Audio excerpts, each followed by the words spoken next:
All right. Hello, gamers. What's up, everybody? Welcome back to the stream. Welcome, y'all. Welcome. We have once again returned with Bloodlines 2. Welcome, Bessie Melt, Ben, Mark, Happy Leopard, Ghost, Mr. Fluffin, Sick, Bessie Melt, Tibor, Drunken, Didi, Delicious, Afro, and Bessie Slow Cooked. Welcome in, y'all. Welcome back. Well, well, the horrors of Bloodlines 2 persist, but so do we. Welcome to the very rare channel on Twitch that is actually willing to see this game through to the end. Because, to my knowledge, many of the big streamers, and many streamers that I know, who started this game, didn't finish it, you know? Which is understandable. Like, I get it. But I want to see the end. And actually, yesterday, not yesterday, but the day before that, hey Fruit, thanks so much for the 49 months at tier 2. Holy shit, thank you, bestie. Hey, Strange, Pray welcome Wave, in. how's Awful, welcome OT back. going, L? Do you like the game? Well, well, I mean, let's just first start with the positives, of course. There's a milkfish in the percolator. Hey, God. The positive is that I'm kind of intrigued by the story. Yesterday, well, not yesterday, but the day before that, in the last stream, there were some intriguing story beats that started being introduced, right? Like, finally, that mark on our hand is being manipulated. The Toreador girlie who turned out to be a Sabbat, because all of a sudden the Sabbat plotline is being introduced. The Toreador girl that turned out to be Sabbat somehow was capable of stifling our disciplines through a symbol on our hands. It's kind of sad that we ended up fighting the Toreador lady, Isabel, I think her name is Isabella. Because, to be fair, she's a Toreador primogen. We only met her once before that moment, and she was actually quite nice to us. So how a random switch up just happened with absolutely no context, a bit weird. Like, we saw her literally only once, and she's like, oh, it's so good to see you. Welcome. You know, but from the context of the level, after we went to the atrium to deal with a masquerade breach, I don't know, she was just instantly aggressive. Like, she didn't even want to hear us out. We barely had a conversation before we already had to fight her. But from the context of the, you know, the area itself, it seems that she had pre-knowledge about us, because the logo that we had on our hand was all over the atrium. So she must have, like, been aware of us prior to us waking up from torpor. She must have been involved in whatever is happening to us. So that's why I'm willing to see through my fingers on how she goes from being super nice to being super angry all of a sudden. So she must have, like, figured, oh, if this bitch comes to the atrium like I asked her to, she must be coming to kill me or something, which is still really bad writing, in my opinion. It's still bad writing. Because, like, the fuck, at least, like, show her growing in hostility towards us before we have to kill her, you know? Hey, Mipuktu, how are you? There was a bug which would terminate your run. Humans wouldn't respawn. What the fuck? That sounds pretty damning. Yeah, I'm pretty sure people like Co-Carnage and stuff like that, like, also just quit the playthrough simply because they were facing a game-breaking bug. It's a good vampire game, but not a good VTM game. See, that's what we talked about in a previous stream as well. I wouldn't even necessarily call this a good vampire game either. And there's many people that argue that if this term Bloodlines was not slapped on this game, that people would perceive it a lot better. But I disagree. I genuinely do. Because I think the issues with this game... Obviously, it's not necessarily a Vampire the Masquerade game, right? It's like every core mechanic that makes Vampire the Masquerade is not really in this game. It's not. It's like you're saying, I'm making a D&D game, but then you take away the character sheets, you take away the role-playing aspects, you take away the character creator, you take away having to roll dice and hidden mechanics of like natural ones and like natural 20s and critical successes and critical failures and how it affects the like you're taking away all the gamified aspects of Dungeons and Dragons and you're just creating a game that is set in a medieval setting. That's kind of what's going on here, right?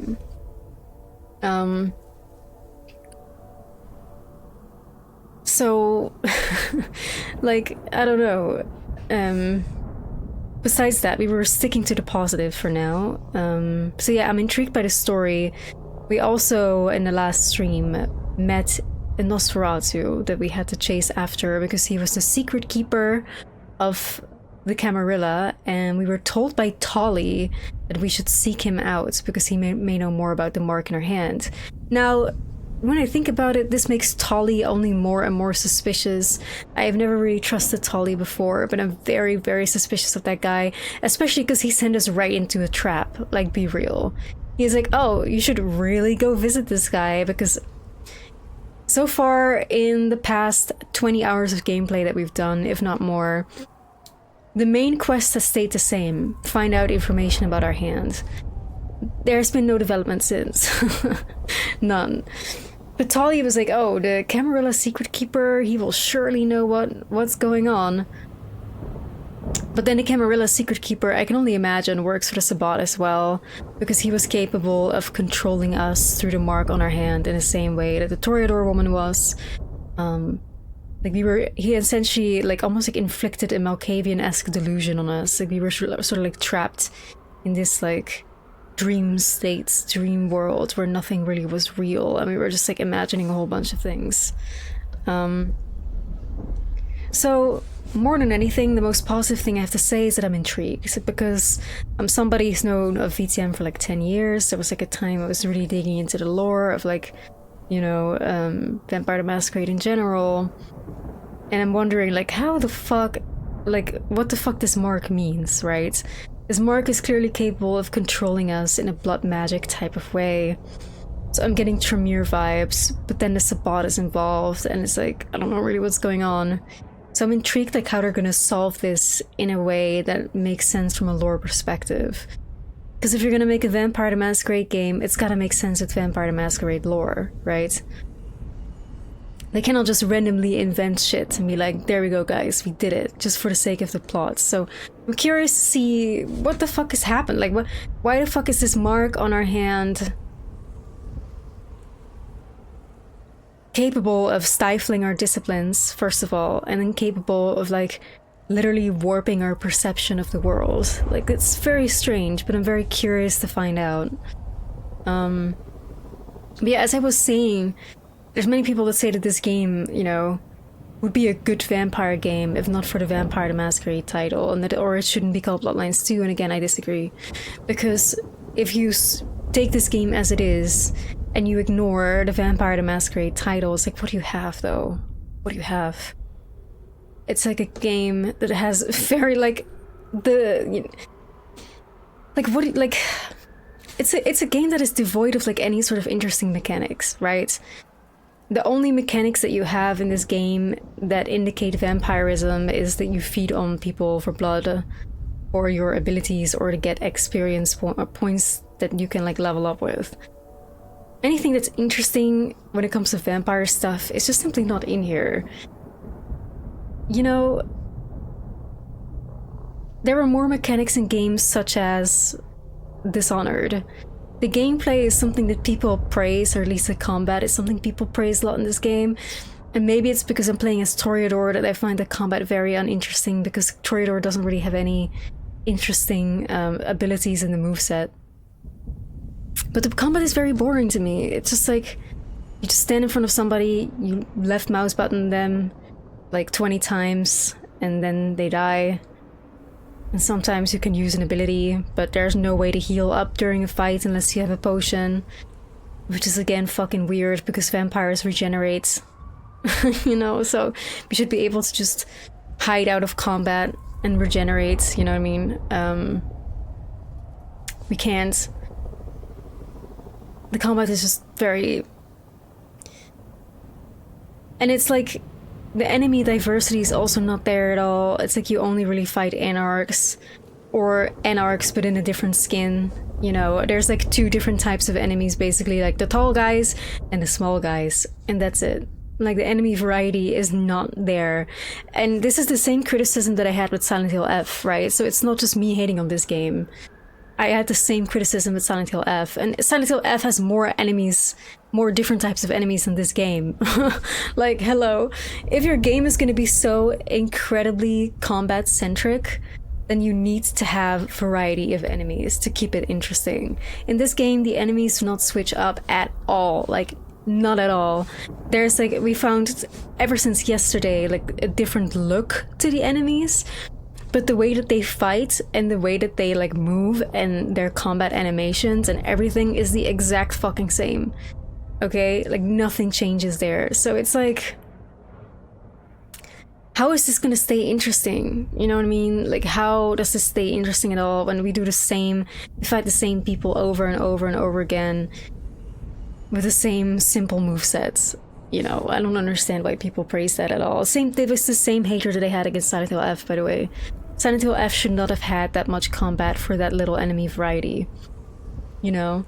And this game has even less enemy variety. I think there's like 3 different types of enemies. Tall guy, small guy, and fast small guy with guns. Like, this is like all we have. That's it. And I don't see really that changing at all. We've had a total of 3 boss fights so far, and the structure of every single boss fight is the exact fucking same. It's always 3 phases. Every single phase has ghouls or, you know, those tall guys or small guys showing up that you have to beat, and then you have like chances at beating the boss. And then it's like, reset.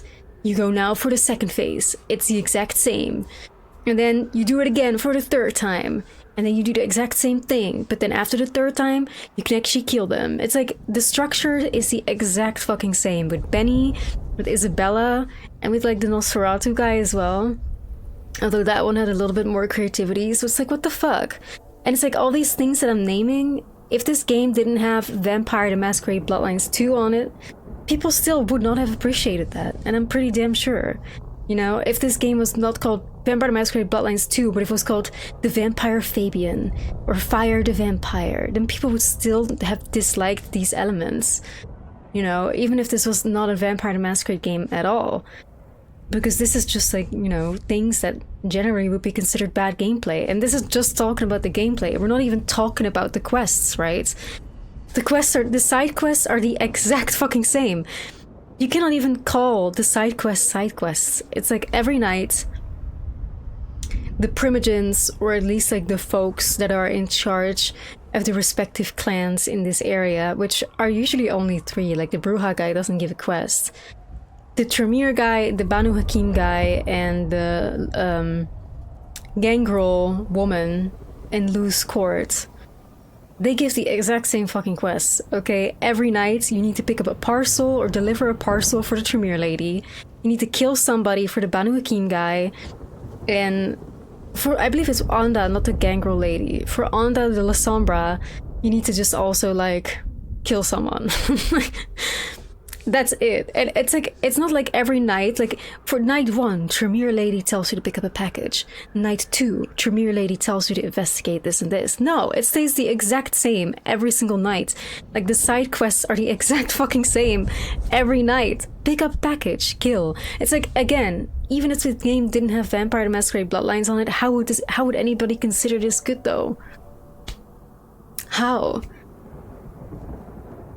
Right? Like, again, I feel like the Vampire the Masquerade title doesn't matter how this game is perceived. It shouldn't matter. And I actually dare to have a counter argument, because I feel this way myself too. Because it says Vampire the Masquerade Bloodlines, I am more incentivized to actually say positive things about it, because I love Vampire the Masquerade so much. And it's because of my love of Vampire the Masquerade, that I do still enjoy this game. It's like, despite it being such a... the game is just fucking empty, okay? It's like a game that's empty of mechanics. It's a game that's empty of quests. It's a game that's empty of really anything happening in the world. Like, there's nothing to do or explore in Seattle.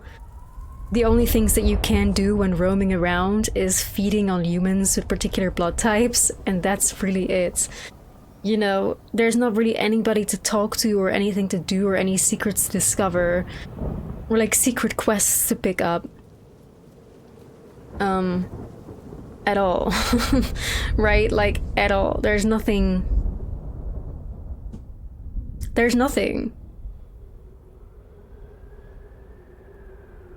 But I still enjoy it because, again, it's Vampire the Masquerade, and I will just like literally eat anything that the World of Darkness serves on a platter, I fear. Hey Rochi, how are you? I'd love if Fabian happened to be playing Phyre since the start. Hey Diego, welcome in. Surprised while I'm dealing with the disappointment. Again, I'm still playing mostly because I'm intrigued by the story. The main story is still intriguing to me. Now, how the story is gonna resolve will honestly like shape my final opinion on it like a lot.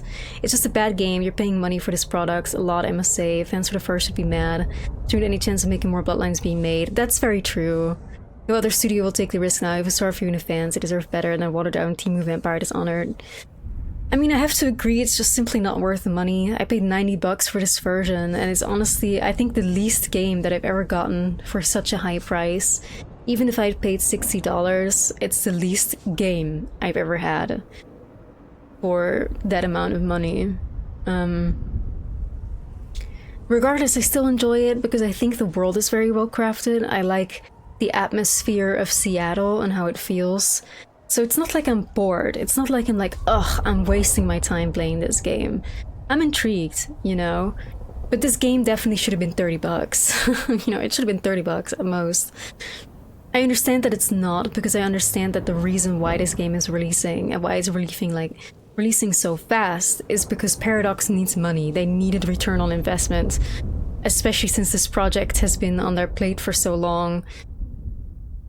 And it seemed to be not going anywhere. It's like it was stuck in development hell for like what, like 10 years, switching through numerous like companies. Like Paradox needed money. They wanted to see return on their investment now. And I'm pretty sure like Paradox dropped VTM 2, and then after Paradox pretty much made a statement that they will never make RPG games again. So they don't really give a fuck how Bloodlines 2 is doing because there was never going to be a Bloodlines 3 happening. They just wanted this out and over with and cash in their money and then just like turn a blind eye to RPGs for the future. But yeah, it's like, again, if you take away Vampire the Masquerade Bloodlines and you were to just call this game Phyre the Vampire, I think a lot of people would still be extremely, extremely disappointed in this product. And again, I think that people are just being nice to it because it's VTM. At least I am, for sure. There's just a whole lot here, I fear, and that's sad. And the best things that could happen is that the VTM community comes together to mod the shit out of this game. Like, absolutely mod it to just be a completely different thing. Like, they're just using this as a blank canvas. And the VTM community itself is gonna do like a huge overhaul where we're gonna get a frenzy system and like a hunger system and actually have a solid masquerade and humanity system in place.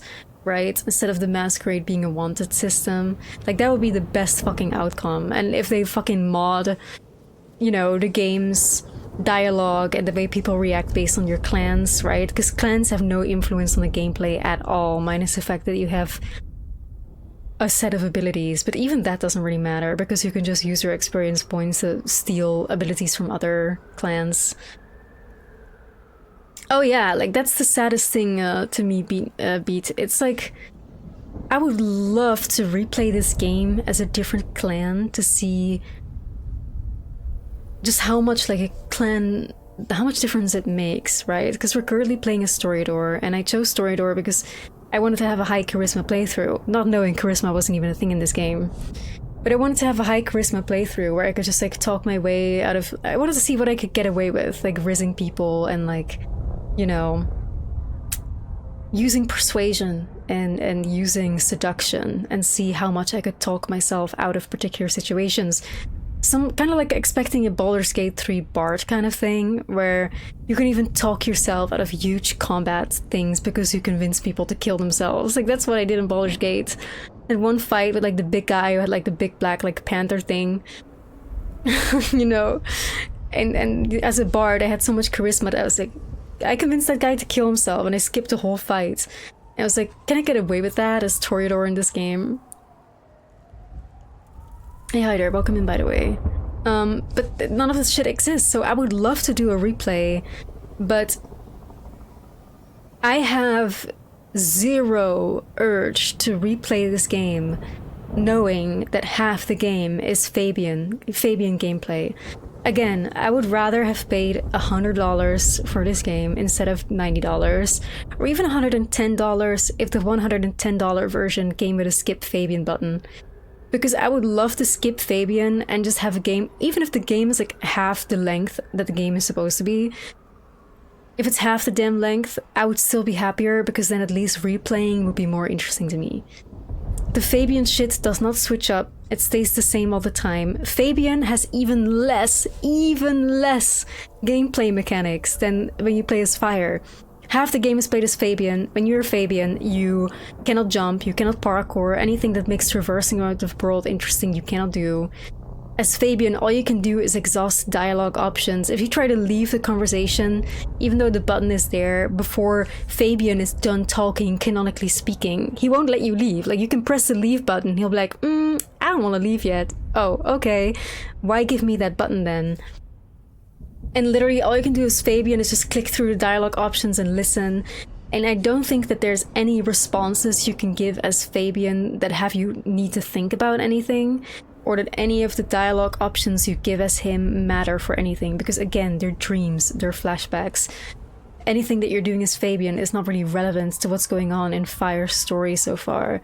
And I do feel like I was deceived, and many people also feel deceived, because we were convinced that we were going to be playing Vampire the Masquerade Bloodlines, we were going to have our own character, we were going to play as Phyre, and instead half the game we're playing as somebody as shitty fishmilk OC, and we cannot do anything besides go from point A to B, exhaust dialogue options, and then go to point C and exhaust dialogue options, and there's no gameplay elements at all. Fabian's part is not gamified, there's nothing going on, and it's so sad and so aggravating, and it just feels like padding. It's nothing but padding. It's gameplayless padding, because they just wanted to double the gameplay time, and that with that they have completely killed replayability for me, you know. Hey Dark, welcome in. Yusuf, happy birthday, bestie. Poppy, welcome in. Lars, welcome. The developers randomly, I hope you guys like Fabian, because there's lots of Fabian. But that's the thing, we don't.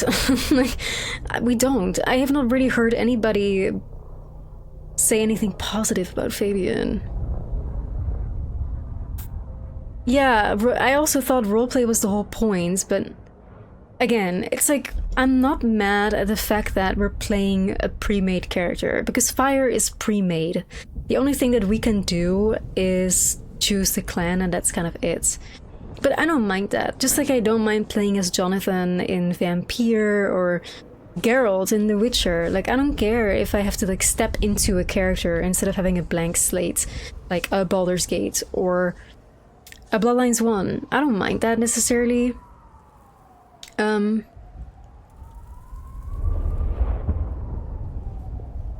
But again, it's like, I don't mind it because at least, like, you know, with Vampire or The Witcher or even us as Phyre, we can do some dialogue options, like we can choose particular things. But as Fabian, again, you can't really choose anything, and nothing you say or do as Fabian matters, really. And at least that's how it feels so far. If it turns out that Fabian's story does matter, I'm pretty sure that's a reveal they keep all the way towards the end. Like, oh, this is how Fabian was actually relevant. But it's like, why show me that at the end? Why not give me little bits and hints throughout the entire game so that I will be more interested in what's happening there? Because now I'm not, you know? Hey Garlic, how are you? Feels like a low-budget Nick Valentine. I mean, Fabian just feels like a fishmilk kind of Marvel-esque Blue's Clues detective character. They do walking simulators where the central theme is quiet as an emptiness. Why would these guys even want to do an RPG like Bloodlines? No idea. No idea. They were probably like one of the few people that wanted to take on the project. Swan Song was even more finished out than this. Yeah. The pre-alpha of Bloodlines 2 looked dope as fuck. Oh, the fucking first trailer of Bloodlines with like the huge blood wave like coming over Seattle was really dope.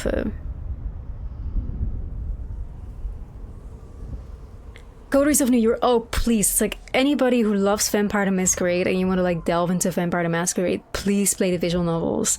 Coteries, Shadows of New York, Reckoning if I'm me. But Coteries and Shadows are Chef's Kiss. They're visual novels, but it's like, it's all you need, really.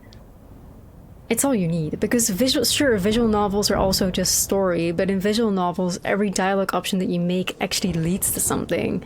It feels like this game...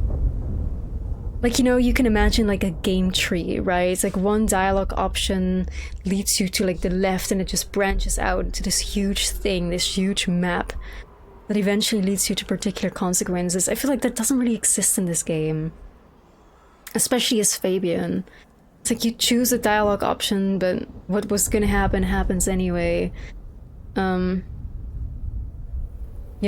And more than anything, the thing that I guess disappoints me the most is the fact that I feel like we get to know Fabian and who he is and how he thinks 100 times more than we get to know who Phyre is and how Phyre thinks and Phyre is the nomad. Like, they could have done so much interesting shit with like, we step into the body of a vampire that's 300 years old and awoke to modern times, not knowing anything. How fascinating is that? Like, that's super interesting. Phyre shouldn't even know what these big tall skyscrapers are and phones, and she should be bewildered by fucking anything and everything that's happening, and it could be creating some very funny and interesting moments.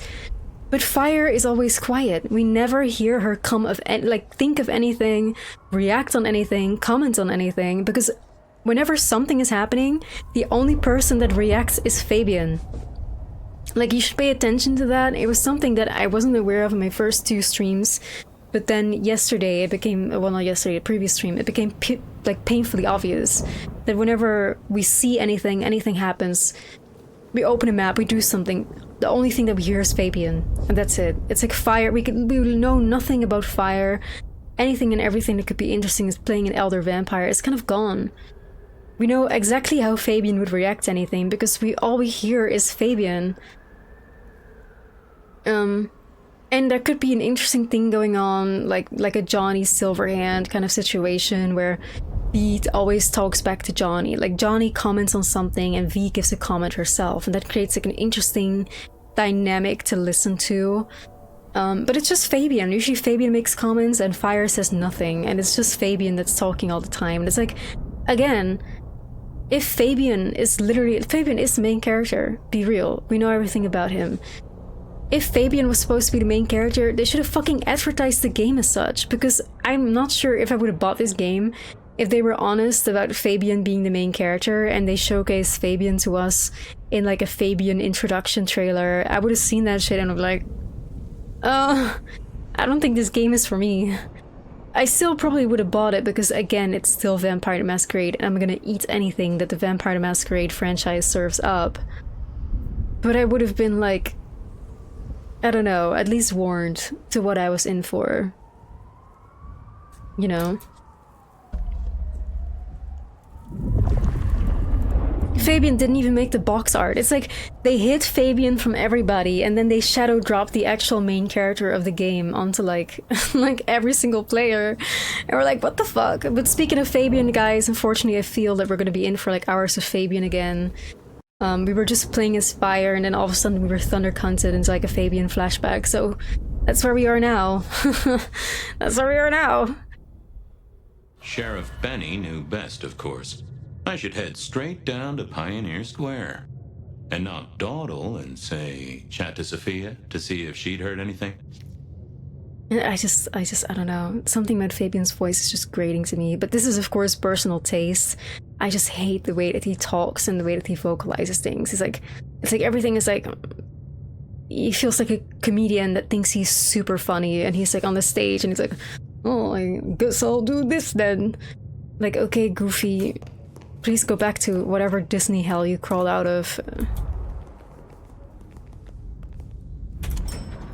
You like his VA? I don't. I don't like this goofy tone, like, at all, because again, I feel what attracts us people to Vampire the Masquerade, especially those of us who has enjoyed it for so long, is the fact that, hello, this is a franchise from the world of darkness, okay? This is supposed to be very mature, very dark.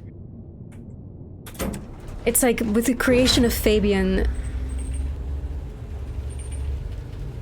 it seems like the writers of the Chinese room just did not understand at all the tone and setting of this world and what it's supposed to be about. Now, that is not to say that there's no room for humor, right? There always is. Bloodlines 1 implemented that in an excellent fashion. I would say the humor in Bloodlines 1 is definitely dark humor, right? They will drag anybody. It's super dark, it's super shocking, it's super in your face, but it's fucking funny.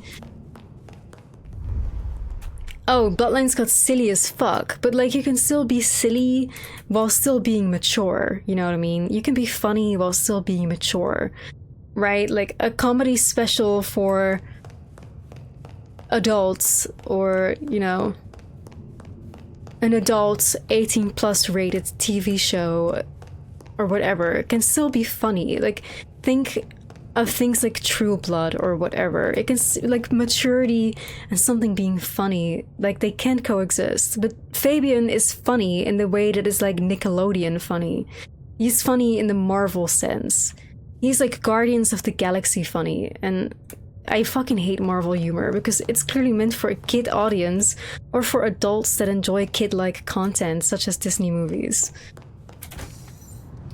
Sorry, I hate to say it, but Pioneer Square. You know. Someone Hey, must have Silent, given how are me the you? exact address, I guess. It is incredibly Tell me. adolescent. It But it would is. have It's like interrupted the whole dramatic scene with Campbell. the way that he talks and his commentary is just incredibly adolescent, immature feeling, and a very immature style of humor that I don't see working with anybody but people who enjoy Blue's Clues still in their adult years, right? Like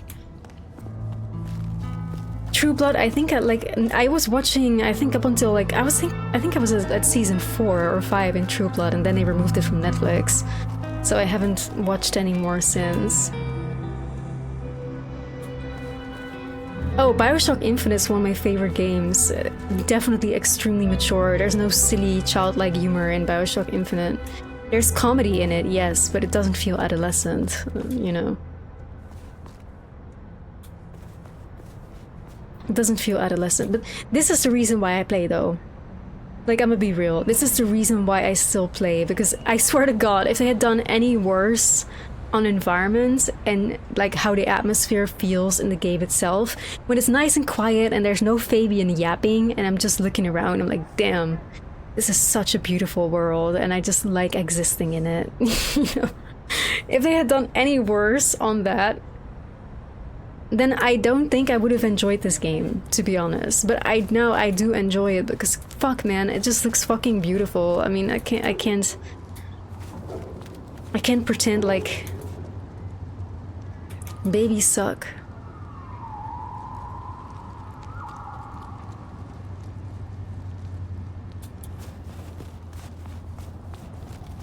Like, I can't pretend like I don't absolutely live for how this looks, and I'm just like enjoying it visually. I figured Sophia would Hey be. boss, how are you? Ask if Sophia is... Wait, Sophia is in Weaver Tower? Oh gosh, I guess we go back. Andrea, thanks for the follow. But yeah, I'm just gonna keep it real, you know, and how I feel with this game. And just be open and honest about it, especially coming from somebody who loves Vampire the Masquerade. I feel like me and a lot of people here, to be honest, because a lot of people from my community and the people that have found me, especially because I played Bloodlines 1 before this, like, we are familiar with VTM. It's not like we don't know VTM, we don't know the mechanics, and we just played Bloodlines 2 because it was a hot game that dropped. Like, we have valuable commentary to say on this game that I feel objectively makes sense. Like, I can recognize, you know, how certain things that I'm saying is subjective, right? Where the fuck would Sophia be then? I can see how certain things that I'm saying is subjective taste, as in Fabian's humor does not vibe with me at all. I find him annoying and incredibly like immature and adolescent, and a character like this should not have space in a very mature game and mature world like World of Darkness. I can see how that is subjective, right? And how other people might love him or whatever, even though I haven't seen it. Like, if you love Fabian, speak up now or forever hold your silence.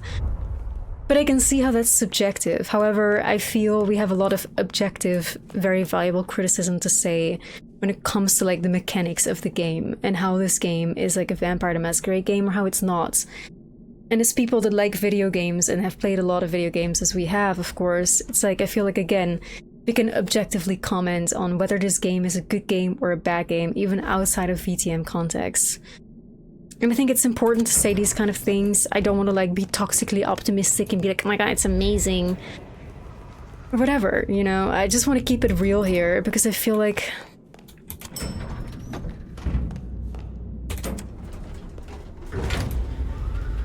like, the reality is we've trashed better games for less, you know?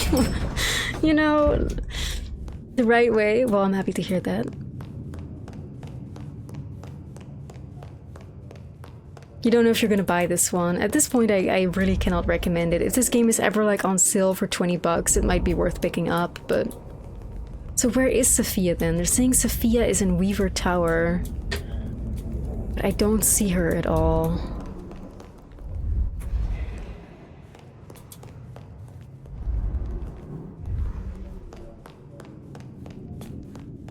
I don't see her.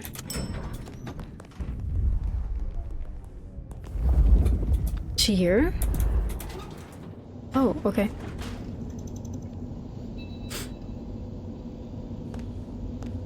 But one of the things that I find very interesting, which I've been seeing like on Twitter, I don't know why my Twitter algorithm is serving that to me. I've actually found the individual, the guy, who quite literally created this whole thing. This whole Weaver Tower, he designed and like crafted the whole thing, how it visually looks, how it works. But he was not part of Vampire the Masquerade Bloodlines 2 team in the Chinese room. He probably worked on, you know, Bloodlines 2 when it was still in the hands of like the other developers. And it just makes me wonder to what degree like the Chinese room just literally copy-pasted the assets from people that created something. Like, how little did the Chinese room add themselves? Like, what did they actually add, right? I understand that from like a legal or whatever perspective, it doesn't matter, because I'm pretty sure when they took over Bloodlines 2, everything that previously was created for the game obviously transferred to them to use as they serve. But it just really makes me wonder, what exactly did the Chinese room add to Bloodlines 2 to finish the game? How, like, what role did they play? Because this whole thing was not made by somebody from the Chinese room. This is literally something that they made slight alterations to, but some other person crafted this in its entirety. And I wish I had liked that tweet. I wish I had... because then I could have found the person. And he actually showed pictures of like how he made it. I'm just gonna search Weaver Tower because I'm pretty sure that's what he typed.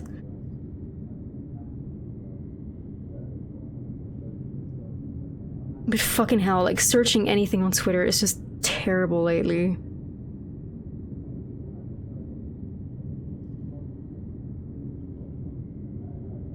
Ah, I found it. I found it. Let me just look this up, because like obviously if I'm gonna say something I want to corroborate it, so I will open my Twitter and I will go to the page of the guy so you guys can see that I'm not bullshitting. Like if I'm gonna say something, I'm gonna back it up, because I don't want to seem like I'm yapping bullshit. So I'm launching my browser right now. Bunch of spare parts, but that's here's the thing, Ideal Cat, I don't even think so. I think they were delivered like literally a game that was like to near completion, and they just like added in some shit or whatever.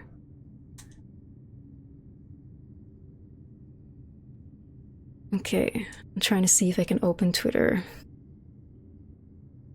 Running this game and then running a browser is probably gonna make my computer like curl itself, but that's fine because I want to show this to you guys.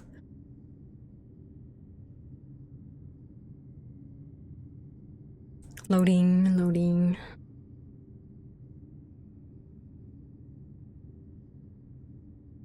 Loading, loading. One moment, everybody.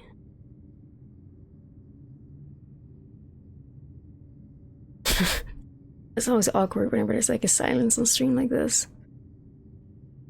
But Twitter is like very slow right now. You guys are just gonna have to be held in suspense for a little bit.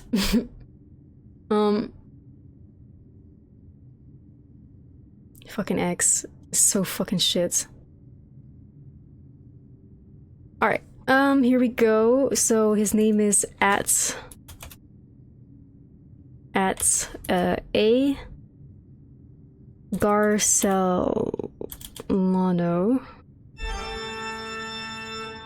Adara, thanks so much for the 4 months, bestie. Thank you, thank you, thank you.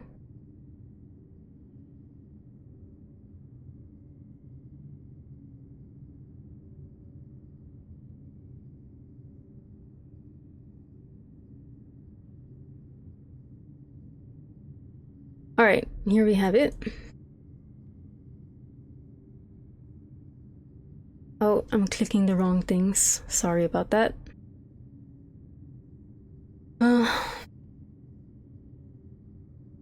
Alright, this is his Twitter right here. Look at this guy. Like, I think I made this sofa chair and one of the mattresses in Bloodlines 2. It's been so long that I don't quite remember. It looked familiar. I recognize a few other assets around the game. And this is a guy that doesn't work for the Chinese room. He works for like Clockwork Game, In Exile, Metroid Prime Remastered. I know I've seen this chair in a coffee shop before.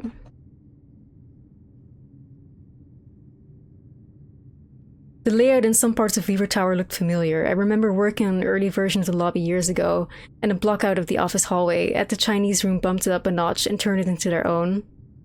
Like, this guy essentially literally like made this whole thing, and then they just changed a few bits, and then they were like, drop it. I didn't think much about how portfolio pieces would work for something like Bloodlines 2. I'll maybe look into it later. I'm just happy to see it come out. I remember working on a much earlier version of this room in Bloodlines 2, modeled and textured. Well, a different version from way back then, but I'm sure this went through many iterations over the years. Lighting is amazing. I'm glad the Chinese room also kept this space. Same with this room, the interior looked familiar. It was cleaner in the previous version. Chinese room took their own twist to it. This is pretty neat. It's nice to see that it became part of an important scene in the game. So it's like the guy crafted like literally almost everything, and as far as it seems, the Chinese room puts like a little twist to it and then they just drop it. And it seems like this guy, most of these pieces were part of his like portfolio and things that he worked on, like a previous version of the game. You know, they kept the Aurora Pawn sign and soda pop shop and fish and dip sauce.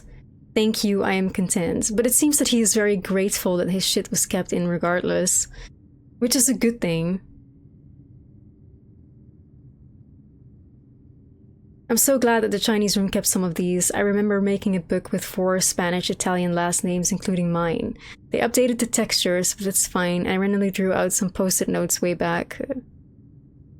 It's been far too long since I worked on the game, mid-early 2017 to 2019, up until it was announced at GDC 2019. I remember the list of games. I think they changed it a bit. I worked on Lawbreakers, probably the only clue I could find of with Break Lawyers. It seems that he is all around, you know, quite satisfied with the fact that his stuff still stayed in. And here they're also like saying like a special thanks to Heartsuit Labs, and they do give credit, of course, to like the people that created like basically the whole game for them.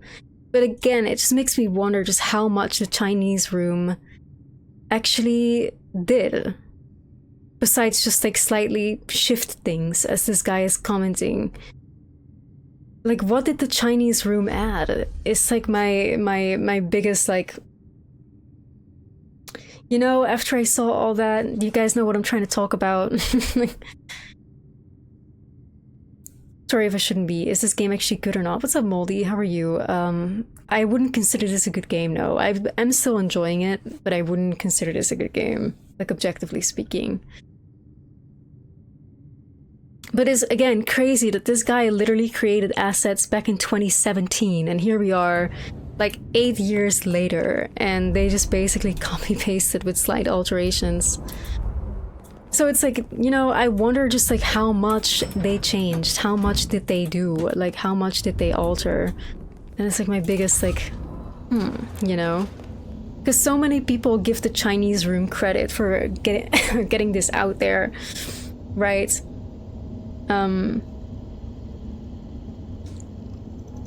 Yeah, that's true, Bishi. The Heartsuit Labs version of the game with the trailer in 2019 with that huge blood wave had like this whole Thin Blood storyline going on. And my personal theory with the game is that this whole ability tree thing, right, that you can see better as Phyre, is again remnants that the Chinese room copy-pasted and gave different contexts from the initial mechanics that Heartsuit Labs and the Thin Blood quests, the Thin Blood storyline, like that they crafted. Because it doesn't make any fucking sense, like at all, from a Vampire the Masquerade perspective, that you can have an ability tree where you can just like spend points, you know, from different clans and put them on your own vampire and pick and mix. But that is quite literally the V5 way of Thin Bloods. Like Thin Bloods work like that. Thin Bloods can essentially, in V5, pick and mix abilities from any and all clans. So this feels like a Thin Blood mechanic that they just probably copy-pasted from the first original version of the game. Decided they wanted to keep it and just gave it a different context. Which again is like, okay. Hey Pluto, thanks for the follow. TCR pitch from an Amnesia game. I think so. Too many Daves. I think so. I think Fabian is probably the only part that the Chinese room actually created themselves for this game. And maybe Phyre? At least like the fact that it's like an elder vampire kind of thing. But I feel like the Chinese room did not understand what an elder vampire is supposed to be in Vampire the Masquerade context. Because Phyre seems way too fucking weak to be an elder vampire. If Phyre was a Thin Blood, the fact that we have to beat an Anarch ghoul 20 times and get killed ourselves in 4 hits would make a lot of sense, because as a Thin Blood we are weak. As an elder vampire, if a ghoul or a Thin Blood attacks us, we should be able to just literally obliterate their skull in like 1 hit. It seems that they did not understand what an elder vampire is, and it seems that they kept all the mechanics of what a Thin Blood is supposed to be and how a Thin Blood operates. I do think, however, that they probably added like the parkour mechanics, you know? Because we're able to fly and shit. Obviously Thin Bloods cannot. So it's like, it's a bit confusing. So it's a hard pass. I'd say for the current price of the game, $60 is a hard pass. If the game is ever like on sale for like $20, I would say pick it up if you're curious. But I don't feel like it's worth the money at this point, because even if you take away Vampire the Masquerade, and if you take away the issues, and if you take away like characters that are annoying, the combat is kind of boring, etc., you just don't get enough game for $60. Like the game is very, very empty. There's not much to do. The side quests stay the same every night. Everything is repetitive. You basically just get an interactive main story. That's it. With only 3 different types of enemies who come in 2 different types of skins. That's it. Like there's not enough game to justify it being $60, in my opinion. But yeah, I think it's very likely that Fabian seems to be like some sort of like Amnesia character that they inserted. Like it was already a pre-existing OC or something. Hey there, how's my favorite forensic department? Fabian, it's been forever. What can I do for you? It pains me to say this, but we've had another killing. Who? Where? Don't know yet. Just on my Like way to the scene. disgruntled Figured I'd check in, see detective if would you'd work heard. perfect for an amnesia game, I haven't. you know? No. But you think this is Santiago?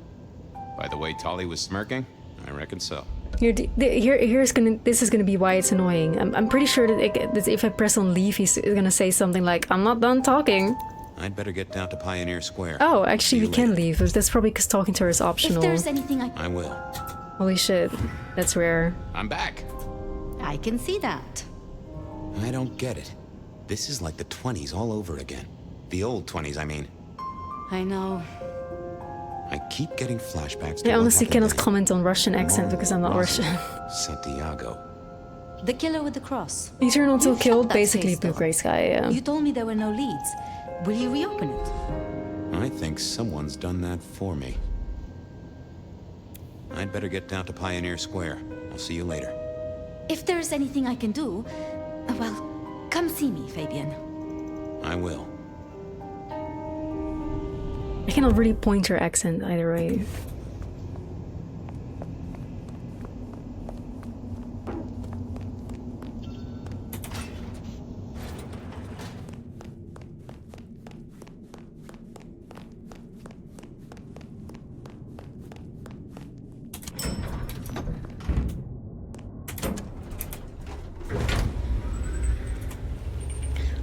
Right.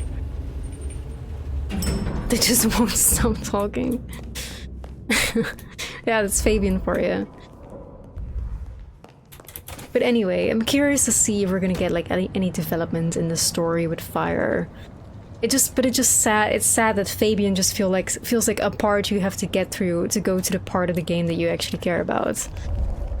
I think that's one of the most critical flaws with Fabian, for sure. There was a case waiting.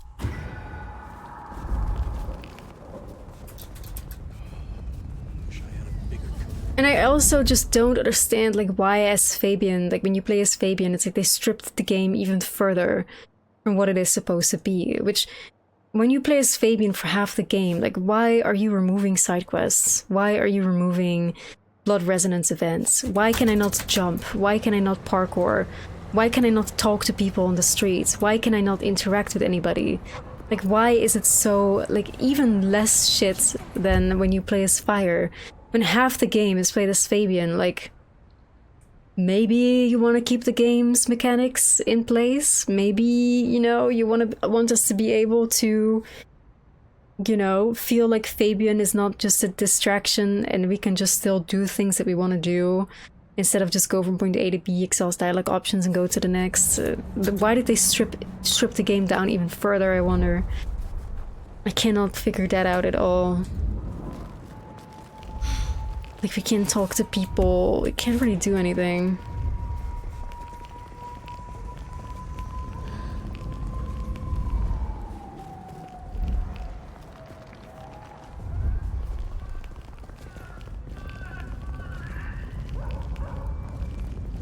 Oh yeah, like, it's awful.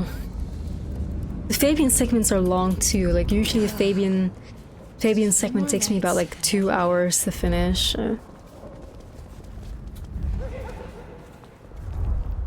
The address I had was in a set of down-at-heel apartments, hardly ever used. My buddy Reggie was a fixture of the square, and I often dropped by for a little pick-me-up. I wondered if he'd seen any comings and goings. There was a case waiting for me at Pioneer Square. A murder. I just hate how every single time you open the map as Fabian, he has to repeat his lines. It's like they just cannot make this guy shut up, and I don't understand why. Like, it doesn't need to be repeated. I just... I think the Chinese room just loves to hear this guy talk, and I don't get it. But again, this is my personal grievance, because the character and the way that the voice actor performs just does not vibe with me at all.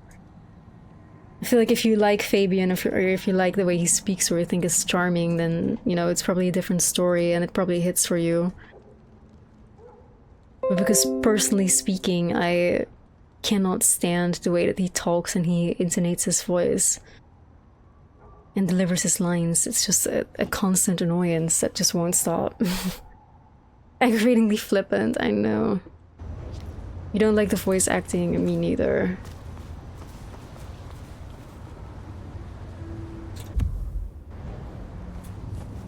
it's like at least Gemini from he's like very similar to Gemini from Lies of P. Reggie was around here somewhere. Always worth dropping in for a bite and a chat.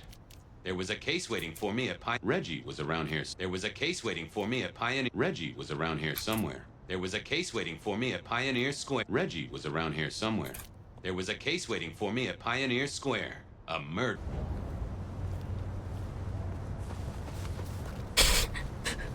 That should be like a CIA-approved torture method.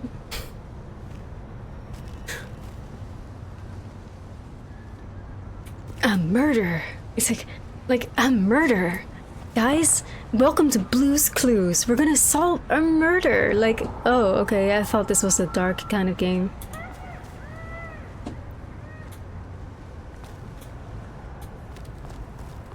So where do we go first? Like, I don't even know. I guess the murder that's waiting for us in Pioneer Square. There was a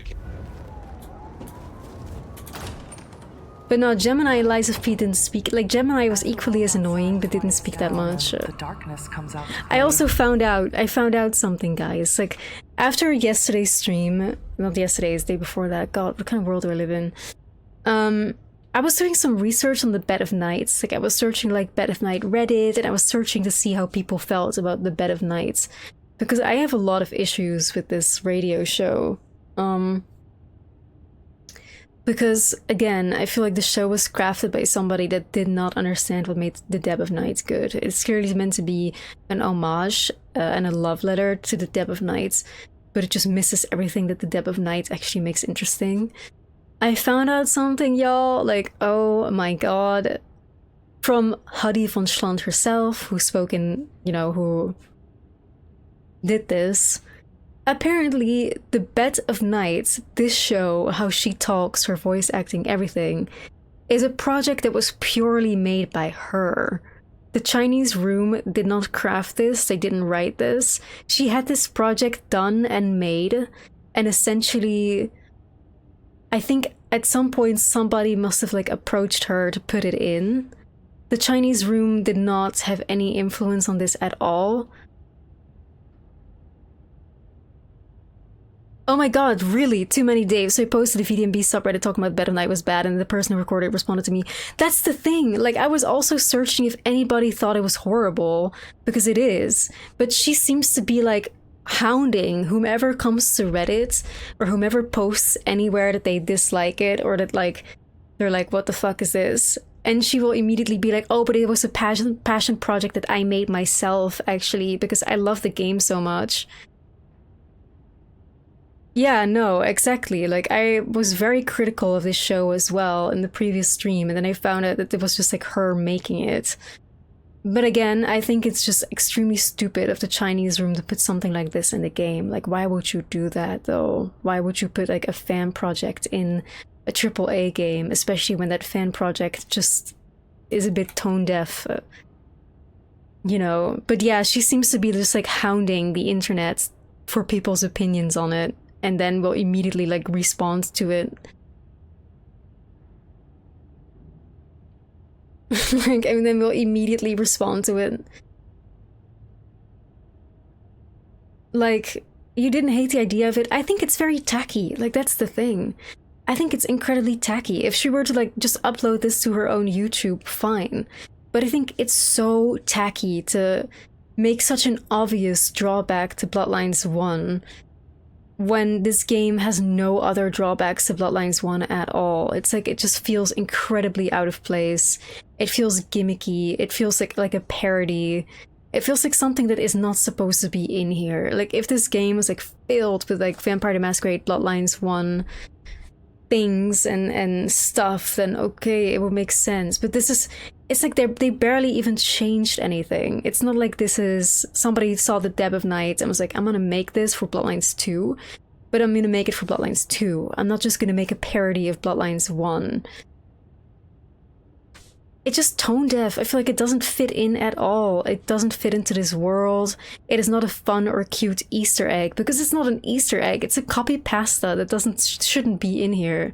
It is incredibly out of place in the setting as well. Like, Deb worked with VTM 1 absolutely had room for a troll, seductive radio host. How the fuck does that fit into this game at all? It really does not. You know, and as much as Huddy knows Bloodlines, of course, like the back of her hand, because she's a lore master and, you know, she knows more about Bloodlines than most of us probably, and she's a storyteller and she has like her own campaigns going on and like whatnot. I'm gonna be real here, Huddy, like however the fuck it is you created the Bet of Night, you completely missed what made the Depth of Night good. And like, I don't get, like, I hate to say it, but I'm gonna be real. Just because it's your passion project and because you're such a fan doesn't mean that it's good. I can be a huge fan of fucking name anything. I can be a huge fan of BioShock, for example, and create a fan project related to BioShock. Just because I'm a fan still means that it can be good or bad. And let's be real, if it's just a fan project posted to like a fan page or to YouTube, whatever, you know, but this shit made it into Bloodlines 2 and we paid $60 for this game. There shouldn't be fan projects in here. Something should be polished and solid and good because we pay money for it. The fact that somebody's fan project was copy-pasted into this and shipped, especially when it's kind of tone deaf and out of place and just not good. Again, like,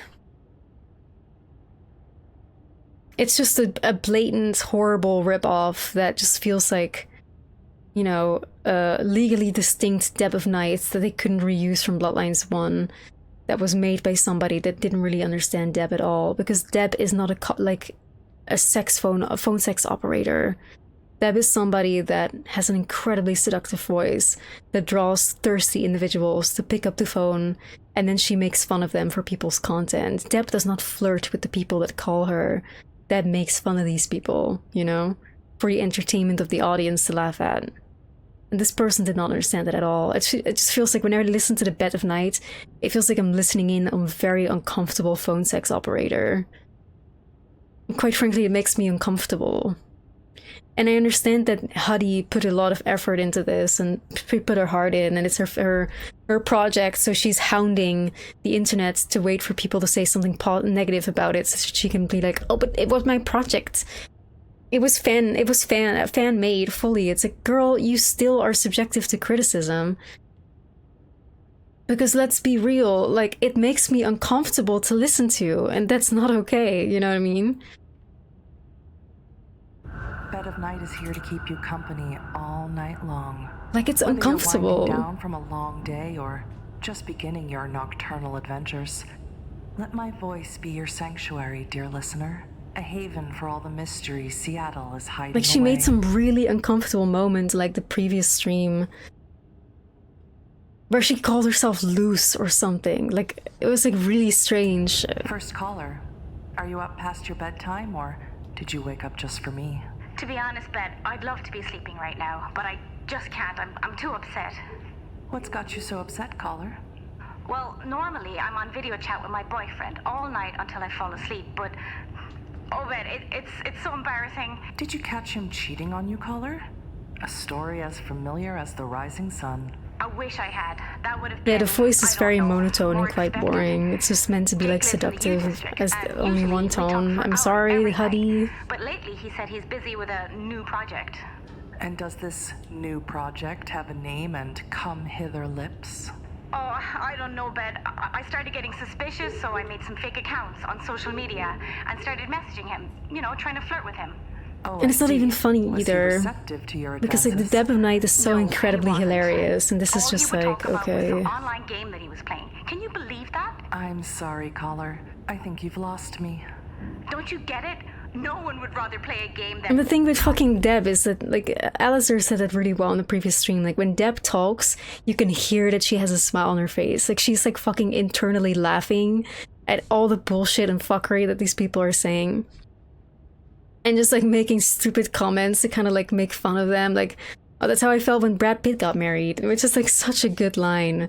But it's like the way that this person is voicing, it's like she's just like seductively heaving into the microphone, and there's no like tone shifts or an internal laugh, or like you can hear that somebody's having fun on the other side. Like she's just trying to be seductive, and that's kind of it. And I understand this is your passion project, Huddy. I understand, but that still just makes it not good. Like, I fear. And I wouldn't be critical about it if it wasn't in a game that was $60. Like, if this was a shit you uploaded to YouTube, I wouldn't be as critical as it is something that I paid $60 for. And it's something that exists in a game. I'm sorry, but like, if it exists in a game, people deserve to be critical about it. And you should let people be critical without immediately retaliating on Reddit if somebody dares say anything negative about it. That's just my point. Like, once you put your art out there in the world, sure, you can be defensive to a certain degree. Especially if you put your art out in the world for people to judge for free. That's the thing, right? Like, if I post something on Twitter, YouTube, where people can access the art or the thing that I made for free, feel free to criticize, you know? But I will retaliate if I do, because you are consuming something that I made for free. So I can be defensive. But if somebody paid X amount of money for something that you put out, then you should allow people to be critical because they bought something and now they're consuming something that they are allowed to give their opinion on without receiving backtalk or how they're invalid and how they feel, you know? Because again, you paid $60, right? You paid $60 for this. It's like, imagine if you fucking paid to see a movie in a movie theater for $17 or $18, and then if you say something negative, the director shows up, well, actually, I made this with a lot of passion, though. It's like, okay, but I paid money to consume this, and I did not like it, so I'm allowed to say it without the creator invalidating my comments. You know? Right? Like, so I don't like the fact that she's so defensive. It's like, if you search anything Bed of Nights on Google, Huddy herself, the creator herself, will immediately be like, well, actually, it's like, let people be critical if they paid for it. Just take the criticism and like do something with it. But however, I did also read on Reddit that Huddy von Schland, having submitted this Bed of Night shit to the Chinese room, I don't think she's seen any money for this. Like, she is not being paid to have this in. Like, she is not being paid in any way, shape, or form at all. Which is like, whoa, a very whoa kind of thing from the Chinese room. I will have to look up the exact thing on Reddit to quote what she said.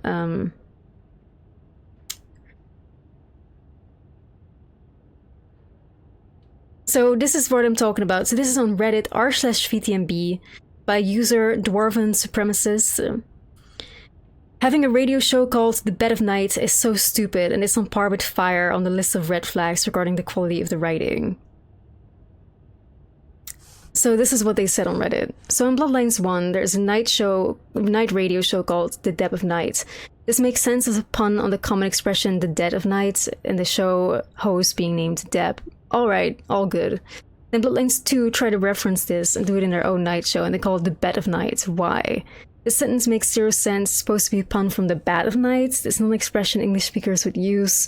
They just say bad, or at most would say the night bats. Nobody says the Bad of Nights in any context. It also doesn't sound like the Dead of Night. So where's the pun? This really feels to me like they asked ChatGPT to come up with a name, something like, hey ChatGPT, I need a punny name for my VTMB-inspired radio show. Something like The Dead of Night. It's not even that hard to come up with a punny name for a night radio show. It could have called The Night All, where Al is short for Allison. And then Huddy von Schland immediately reacts. Hi, I'm the writer and voice actor for Bed of Night. I wrote this originally to do on my own channel, later as an official World of Darkness standalone project, and much later for Bloodlines 2. I began writing this segment in January 2022. I made a video about it in which I talk about Bed starting at the 6-minute mark. An immediately response for her. Even if it's putting a square peg into a round hole, as you said below, I hope you enjoy the homage I'm paying to the most beloved part of Bloodlines 1. Why is this again in Bloodlines 2? If it's a fan project that pays homage to Bloodlines 1, when literally nothing in this game pays homage to Bloodlines 1, right? Like...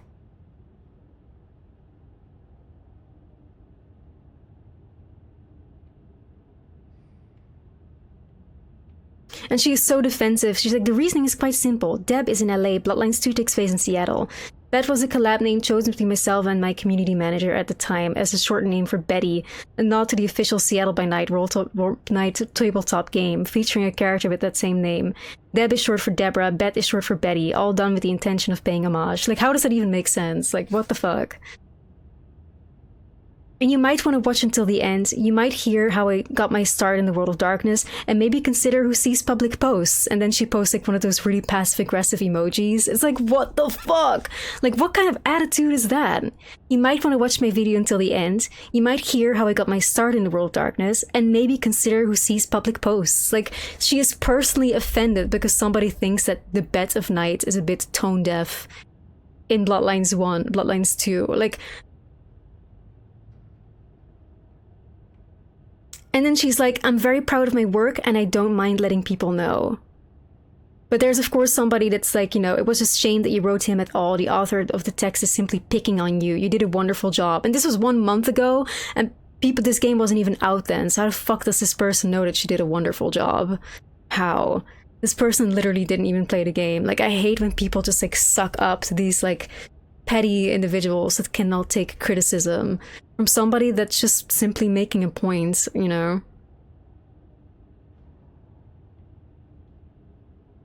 But then, here's the comment that I was just talking about. Some Redditor said, you seem very sweet. When I heard the whole The Bet of Night thing in one of the gameplay videos I was watching, put a huge smile on my face. How much of your work will be in the game if you don't mind me asking? Honestly, I don't know myself yet. I'll find out when you all do. Like, how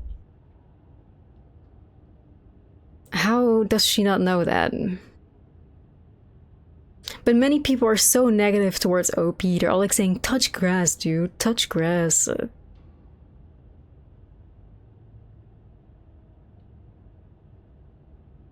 like everybody is like hating like a motherfucker on OP because OP just did not like it. But yeah, this seems to be just like the common theme. If you have like any criticism, you know, people will literally come for you, and I think that's so strange, isn't it?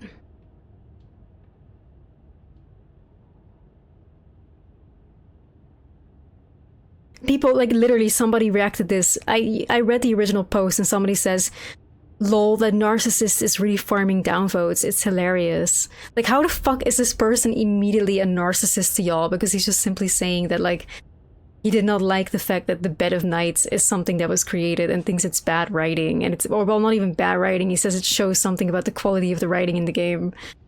And he's being called a narcissist, and like all these people are just really aggressive. Shush you, Huddy is awesome, and I cannot wait to hear segments in the game. And I feel like people rush to the defense again because it is Huddy von Schland, and she's like one of the biggest Vampire the Masquerade content creators on the scene right now.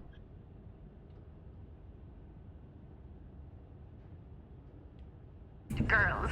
I even asked him if he could send me his pictures, thinking he'll take the bait, but he just sent me his big badass avatar in a long coat. I would rather have him cheating on me than do that. Well, seems like he's into that kind of dark fantasy. Next caller, what's your deepest desire? Well, besides taking you on a steaming hot date, Bet, I guess I want to be taken more seriously at work. You must really love your job if that is your deepest desire, caller. What can I say? I'm a passionate guy.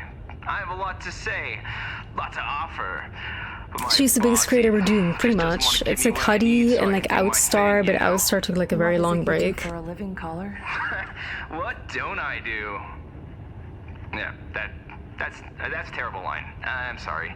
I suppose you could call But the way me she a backfires at anybody having criticism just shows that she's incredibly insecure. What? Clear instructions, reimbursement, praise.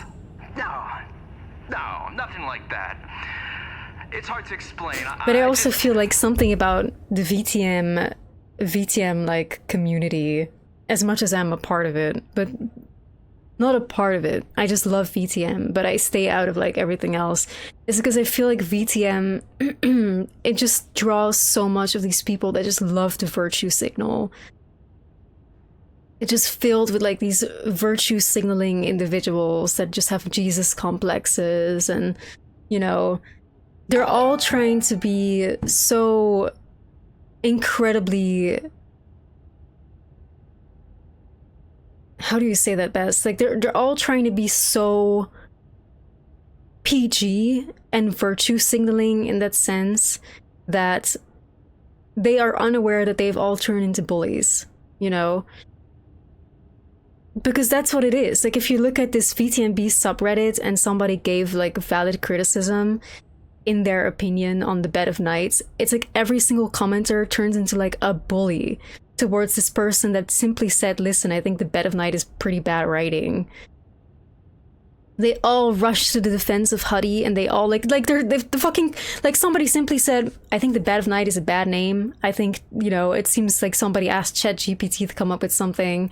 I'm worried because this might reflect on the quality of the writing. And then there's people in the comments calling this person a narcissist farming for downvotes. Like, what the fuck are y'all on about? Like, what kind of mass delusion is going on here? What kind of mass delusion? When somebody is just simply voicing their opinion on something, like, why does that person? Because like, do y'all not see that y'all are the bullies? Do you not see that, like, he is not the bully because he gives a critic or his criticism on something? He didn't even know Huddy von Schlant was the creator. He didn't even know it was a fan project. He just simply said, I think the name kind of sucks. I'm worried about the writing. And people immediately like attack and bully this person because they think he is the bully when he didn't even know he was attacking someone. Like, do y'all not see what you've become? Like, you're so desperate to be like, oh my god, this guy is such a bully, he's such a narcissist. No, that's what you are, actually. Like, you have become the bully and the narcissist because you are bullying somebody that simply gave his opinion and making this him out to be an incredibly terrible fucking person when he didn't even know that this was a fan project. How are you supposed to know unless you, like, are a Huddy von Schlant follower or fan? And when I say Huddy von Schlant is the biggest content creator, let me be real about this. Huddy von Schlant doesn't even have 7,000 subscribers on YouTube, and this is her main platform. And she is like the biggest VTM content creator, okay? So this is the kind of shit that we're talking about. It's a very small, like, niche kind of community. Going to a fan subreddit to give a negative opinion. Well, it was the VTMB Reddit. So it wasn't necessarily the VTM Reddit. It was the VTMB Reddit. And it was just simply... And the only thing this guy commented on was the name. The name of the Bed of Nights, because at that point nothing really was known yet of like what the radio was gonna sound like. It was mostly just, you know, him saying, I'm a bit worried because like the Bed of Nights seems so stupid, and I still think it's stupid. I'm sorry, I still think it's fucking stupid. All these Huddy from Schlant people can come at me, like, I don't really give a fuck, you know what I mean? I stand by what I say, and I think the radio is tone deaf, and I think, quite frankly, it is very uncomfortable to listen to, and I don't think it in any way, shape, or form reflects what made the Bed of Night good. And honestly, low-key, like, the way I just feel like the inkling of an urge, the inkling to, like, clip this section of the stream and post it to the subreddit, and to let whatever comes at me come at me, because I don't give a fuck, and I feel like people deserve to give their opinion. I could do so much more for her. Without being shut down by a group of bullies and the creator herself, who is farming for, like, pity points. Maybe you're just not suited to this career, caller. But good luck out there. It's getting a little steamy in my studio. While I strip down and cool off, let's take a break to hear from our sponsor. Like, how is that not uncomfortable? How is that not incredibly uncomfortable to hear? It's getting steamy in my studio. I'm gonna strip down and cool off. Like, how is this not uncomfortable for anybody to listen to? Like, we are listening to a phone sex operator. This is not the fucking Bed of Night. Like, you lie. You lie. This is what I'm fucking talking about. Intense cardio. Strength training. Like, okay, great, so you have a radio show where somebody talks about getting steamy or whatever, and stripping down to cool off. Whoa. Like, it's just Welcome back. I hope you enjoyed that little break as much as I did. Next caller, You're on with Bed of Night. Phone lady, call the Better Business Bureau. You want me to call the Better Business Like, it's Bureau? just so uncomfortable. Yes, the corner store wouldn't take my coupons. They said it was for another And I'm not someone that gets made location. uncomfortable very Well, easy. I know. But you know what? This I feel the same level of discomfort listening to this radio show as I feel the same level of discomfort when you watch shit like Love is Blind and these two people like in these pods are kind of having a sex talk together that it's being filmed and we're listening in on. If you know what I mean? Like, if there's anybody here that watches fucking slop like Love is Blind on Netflix, ugh, I hate myself that I do. But if there's anybody that watches the slop like that, and like you will see these people, you know, talking to each other like through a wall, and it's like, oh my god, like I cannot wait to touch you. I would treat you so right. Like, are you a top or are you a bottom? Like, are you dominant during? Like, it's like, ugh, like it just makes you like, I don't want to hear this between these people. I don't. And this is quite literally like the vibe that Bed of Night gives, because she's not like she's making these kind of like weird sex talk, kind of like it's icky. It's just like icky because it's not funny. It's just icky. And Deb at least was funny because Deb also like didn't, you know, Deb was just roasting. It was people thirsting for Deb and Deb making fun of them. And sure, she would say shit like, you know, oh, pull the radio into bed. That's what I'm here for. But that's kind of PG. That's not Deb saying like, you know, I'm gonna strip down. Like, she's just making a flirtatious comment. She's not actively, you know, giving a phone sex operator. She's being flirtatious. She is not like going to the point that she says she's taking her clothes off right now to cool off because her studio is getting steamy. Like, there's a big difference, you know? They were just trying to put a fast Bet one this on is a me. Wendy's. Oh, and phone lady, add vanilla ice cream and root beer to my shopping list and set an alarm for 3 p.m. That's when my wife's program comes on and she doesn't want to miss it. And phone lady, add... If you wanted me to roleplay a robot for you, you could have just asked nicely. Next.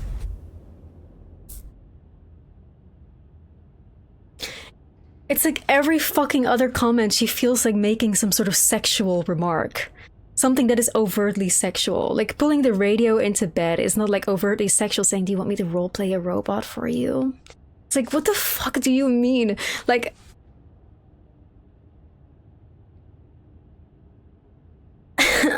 Caller, what's got you up so late? Well, the murders, obviously. And the way she says it doesn't help either. It's like how Deb delivered those kind of lines was always said in like a kind of like funny, memey kind of like troll way, right? Because she knows that people find her attractive and she thinks it's fucking funny. And this is just being said in like such a, do you want me to roleplay a robot for you? Like in such a like dead serious kind of way that doesn't help with the discomfort, you know? Is it, caller? I know quite a few boys in blue tune in to Bed of Night. What? No. I work at the library and we have these old archives going back to the 20s, maybe even further. I'll never forget the headlines about Kill Violet. God, I don't even know if they called them serial killers back then, but that's exactly Hey, Dove, what it thanks so much was. for the biddies. You nail people up using rebar from building sites and then decapitate the victims. Maybe not in that order. So you're worried about a serial killer from a century ago? That's what I'm trying to explain, that because here's the thing, she just said, so you're worried about a serial killer from a century ago. But if Deb were to deliver that line, she would say like, so you're worried about a serial killer from a century ago? Like as if this guy is stupid, right? Like that's how she would act with Gomez. Like she would ask a question, but she'd be like, right, Gomez, so what the fuck's going on? Like, really? Like, you know how she reacted to Gomez with the vampire conspiracy? She'd be like... sounding super sarcastic to make fun of him. And this person, she's just so flat. Like, she's just so flat. And again, I understand that this is a fan project. I understand. This is a fan project. It's a fan project. But it is in a $60 Paradox released game. We expect at least professional quality when it comes to the voice acting in the game.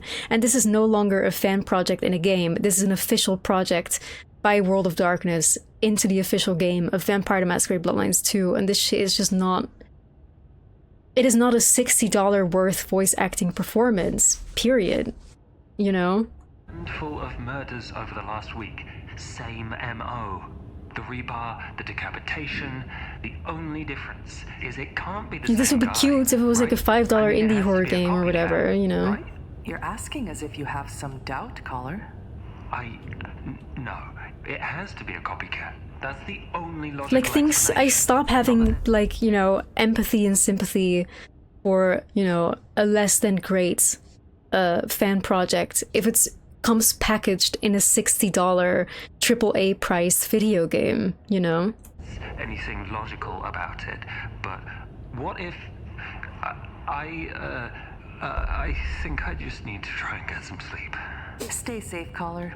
Sometimes our imaginations can be worse than anything out on those streets. Well, my lovely listeners, it's that time of the night where we must part ways. But don't worry, I'll be right back in your ears before you know it. This has been Bed of Night, reminding you that secrets have a way of getting out. So why not give me a call? Good night, Seattle. Don't let that snow get in your coffee. Okay.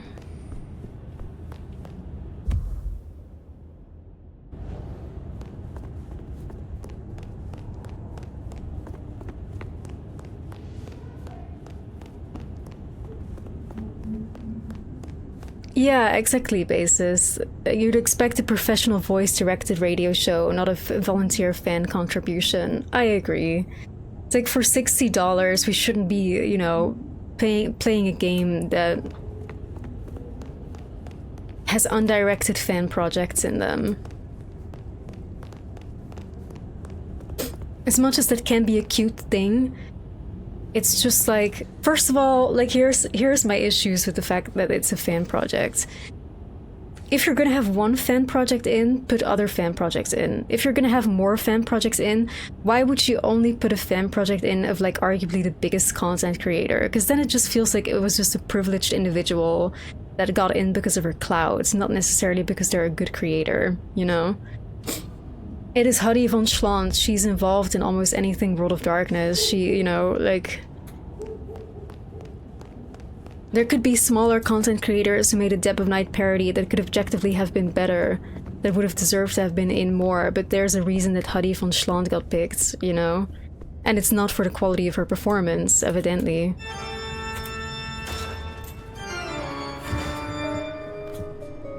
It's just because it's Huddy von Schlant. Great Angie. Dale. Used to being Been around the mixing some keywords shit here. for 22 months, bestie, holy crap.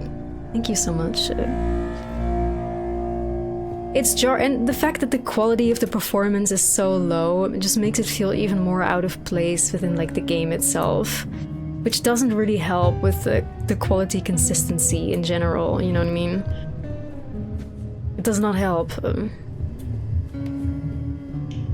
Dale did like to cook. But this is quite interesting, because now we're like in our apartment. So we're getting a flashback on like what actually happened here before we moved in. That's kind of interesting.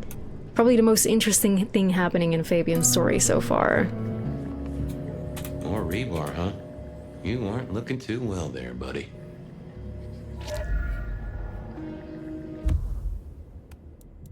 But I still don't really understand how this whole rebar killer plays into the story of Phyre so far.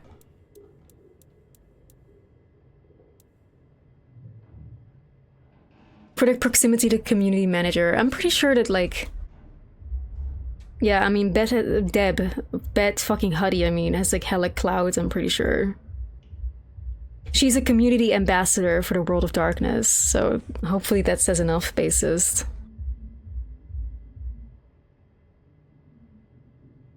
You can call me Huddy. I make lore videos about the World of Darkness, TTRPG video games, and recap Vampire the Masquerade actual play.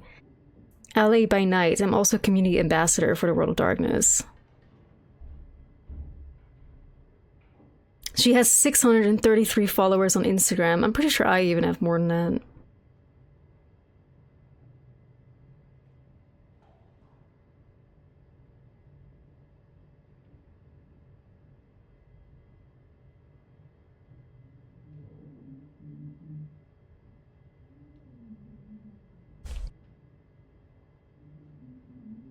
It was critical of this in 2023, and Sarah Longthorn was generous enough to answer my question. Outstar tried to shut it down. It was hilarious. Oh god. I actually liked Outstar. I used to watch a lot of Outstar's content way back when she was not yet... Like, there was a time before Outstar was officially endorsed by World of Darkness. Like, she eventually got a job at World of Darkness. But before that, she was making content on VTM already. So I think she got picked for the content that she made, and I think she became also like community ambassador, community manager, or whatever it is.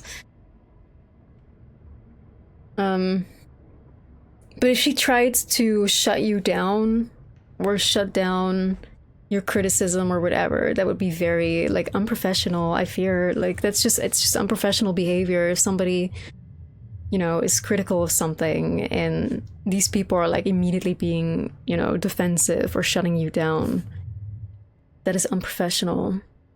Like if I was a fucking community manager or a community like ambassador or whatever, it's like, isn't your job as a community manager to foster a safe space for people to vocalize their opinions on pretty much anything? As long as you give your opinion in a respectful manner and the discussions that follow are conducted in a respectful way, that is your job as a community manager, to manage the community and foster a safe space for people to vocalize their opinions, not to create an echo chamber where people that give criticism are bullied out of it, you know?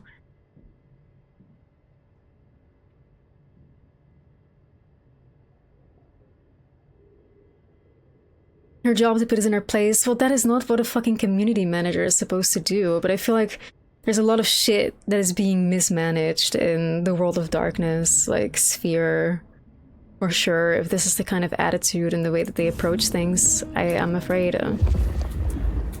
Huh. Maybe some sort of ancestral heirloom. Or Dale had been drunk at a flea market.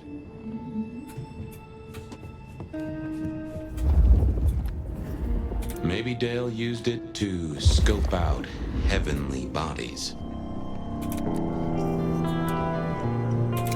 Lotions and potions. Most I recognized, but one stood out. I had never seen it before, and I thought I was down with the street trade. Had Dale whipped up a new cocktail? I was out of my league here. Maybe worth a chat with Sophia or Mrs. Thorne. Well, I'm sad to hear that though, bassist. Did you see Paradox's brief comments on Bloodlines 2 during the Q3 interim report? I have not, no. Again, I try to stay as much like out of like meddling with communities. Either Dale was paranoid or he had guests who didn't like sunlight. I was guessing the former. It was a Bible. Never took Dale for the religious type, but then I've heard some substances take mortals closer to God. One way or another. But they told investors, people who have played, like what they have seen. I mean, I'm gonna be real here. I'm not surprised, but again, that is not something Paradox is just doing. Like, I'm 99.9999999% sure that that type of shit is exactly what CD Projekt Red told investors when they knew they were launching the disaster that is Cyberpunk 2077. Again, like, these people are just salesmen. They're of course gonna lie about their products, you know what I mean? They're gonna lie. They're not gonna be like, listen, the opinions are mixed. Listen, their opinions are mixed. They're never gonna do that. Wait, I can speak with the cats? Oh, that'll be interesting. Let's animate this cat corpse.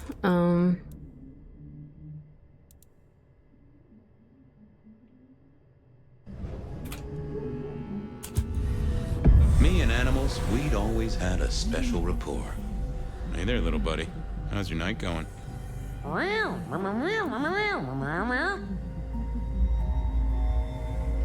Well, it appears that our animal speech is too low.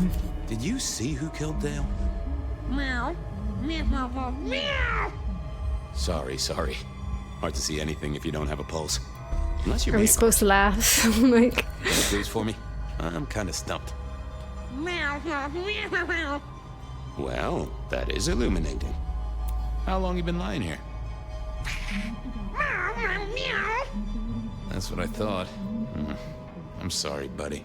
He didn't deserve you. Someone forget to feed you. Sorry about that. Yeah, that's true. Dale did have his habits. Guess sometimes he let the real world pass him by. Give me some wisdom, little cat buddy. Really? I'll have to remember that. $90. Do it, little pussy wuss. Sleep well. Little pussy wuss? Oh god, just kill me now. Just kill me now, y'all. Uh-oh. Uh-oh. Gee, I wonder what's gonna happen here. We as a Malkavian can interact with the stop sign, guys. This is it. Hey, buddy, not sure I agree with your philosophy.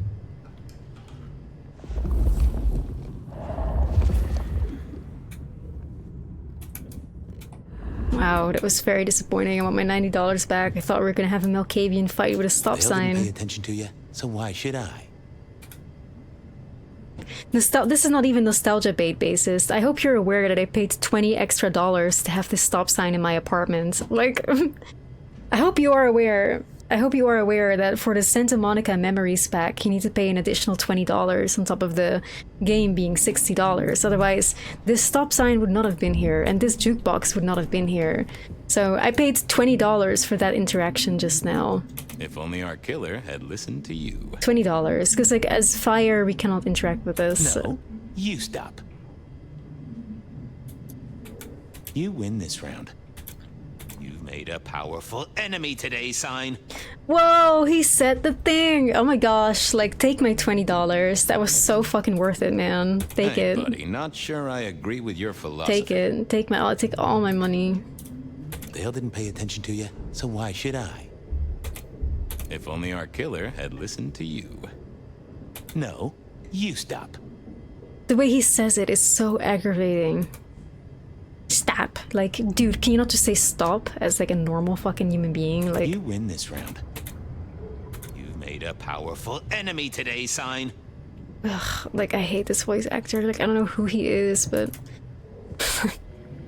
I'm sorry, but I can't. Like, I have nothing positive to say about the Fabian voice actor, and I'm very sorry, but I have nothing positive If to you can say. say one thing for the man, it's that he had an eclectic taste in clothes. Estrogen. Caution, do not take if male. Well, what Dale wanted to put in his own body Whoa. was entirely his Did own. he just say estrogen? He doesn't even know how to say estrogen. But this is also a reference to Bloodlines 1 with the estrogen pills. Or am I just saying it wrong? I thought it was estrogen. I don't think it was estrogen. Am I wrong or is he wrong? Like, what is the T here?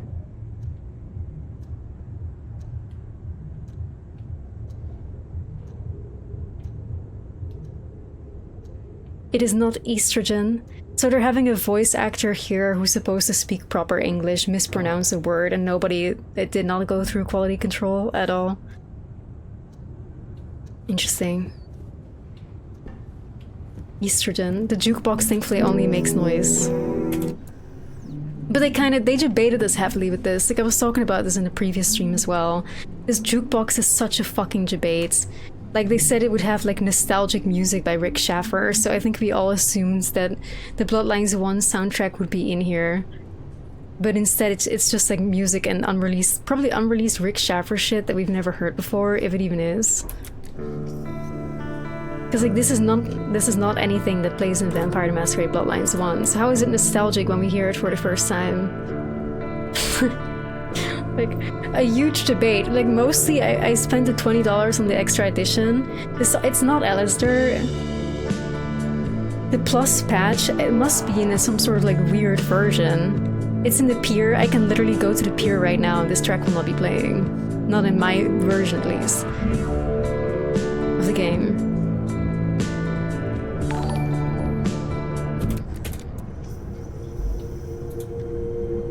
And where is this track from then? Because I would love to hear it.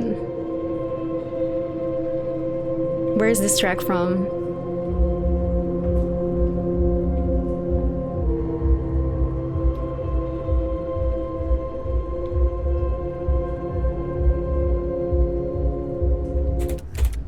Where is this track from? Because my point still holds. If some plus patch has one of the unused Rick Schaffer songs in the pier, okay. still doesn't give me nostalgia if I don't even recognize it and all the other tracks are not even in the game.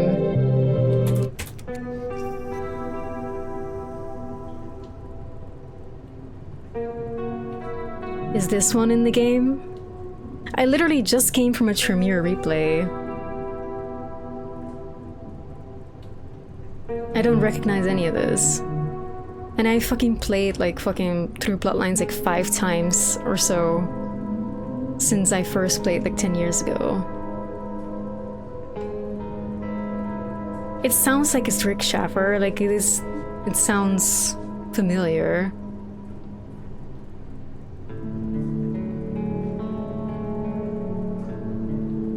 Like it's the classic Rick Schaffer like Stratocaster sound, but let me see if we can find it on YouTube. YouTube in Santa Monica Pier, Lines 1.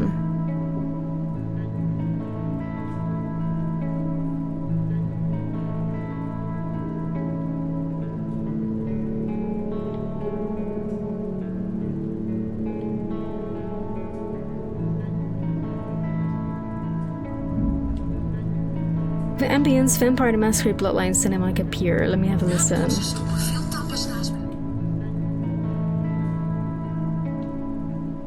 This video is 6 years ago.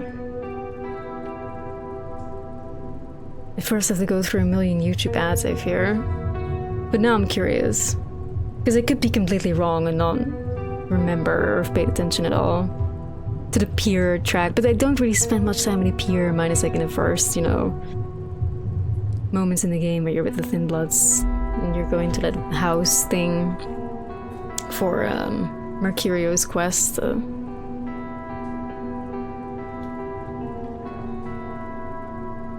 Right, let me see.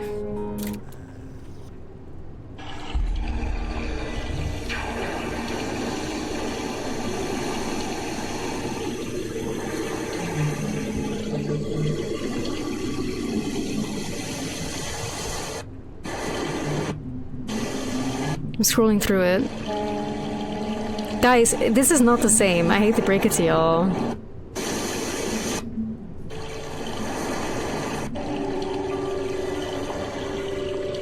This is not the same.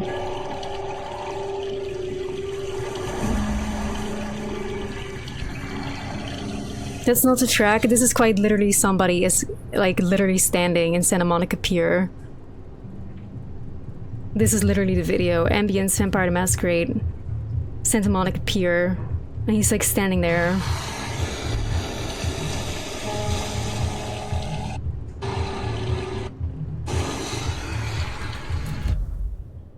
But now I'm honestly curious.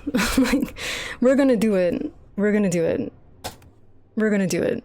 I'm curious now. I'm gonna launch Bloodlines 1 and I'm gonna check it out. Because I would love to eat my words and have one of the tracks on the jukebox actually be inside Bloodlines 1, because then at least I know I paid for one nostalgia track for $20. like, at least I will know I've paid for one nostalgia track. So we're gonna see if it's the same. Thanks for follow, Moldy Cake. We're gonna have a look. I hope Bloodlines 2 is not memory leaked, still running in the background somewhere, actually. It is. Welcome to Unreal Engine 5. It's like no Unreal Engine 5 game ever properly closes. It's so annoying. Let's have a look, guys.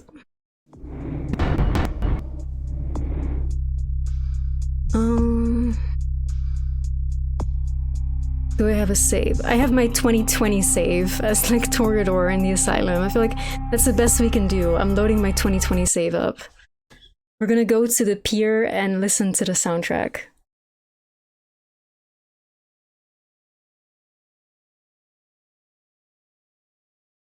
To see if it's indeed in the jukebox. I would love to be wrong. Like, this is the thing. I want to be wrong because I want at least one track from the original game to be inside, you know. To be inside Bloodlines 2. We're gonna see.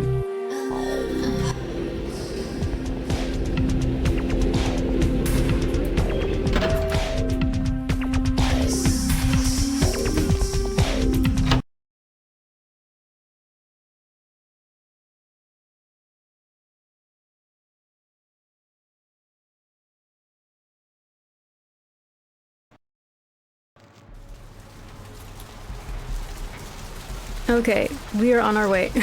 This is so silly. Here we go.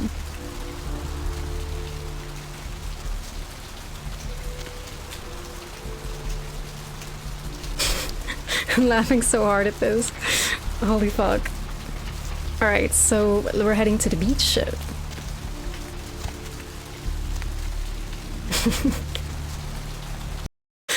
For science, yes. To see if our $20 was worth it.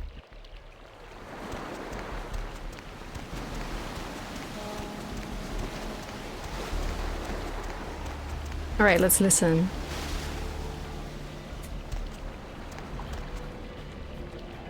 I'm still not hearing it though, you guys. Like, I think, again, y'all are just wrong. This is the beach, not the pier. You guys said it was the beach with the thin bloods. Like, the fuck? Where do I have to go now? Oh, we just saw Beckett run. Where do I have to go then? Where will this soundtrack play? Where do I have to go? Where will the soundtrack finally be playing? Because I am here.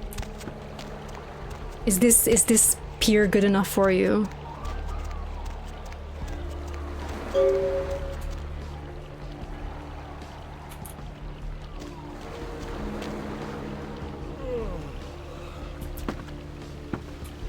Okay, then where exactly do you want me to stand for that soundtrack to be playing?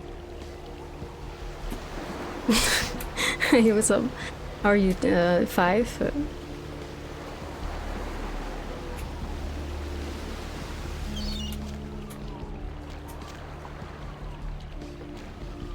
At the end of the pier in the later part of the story.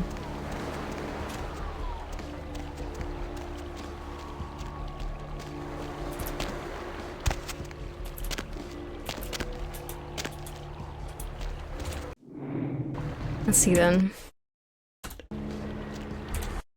Can we no clip through the thing? Oh.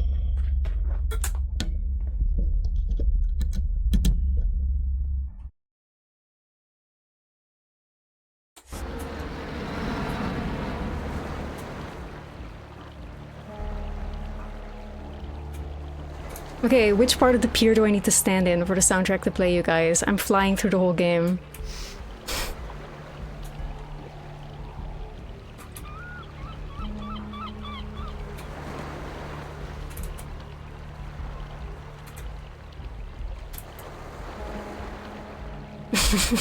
Like, anyway, my point holds. The fact that they sell this one track on the jukebox as a nostalgia track.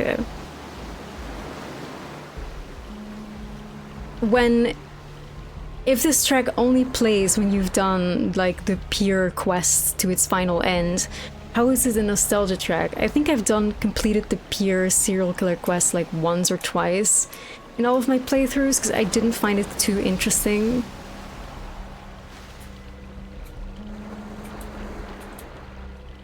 And again, it is not a track that is going to give people nostalgia to Bloodlines 1 if it's a track that's only associated with the finishing of a particular quest line.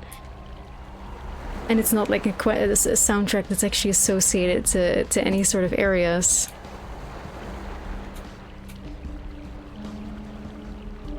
So it's like, I'm not sure if, like, you know...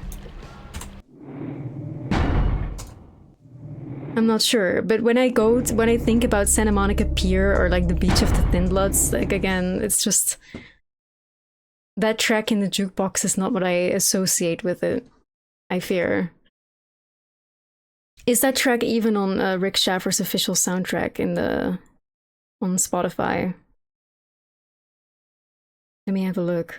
So what would that track be called? Because it's got Bloodlines Main, Hollywood Main, World Spirit Map, which is the one that plays of Vesuvius, Disrupted Combat, Santa Monica Theme, Chinatown Theme, China Boss Battle, Nosferatu Warrens, Downtown Theme, Disturbed and Twisted Combat, Edwards Theme, Crypt's Combat, Moldy Old World, Dark Asia, The Princess Dream, All That Could Ever Be, Main Theme Aggro Mix, Mission Impossible, Creepy Ambience 2, Crypt's Sewer Enter Lair.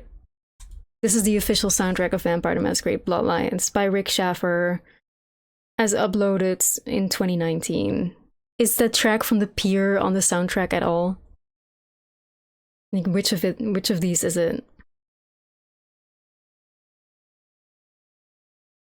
There's also the 2021 version, More Music from the Vaults, which is like Fat Larry, The Death of a Woman, Club Afterglow, To Live Forever, Club Vesuvius, Dangerous Places, World of Darkness, This World and the Next, Selfless Doubt, Is It All Worth It, Open Season.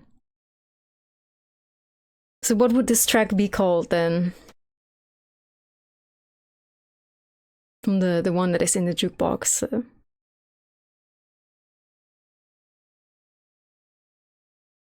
Festival. Let me have a listen.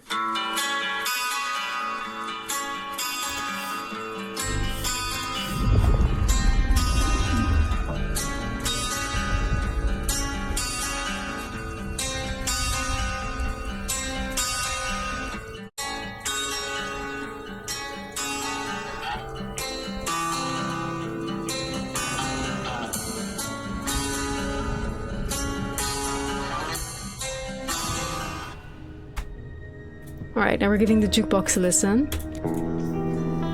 It's not even the same. Okay, is this the track that y'all say is the one at the Phyre? Because these tracks are not the same. Maybe it's like a different one is playing.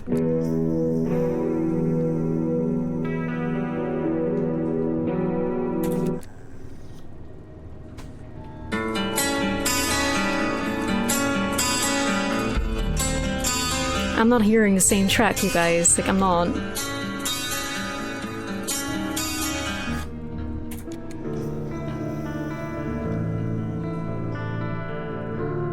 These are not the same tracks. Unless it's not Festival.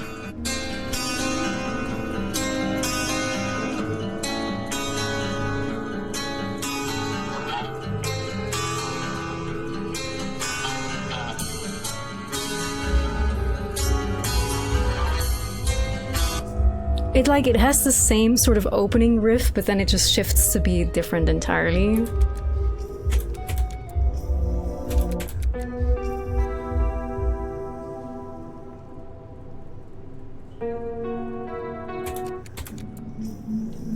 It's called Is It All Worth It? Okay, let me have a look then.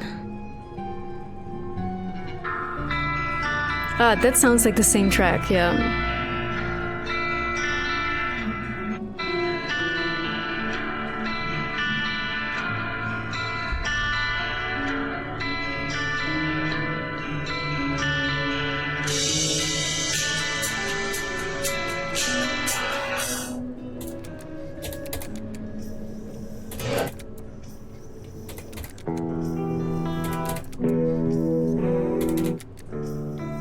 Okay, this is allegedly the same track.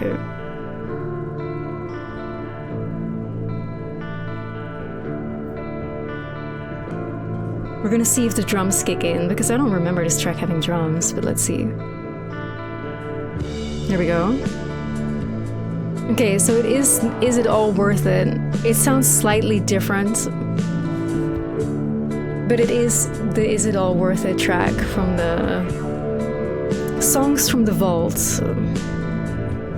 More Music from the Vaults by Rick Schaffer, 2021. It doesn't sound the exact same, but it sounds similar. Again, it's not necessarily something I would consider nostalgia in a nostalgia jukebox, but that's just me then. Maybe Dale used it to scope out the heavenly bodies. This place used to belong to my old friend Dale. Huh. Anyway. Maybe some sort of ancestral heirloom. Or Dale had been drunk at a flea market. I suppose one track was worth the money. Always have a special rapport. Hey there, little buddy. One track is worth the How's money. your night going? Rick Schaffer's always gonna sound like Rick Schaffer. That is true. That is true. How long? We're just gonna skip through this because I already played this before I went to prove my point.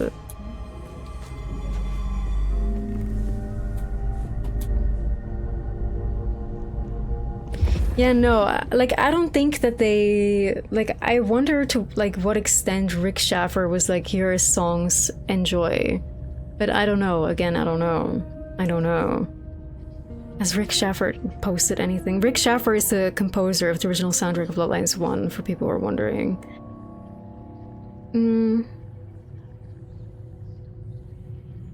Rick Schaffer.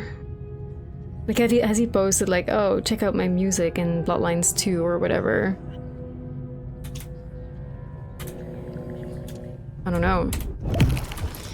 Ultimately, it doesn't matter, but it kind of does, because like, I could have had the $60 version, instead I bought the $90 version to have like all these extras in our haven, which include a jukebox with nostalgic VTM music from Rick Schaffer. Lotions and potions. Most I recognized, but one stood out. So to pay an additional $20 to basically get nothing but some cosmetics in your haven. Dale whipped up a new cocktail. I was out of my because league here. I'm gonna say something that is so controversial, that's so controversial yet so brave, okay? And y'all are gonna hate me for this. I feel like most people are gonna hate me for this, but I'm gonna say it because it is controversial and so brave. I would rather have had Toreador and the Sombra still be part of the deluxe version than not be part of the deluxe version. Because now I paid $20 extra, and what did I get? So, you know, what did I get? Cosmetics in a haven. That's it. At least a deluxe version would have been a deluxe version if they put extra clans in it. Now, Toreador and Sombra should have been part of the base game, period. I agree, just 4 clans is a bit laugh-worthy, but they should have just made 2 new clans for a deluxe version. Like, because I feel for $20, which is a lot of money, especially when you consider the game $60, so I'm paying a third extra. All I get is some cosmetics for my haven. Now, I'm an idiot, of course, for doing it, right? Like, that's fully on me. But at least the deluxe version, like at first I was like, okay, 2 extra clans, I'm sold. But I understand that there was a lot of outrage that they had locked clans behind, like, you know, a paywall. So I get it. And it's good that they listened to the community and that they added those clans, like, you know, as part of the base game, as they should be. I mean, but also it's like, I paid for the $90 version, now what do I get? You know, like they didn't replace the lost value in the deluxe version with something else, you know? And I think that's fucking whack. I'm sorry, but that's fucking whack. Like they didn't replace the value that was lost and put into the original version of the game. They didn't replace it with anything. I think that's kind of stupid. Maybe worth a chat with Sophia or Mrs. Thorne.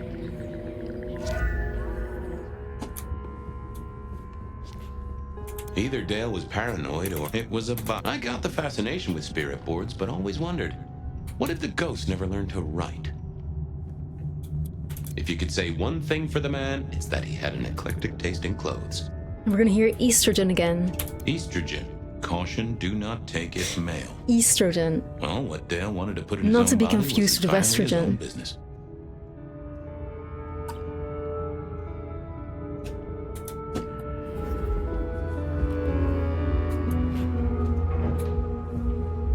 Ooh, wonder what he's gonna say about this. Cute kids. Though I do hear twins are a real handful. Like, this is such a shame, isn't it? Because here's the thing. We're playing as a fucking Malkavian, right? So like, this is my issue with the writing of Fabian. Because, like, Fabian is supposed to be Malkavian, but he's oblivious to everything. He's an investigator, but I've never heard an interesting Malkavian remark that is like, he knows something. He is a detective because he has insights. He knows about things that he's not supposed to know. He is dumb as shit. He's a dumb as fuck detective, has to interview everything. If he was truly a Malkavian, like something in him would have known that this is like Therese and Jeanette, or he would have had something interesting to say about anything that's happening. But he has not once has he been like, in a similar way to the way Malkavian was written in Bloodlines 1, where Malkavian in Bloodlines 1 knows legit the end of the fucking game, the plot and everything, and like the first second you get to know them, you know? This is the Malkavian insight that makes the clan so incredibly fucking fascinating. They're not just wacky, goofy fish milk idiots that just don't know shit but they're happy-go-lucky. It's like, no. Their mental illness cloaks an incredible, insane foresight. They know everything. This is why they're one of the most feared clans, because they will know shit that you don't want to be known. They will be aware of things that you don't want them to be aware of. But what the fuck has Fabian been aware of? If Fabian was a true Malkavian, when we first saw this rebar killing, he would have made some comments that we could have backtracked on and been like, oh my god, he knew all along. But nope. He don't know. He don't know shit. What kind of fucking Malkavian is this? Oh, he can talk to corpses and inanimate objects. Alright, well that's good enough. You know. That's good enough. And he's also silly and chaotic, you know. Proper Malkavian. Thanks for the follows, Electric Ladyland and Lars. I appreciate you guys. Thank you so much.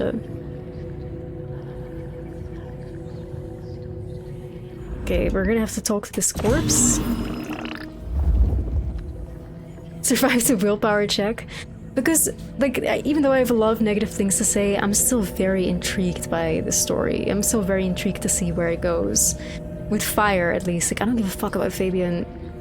But I want to see what they, like, you know, what the sign does and, like, who has done that to them and how it affects them. So it's my curiosity more than anything that keeps me going. Like, I want to see, you know, like, I want to know. Artist, thanks so much for the follow. And I want to be one of the only people on Twitch that hasn't yet given up on this game. Like, I feel the amount of people that have finished this game is probably like less than 5% or so. Dale was one of those guys. You know, you've just seen him around. So I want to know. A few times, maybe exchange the latest gossip. Hit a body or two together. You finished it? Dale, Let's go, Lars. I'd say it's good to see you, but you know, you being dead and all and a figment of my imagination, guess it means I don't find you at your most scintillating. Oh, hi, Fabian. Been a while. Yeah, I've been better, though I never looked exactly healthy, did I? They have the Madness Network. Well, it seems that Fabian is not in tune to that network at all. Obvious question, I guess, but how did it happen? I'd say my throat was cut, and then I must have been dragged up onto this rebar. Someone rammed it through my rib cage, and I still just don't understand how this whole rebar killer like investigation that Fabian is doing, how it ties in with the main story at all. Like, I hope we're gonna find out at some point. Iron through you? This looks more and more like kindred. Did he just make a fart noise with his mouth? Oh, excellent. Sounds right to me. But I still don't, like, that's the thing why I'm so uninterested by Fabian, because if Fabian was a way for Phyre to somehow gain insight into what is happening, if Fabian's dreams were somehow, like imagine if Fabian's dreams were like he is trying to uncover the fact that there's sabots, the sabot has infiltrated the Camarilla, and he is slowly but surely uncovering shits, and what we're doing as Fabian gives context to what we're experiencing as Phyre, it would be a lot more interesting. But I don't understand how this rebar killer has any sort of influence on the main story. Again, maybe we'll find out at some point, but I still don't fucking know, so how am I gonna be interested, you know? It's probably, like I said, it's probably only gonna be revealed to us at the end or some shit. How was the alchemy trade going for you? Hard to say, isn't it, Detective? I've still got the makings of alch cookery around the place. Still got that acrid tang at the back of your throat, same as you always smelled in here. A note of butane and a cheap body spray. So, yeah, looks like business as usual. Did you know the killer? You know what? I think I did. At least, no sign of a struggle, and the door locks still hold. Must have been someone I knew, or at least expected. Customer, maybe? You were a ghoul, right? I'm pretty sure of that. So who was your patron? Your Dommy thingy. Dommy thingy, Who'd I please. From, you mean? It's hard to say. I don't think I ever told you, Detective. Who was your Dommy thingy? You ever did. Maybe a person of interest for your case? Yeah. Do you guys have a Dommy thingy? Yeah, maybe so. Whatever the fuck that means. I have helped you figure out one thing, Detective. There was a reason I was killed, right? Sure.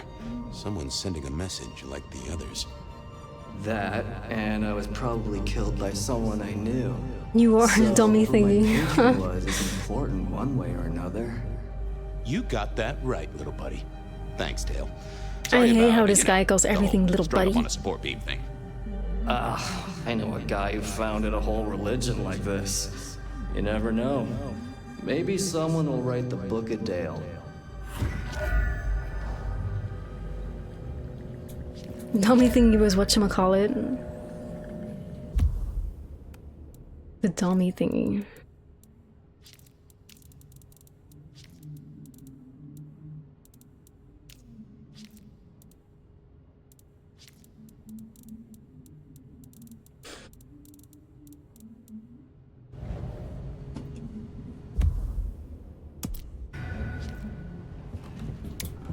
Hey, buddy, not sure I Hey, agree with buddy. your Like, why does he philosophy. call everything buddy? From like corpses to stop signs, like everything is his little buddy. And it's like, why the fuck is that the case?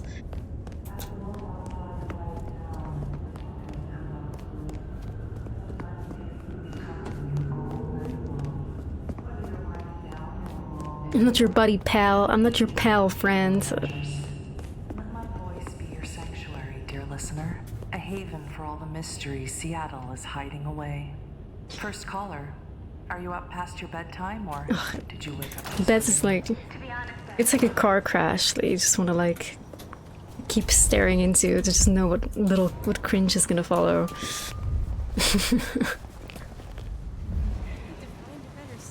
This one I find really weird. Like, some of these ads are just so tone deaf. Like this one, the only race that matters. Like, is this their attempt at dark humor? Because it doesn't do it for me. It doesn't do it for me at all. I find this incredibly off-putting.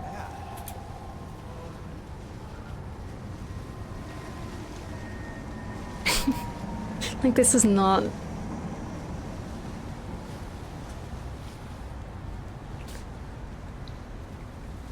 I feel like this is probably their only attempt at dark humor, but it's just, it does not, it doesn't...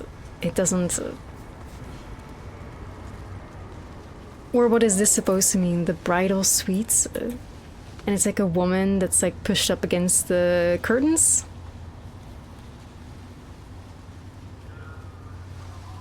She looks awfully like she's trying to escape.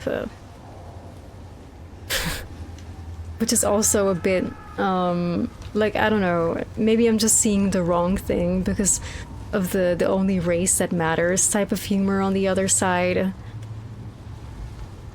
But this is quite disturbing.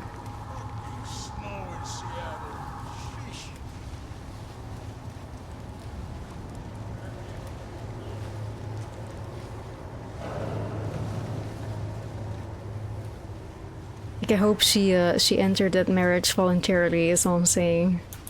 Because the way it's designed doesn't really give me that vibe. It gives me abstract daddy vibes. If you know what I mean.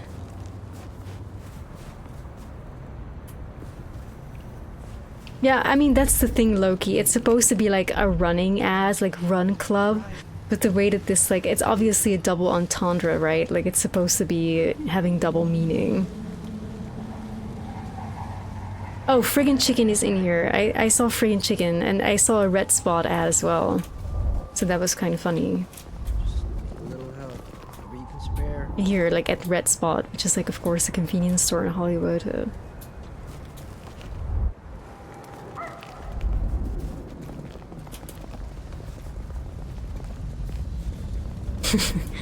Like, the fact that our biggest enjoyment in this game comes from whatever nods there are to Bloodlines 1 is like quite telling, isn't it?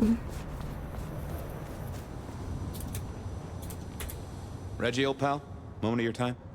It's a fine night. Here he goes again, Mr. pal, Fabian. buddy, pal, guy, Night friend. of beauty and delight. Reggie, old buddy.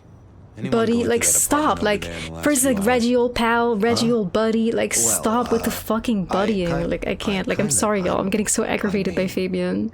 He brings out the worst in me. I promise usually when I play okay, games I'm Reggie? very nice and I'm very optimistic and happy. It's just Fabian brings out the worst in me, I can't help This was it, I am not so sorry normal, everyone. Even for Reggie. I'm sorry. This is not usually how I am. The way I react to Fabian is not a reflection of who I am as a person. I'm giving that PSA. You okay there, Reg? Nothing coming back to you about the apartment? Hey, Fox, thanks for the follow. I promise when we're playing as Phyre, I'm a lot happier as a person. No? This was even stranger than usual. That mind was fogged out. Think hard, Reggie. You see anyone at the apartment? I think well... Huh. That was even more blank than Reggie usually was. Just a little moment of bliss to spice up your night? Sure. Let us melt Twitch flesh damsel, and hey. share minds. My outburst while playing as Fabian does not reflect me as a person. And I find this is so cheap too. I find this so cheap, bruh. The fact that when we're feeding as Fabian, we don't even get to see it. It just goes to black and then you don't see anything. It's like, why, when this game is half of the time Fabian, like, do we have no parkour, no mechanics, no gameplay, no combat, and when we're feeding, we go to a black screen? Why? Like... I needed that. How lazy. It's like, I'm pretty sure it's just because they didn't want to make Fabian like a physical character. Like Fabian, like the character of Fabian, if we go in like a fucking camera-free thing, I'm pretty sure we don't see anything. Like, I'm pretty sure they just didn't make a model for him. Because like, why are we not even seeing him feed? You sure you didn't see anything? Well, I thought I saw no. Well, this Silent Lou, like, I think he was meant to be like a noir detective that does like the chain smoke. Like, it would be more interesting.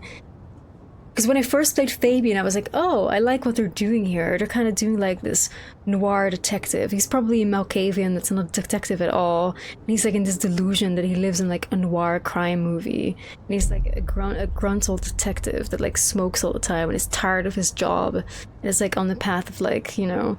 But it's not the case at all. He's more like a Blue's Clues.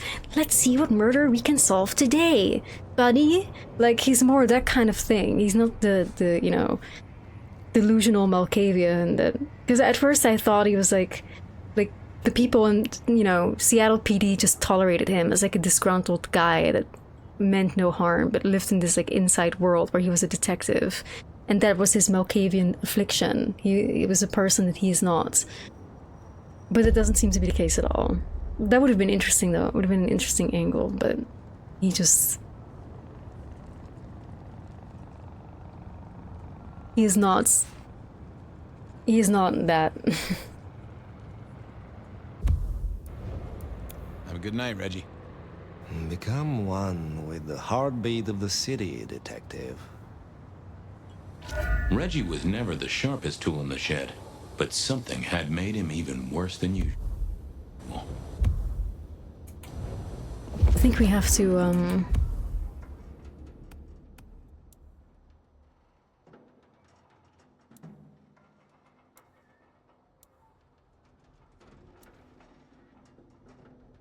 I have to use this ability right here. Let's have a peek, shall we? That won't help me. Let's see what's going on in here. I know I saw it. It was.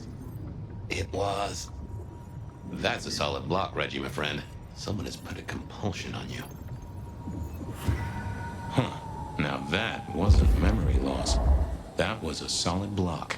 Someone had used kindred juju to seal Reggie's mouth. I wouldn't get anything from him, but I did know someone strong-willed had done this.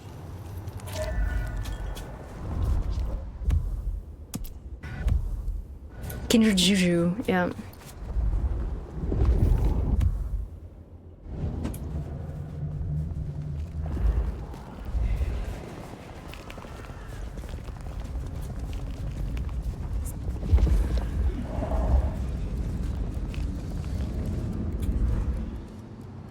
This one I also find so terrible, like the Daddy Issues podcast. Did I get all the crosses? I don't think so, but I haven't really felt like I wanted to do that effort. I fear. Which clan has it again? I'll come back to you when I do. No. The Daddy Issues podcast. This is how I imagine Hadi von Schland was sitting in her YouTube recording space as she recorded the Bed of Nights in this exact outfit.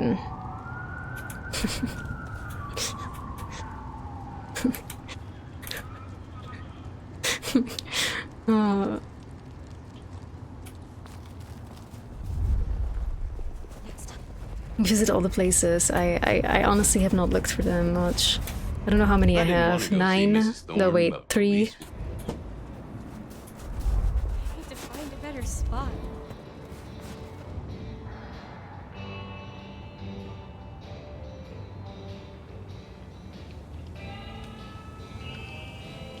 Yeah, well, the thing is, the Depth of Night itself also didn't have music. It just had like advertisements, and when the advertisements were over, it would just replay. So I don't mind the fact that there wasn't any music, but it is kind of weird at the Bed of Nights. Just like once you've listened through the whole thing, it just goes quiet, though. Yeah.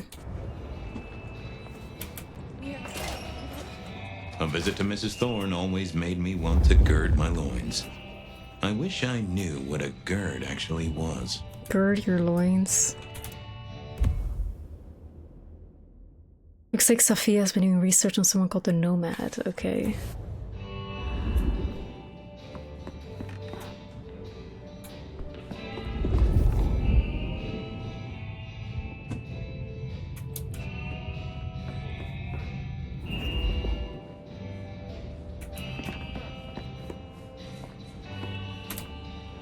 Good evening, ma'am. Detective. I'm sorry, Daddy. Is there something you need? She seemed in a good mood. I assumed she was marinating a couple of kids in the back room. I was wondering, you ever hear of a guy called Santiago? A hunter? Can't say I know the name. Active here back in the 1920s. Other places before that. Oh, long before my time in your benighted country, young man. Now, is there anything else? You seen any murderers around the place at all?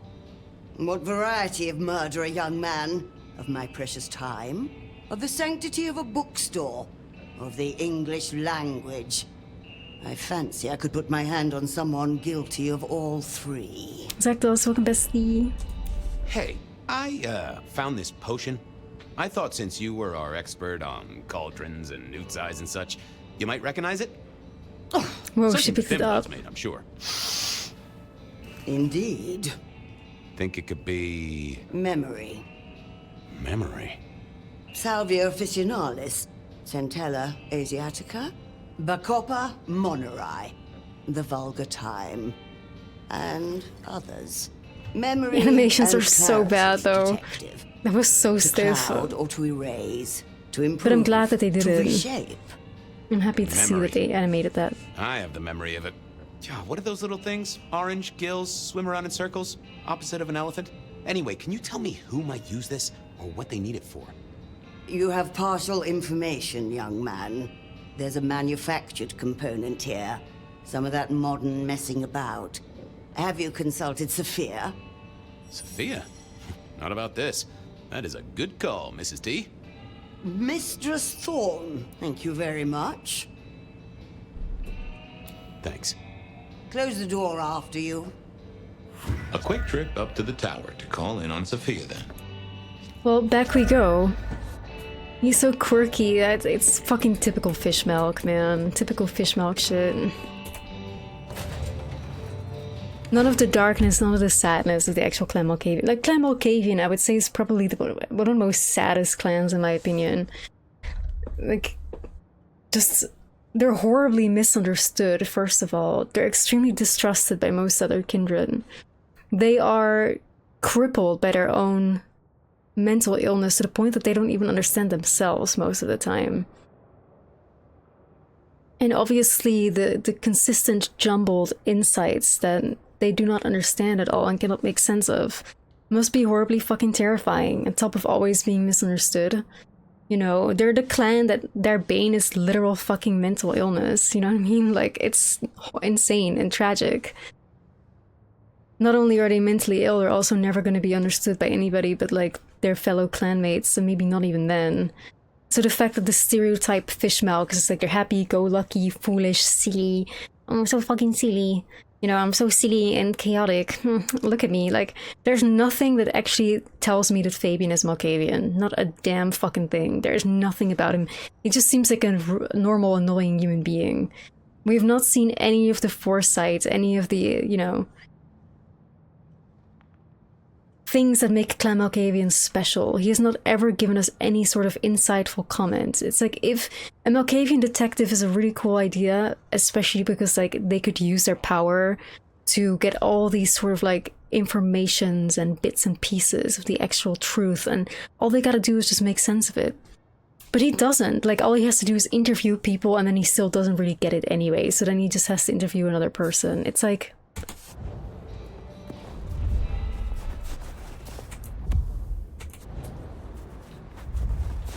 talking to the inanimate objects, but again, the inanimate objects are not really telling him anything that give him any sort of insight what he didn't already know.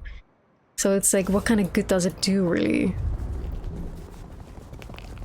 His memory is, yeah, he has a very bad memory, but now explain how he is a detective then. How did he get hired by Seattle Police Department when he cannot remember shit? Explain that. How is he a detective with an actual job when he cannot remember anything?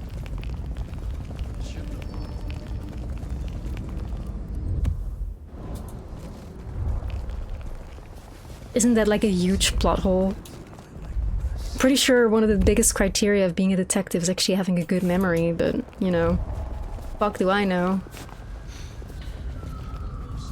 Which again, like, at first I thought that he was just a delusional man that thinks he is a detective, but he has an actual office in the police department, so... It's not a delusion, I think, unless everything is made up that we're experiencing right now, and if it is, then like, what point does it have for the actual game?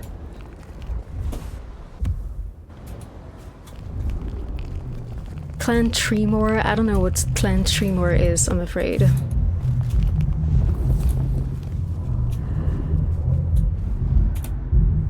There she is.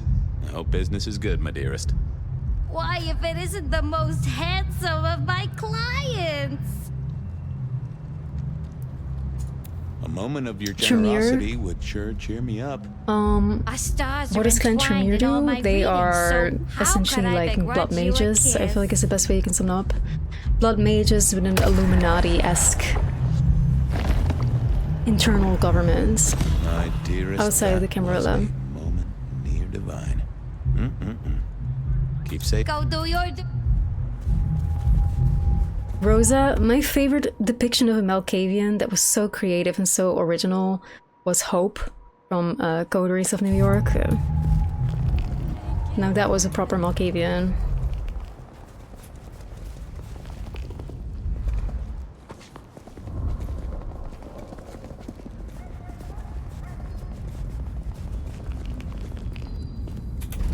Hope was fantastic. Hope was so good. Hope was essentially a streamer. Like, it was really weird. Like, Hope was essentially like a streamer that had the chat that was talking to her was basically all her, and it's just like, it was very convoluted. It's like everything that she gained insights to was like herself, but it was like her chat that talked for her. It was like, yeah, it was super clever and really interesting.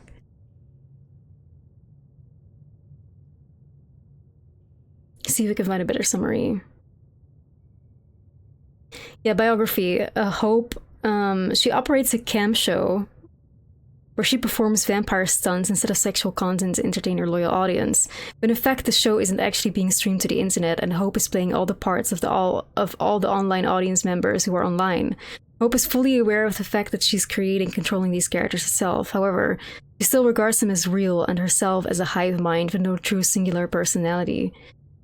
She keeps close tabs on behind the scenes in New York City, placing herself as a direct opponent to Kaiser in information brokerage.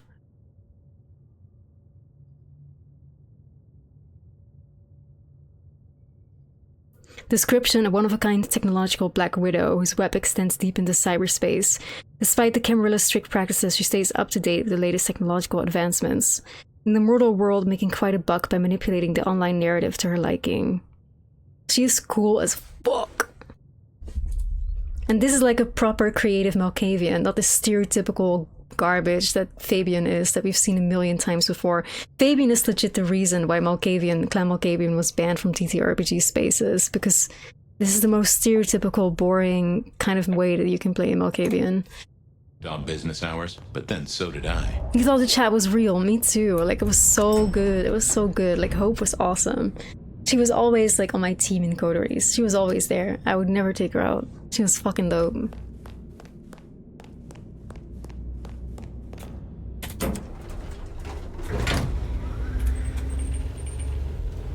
The fact that she literally like had like performed vampire stunts on something that wasn't even live streamed and her chat was just all her. It was like, damn. It gives you that buzz when something is just like very well made. Like, damn, this is a very interesting character.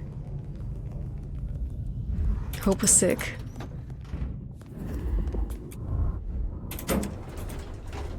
There needs to be more justice for the visual novels. Like, they're so good though. They're fucking great.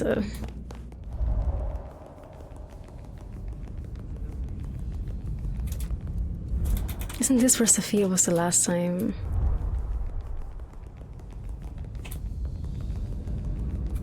I liked all three. I didn't like Reckoning of New York as much. Shadows of New York was my favorite.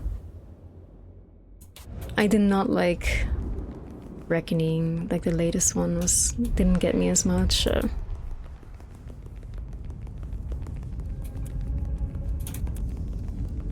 Where the fuck is Sophia?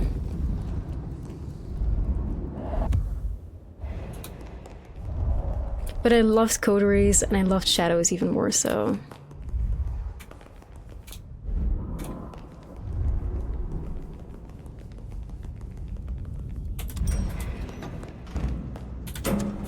I thought, what was her name again?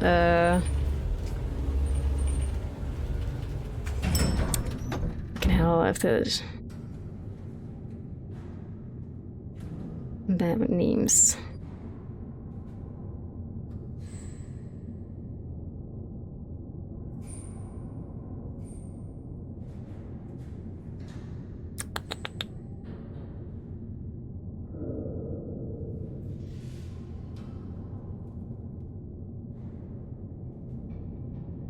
Julia, that's it. I thought Julia, aka the main character, the La Sombra main character, was so good. I wasn't really particularly like into La Sombra very much, but then when I played Shadows, I was like, holy fuck, La Sombra is epic. Yeah, it's a good one. And I loved seeing La Sombra as like, you know, a playable clan. It's like really the official, one of the only official like VTM games that had like actual playable clan La Sombra before this one.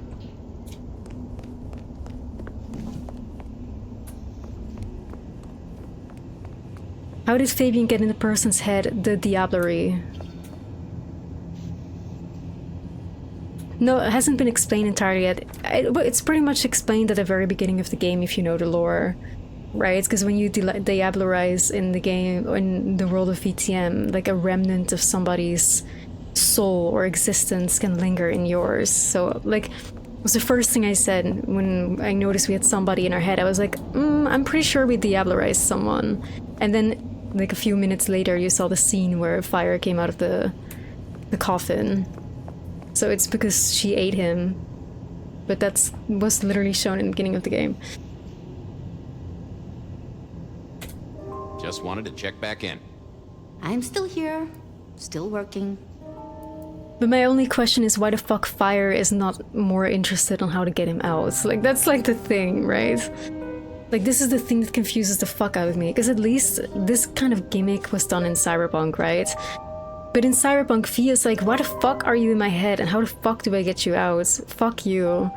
Fuck you for trying to take over my body. Why does Phyre not feel the same? She's just like, okay with the fact that her mind has been taken over by another. Like, why is she not like bothered? Like, she's just okay with it. She doesn't even talk back to him, she doesn't interact with him, he's just become the new voice in her head or something. which is so strange. Like, I don't understand why. Like, if you had a random voice in your head that is giving you dreams at night, wouldn't you be more interested in, like, why? Also, how? Also, how do I get you out? You know? Like, how do I make this stop? But I guess Phyre does not concern herself with that. I picked up this potion, wondering if you could tell me about it. Oh, interesting. Oh, this is fascinating. Not the recipe I know. Could you take a guess? Yes. An enhancer, I would say. Something to magnify capabilities. To make your body work more efficiently somehow, in one way or another. Mrs. Thorne thought it had something to do with memories. Ah, that would make sense. A memory enhancer, yes. To make the subject's recall more acute, more capable. A memory enhancer, huh? Now that's interesting. I wonder who might be in the market for memory potions. I can think of a few trees to shake. Nico's one for the markets. Katsumi might know, given it's a thin blood potion. Tolly, perhaps? Yeah, Tolly might have heard something. Although getting him to share it is never easy. Thanks. You've helped a bunch.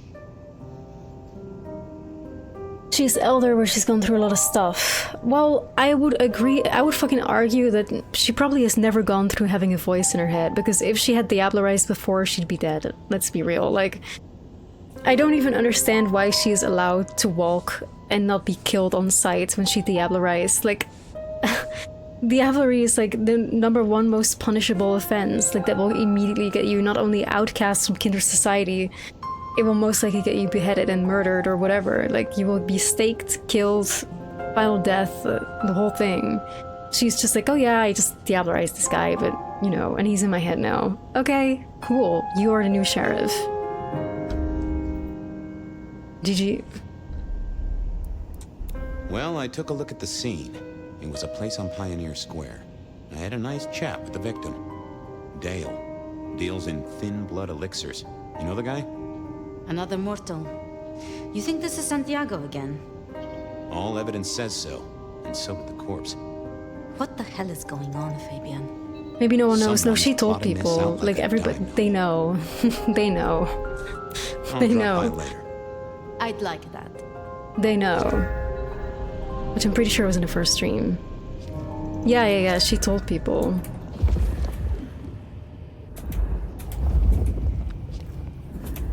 Just wanted to check back in. I'm still... See you, Toots. I wait with bated breath for your next visit, detective.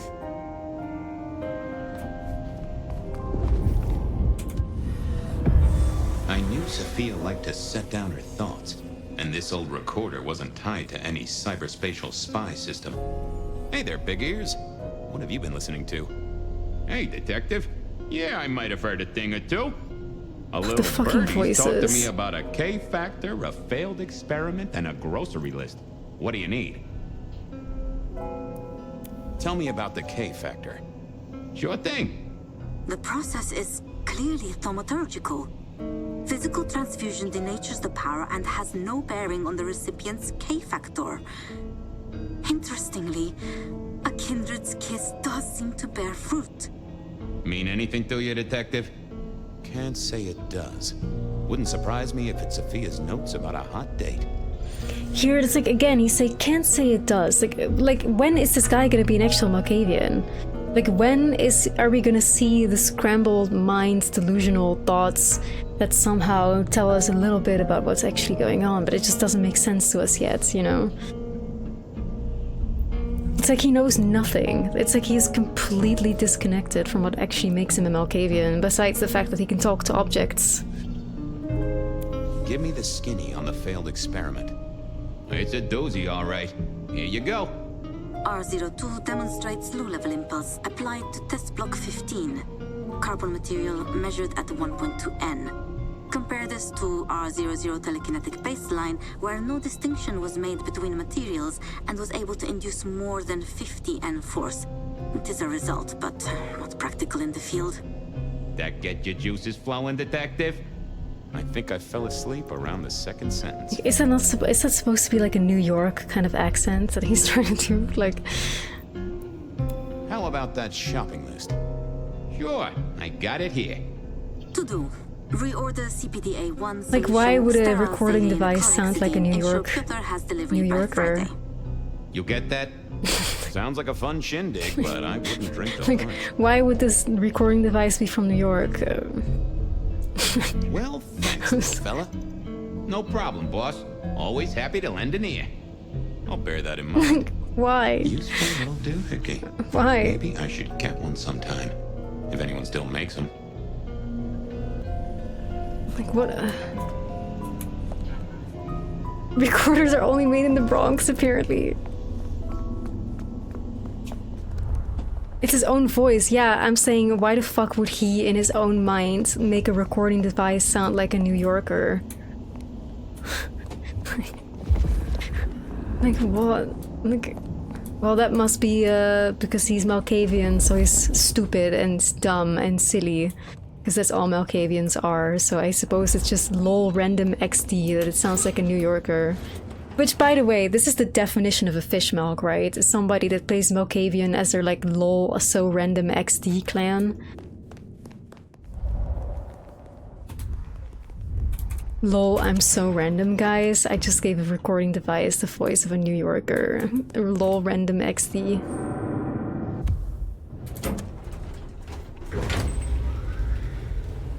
Nah, I don't think so. I mean, the VTMB one has, of course, the fishmilk stop sign thing, but it's not like, by definition, fishmilk. I would say it's not even a fishmilk because I feel like the Malkavian and Bloodlines one is the origins of people's inspiration for fishmilks more than anything. That one, and of course the original fishmilk in like a Redemption, and in the earlier TTRPG core books.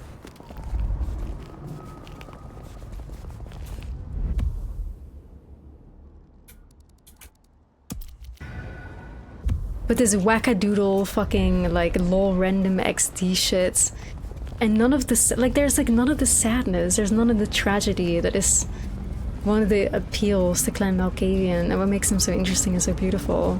There's none of the sadness, none of the tragedy, none of the like they're the most cursed out of all the clans, I dare argue, because they live in eternity in just incoherent mental illness that has them be misunderstood by not only themselves but by everybody else. It's like, there's none of the sort. This is a happy-go-lucky wackadoodle, beloved by everybody silly detective that makes lol random XD commentary. Like, how is this not fishmilk?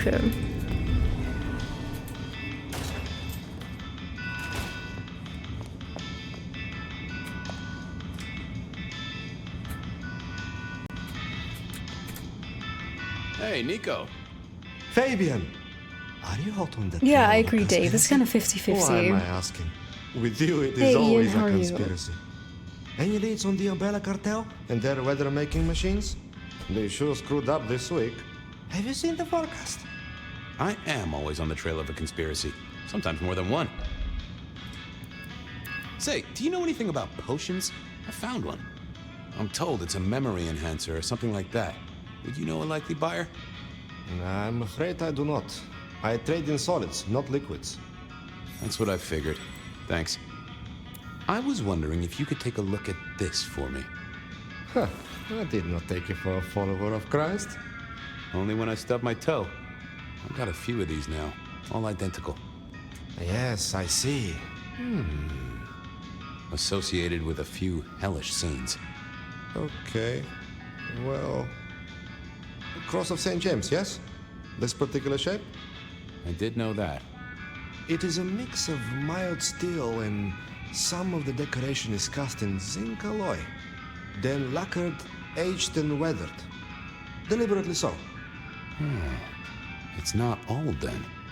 Oh no, not at all. Recently made. But made to look old, like a film prop. It's not a bad job. It would not be cheap. Properly made, none of this 3D printing. A prop? Now that is interesting. Thank you, Nico. That's helpful. Heard anything interesting lately? Not at all. It's been quiet. Like the calm before a Also, storm. we've, like, I would Although like to we're once already again, in of some course we've been yapping a lot, but we've been playing with as Fabian since the beginning of the stream. We're about 3 hours in now, to give you a little bit of an idea on what's happening. Storm, no? I do know what you mean. The impending juggernaut of Christmas? Perhaps. Have a good night. Good night. Nothing from friend Nico. Time to burn some more shoe leather. Like, we need to go to yet another 2 people now. I knew where Tolly was hanging.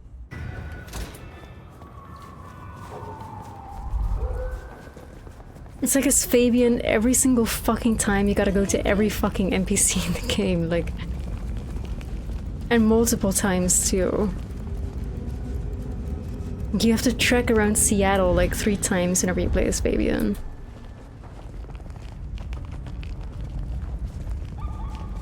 Is this the main quest? No, but I would dare say Fabian is the main character, for sure.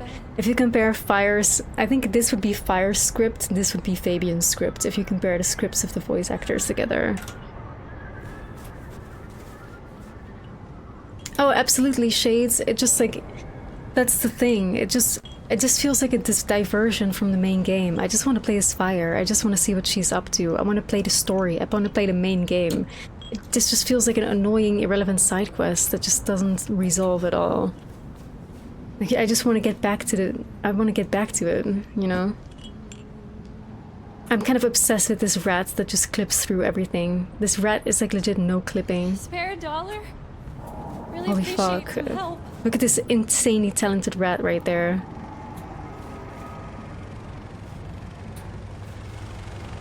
Whoa.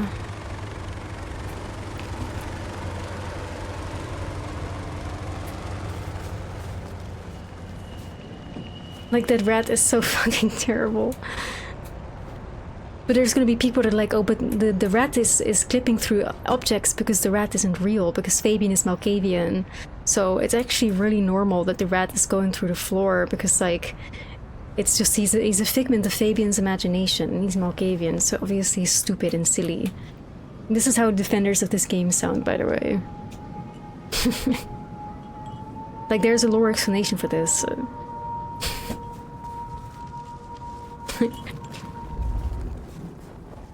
Miracle, I don't... Detective!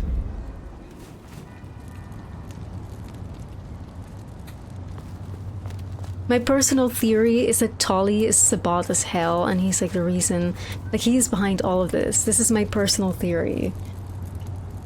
But it all comes back to Tolly, and that's another reason why I keep playing, because I'm very interested to see how the actual main story pans out.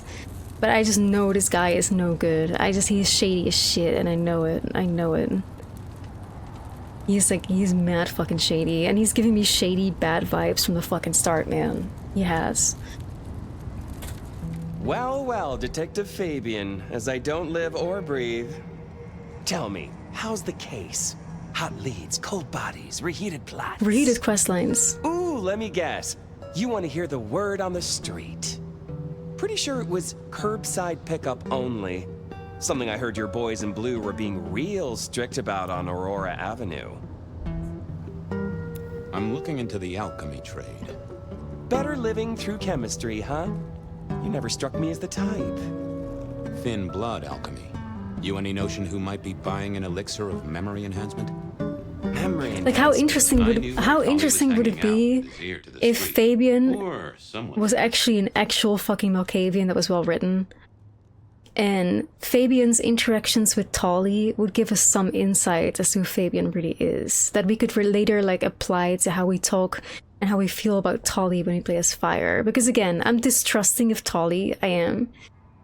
It would have been so interesting to have the Malkavian in our head be able to sniff out what Tolly really is about. Is he trustworthy? Is he shady as shit? And then when I play as Phyre again, I can use that knowledge, that Malkavian insight, to reshape how I feel about Tolly or how I think about him.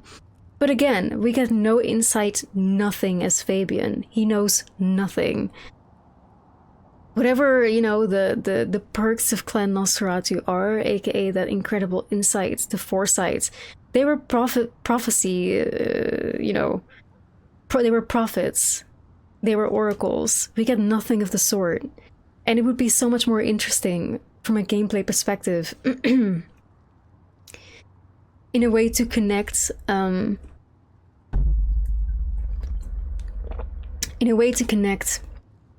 the Fabian dreams to the Phyre questline or the Phyre playing. If the dreams with Fabian would be ways for us to gain insight and context to the characters that we're dealing with, you know? Like if Fabian could have forewarned us about Isabella turning on us or Isabella having something to do with our sign, nothing of the sort. If Fabian dreams could give us insights about what Tolly's intentions really are, so that we can adjust how we talk to Tolly as Phyre. See, then it would make sense. Then all this shit would kind of like tie in with the Phyre story and the Phyre parts, but they don't tie in at all. It's like they're completely separate. There's nothing that links the two, and on top of that, we gain no insight whatsoever. Like, memory enhancement. Oh, it'll come to me, I'm sure. Who'd need an improved memory? You know, Fabian, sometimes I'm so dull you could use me for crowd control. You really don't know who needs this elixir? You're the detective. You tell me.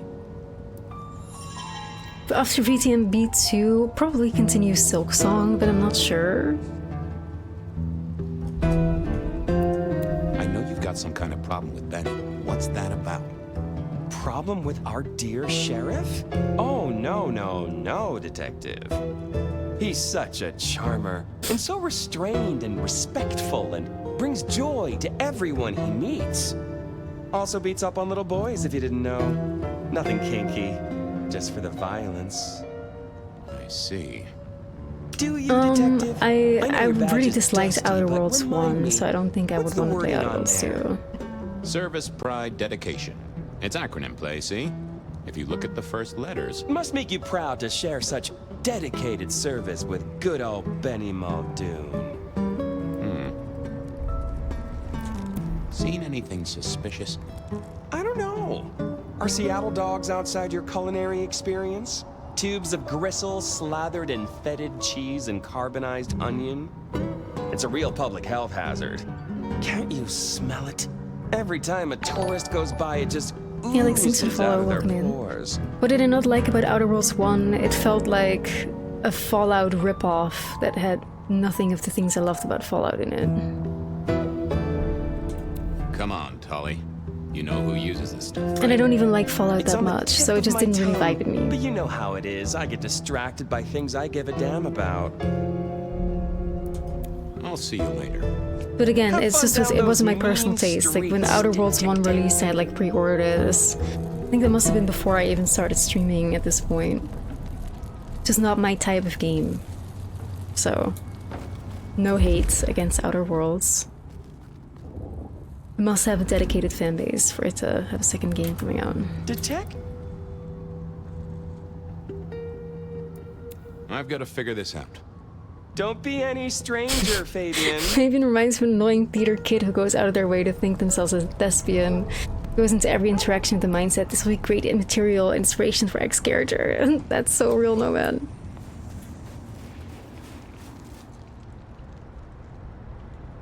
Hoobastank, yeah, basically Rebellion. Yeah, I don't like it at all. The fact that our main character is called Phyre is like so... whatever, you know. It is what it is. It's like one of the least grievances that I have with the game, but...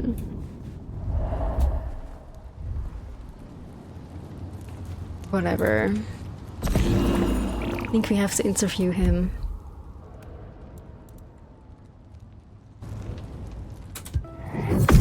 What secrets are we keeping,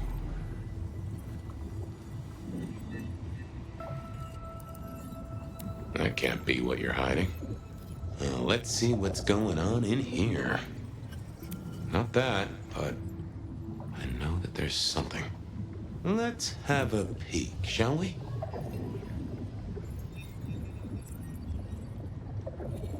It's Willem, you failure of a detective.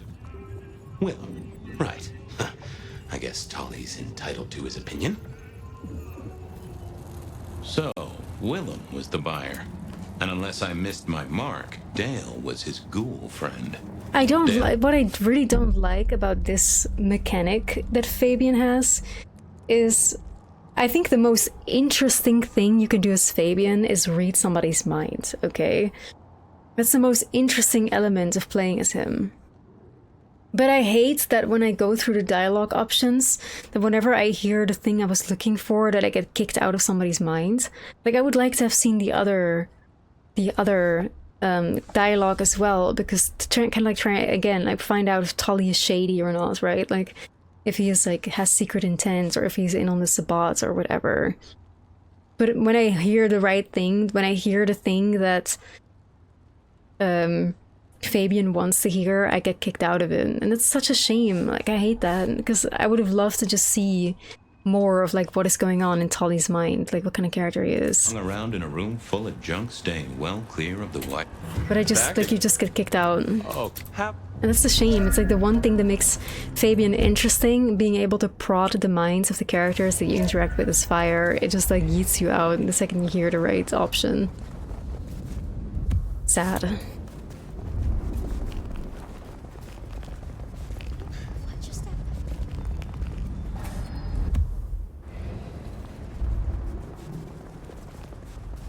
Yeah, he could have rebellion, but he has nothing of the sort. No visions, no future insights, no prophetic sure Willem hung around here. Thoughts, No nothing. idea why. I don't think he ever drove a car.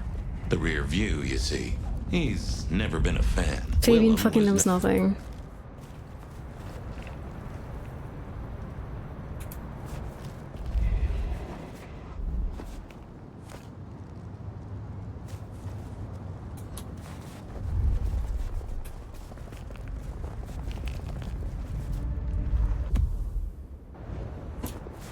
Like, that's the thing, basis. It's like, I don't want to fucking know about just the boring dialogue option exhaustion of Fabian, but I would want to exhaust the dialogue if it's prodding somebody's minds, because it's far more interesting to get the ins and outs of what somebody is trying to hide from you than just hearing what they have to say. So it's like the one thing that is the most interesting they keep from us on purpose. You cannot exhaust the dialogue on the most interesting parts.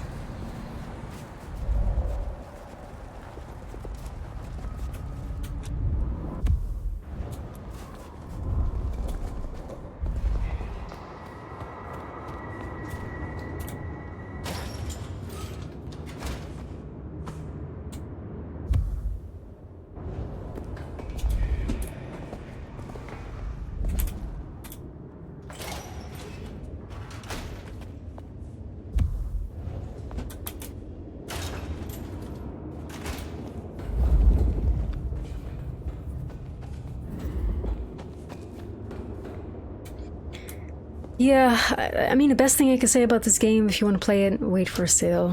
Like, just wait for a sale.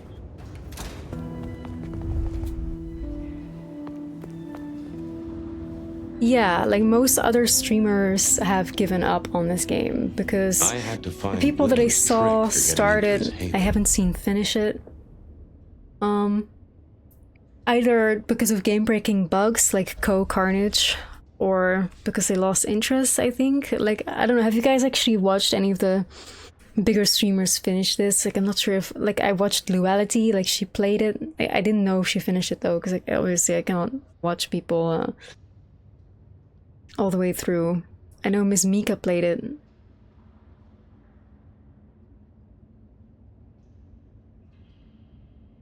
They stopped and replayed VTMB? Oh, shit, no way. Cool to see her here from her. You only saw them play the first day. I've not seen any big streamer except Mika. It's like, but then, did she finish? Because I'm pretty sure she's playing Outer Wilds. Oh, Mika finished, okay. It's the only one I saw that finished it so far. Okay. Did Lua end up finishing? Is there any people here from Luality's community? Because I know Lua was also super hyped for this game. Lua didn't finish, okay. Yeah, but little I saw of Lua playing it, like she also was not feeling the game. I probably shouldn't And which is be drinking crazy because Lua can usually make anything fun, right? potions like That's one of this, her but something told biggest me strengths and charms. the keys to victory.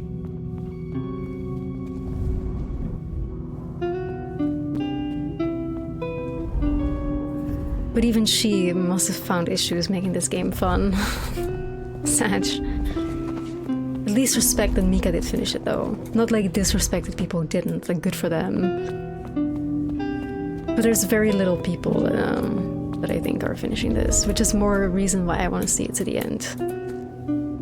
Also because I feel like whenever I do give criticism on something, like imagine I'm out here, you know, I've finished a game, we're doing something else, and people ask me how I feel about the game. I feel like I could only be fair in my criticism if I've seen the whole thing through, right? Instead of like having only played half and then it's like, oh, it's fucking garbage, actually. Like I've known people who have played games that I love to death, but they didn't finish or gave it only a few hours and said they hated it. And it's like, if you had just kept going. So that's why I keep going as well.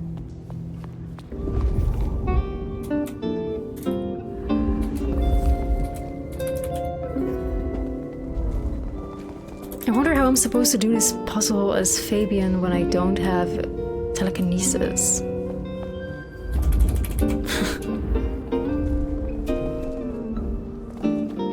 Yeah, like that's a sad thing as well. It's like VTM, probably the interest in Vampire the Masquerade right before the release of this game was bigger than it's ever been. And due to this game, people are like, this is not it. And yeah. But I don't mind that.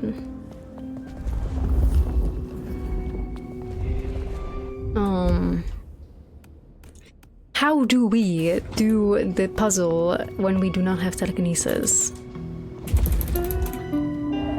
Do we talk to the levers and ask them to activate themselves? Is that it?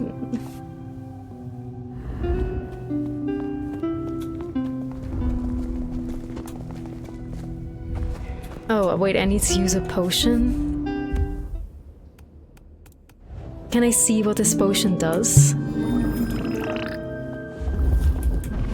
Oh, it's a potion of telekinesis. Oh, okay.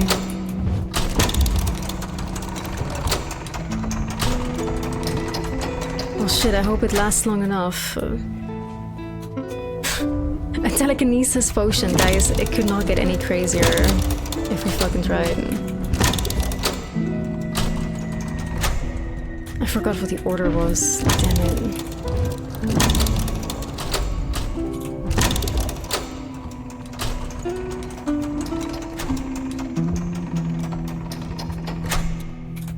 Yeah, there is an order.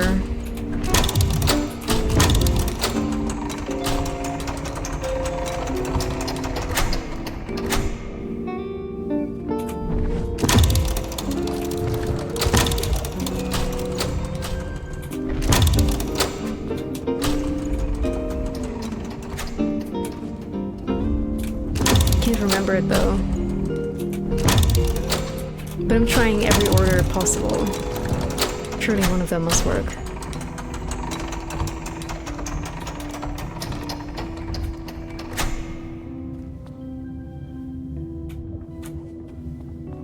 No. And Dewey, I hope I said it alright. If you expect the developers of this game to animate an animation where our character interacts with an object in the real world, that's kind of crazy. It's way easier to just animate a telekinesis grab and use it for everything than actually have to animate the hand wrapping around a handle and then pulling. One thing about this game is like wherever they could make a shortcut, they've done so. So obviously telekinesis, everything to interact with anything is the way to go, opposed to actually having our characters physically touch the world around them. Hey middle-aged, how are you? Welcome in.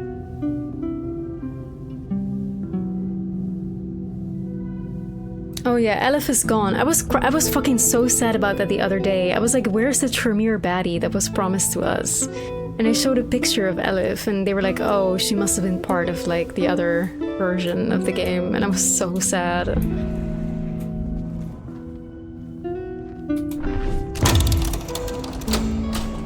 I want to meet that sexy Tremere baddie so much.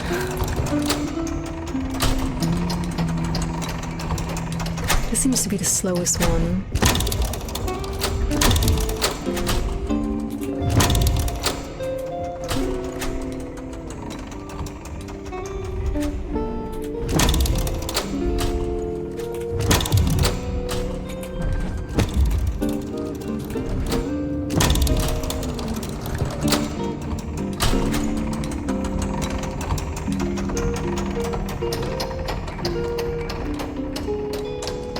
Women like Margaret Qualley. I mean, I do absolutely enjoy Margaret Qualley, yeah.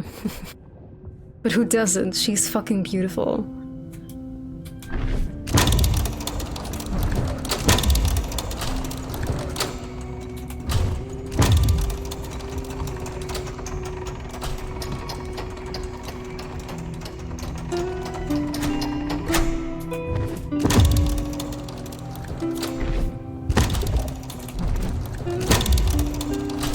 Surely this is it. Here we go.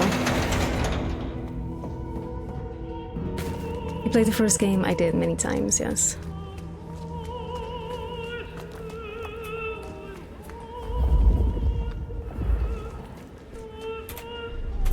Willem was a strange kind of guy, and I was qualified in strange kind of guys.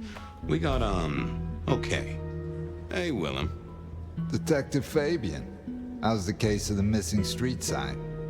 Oh, I solved that a week ago. Honestly, Rebellion, I think about it's where the safe sign to was. say It was that the street itself that VTM moved. is going to be pretty dead The after two are this, I reunited fear. and happy as bluebirds. Minus just I like wanted the to talk stuff to that you we've been about getting something usually else. through the years.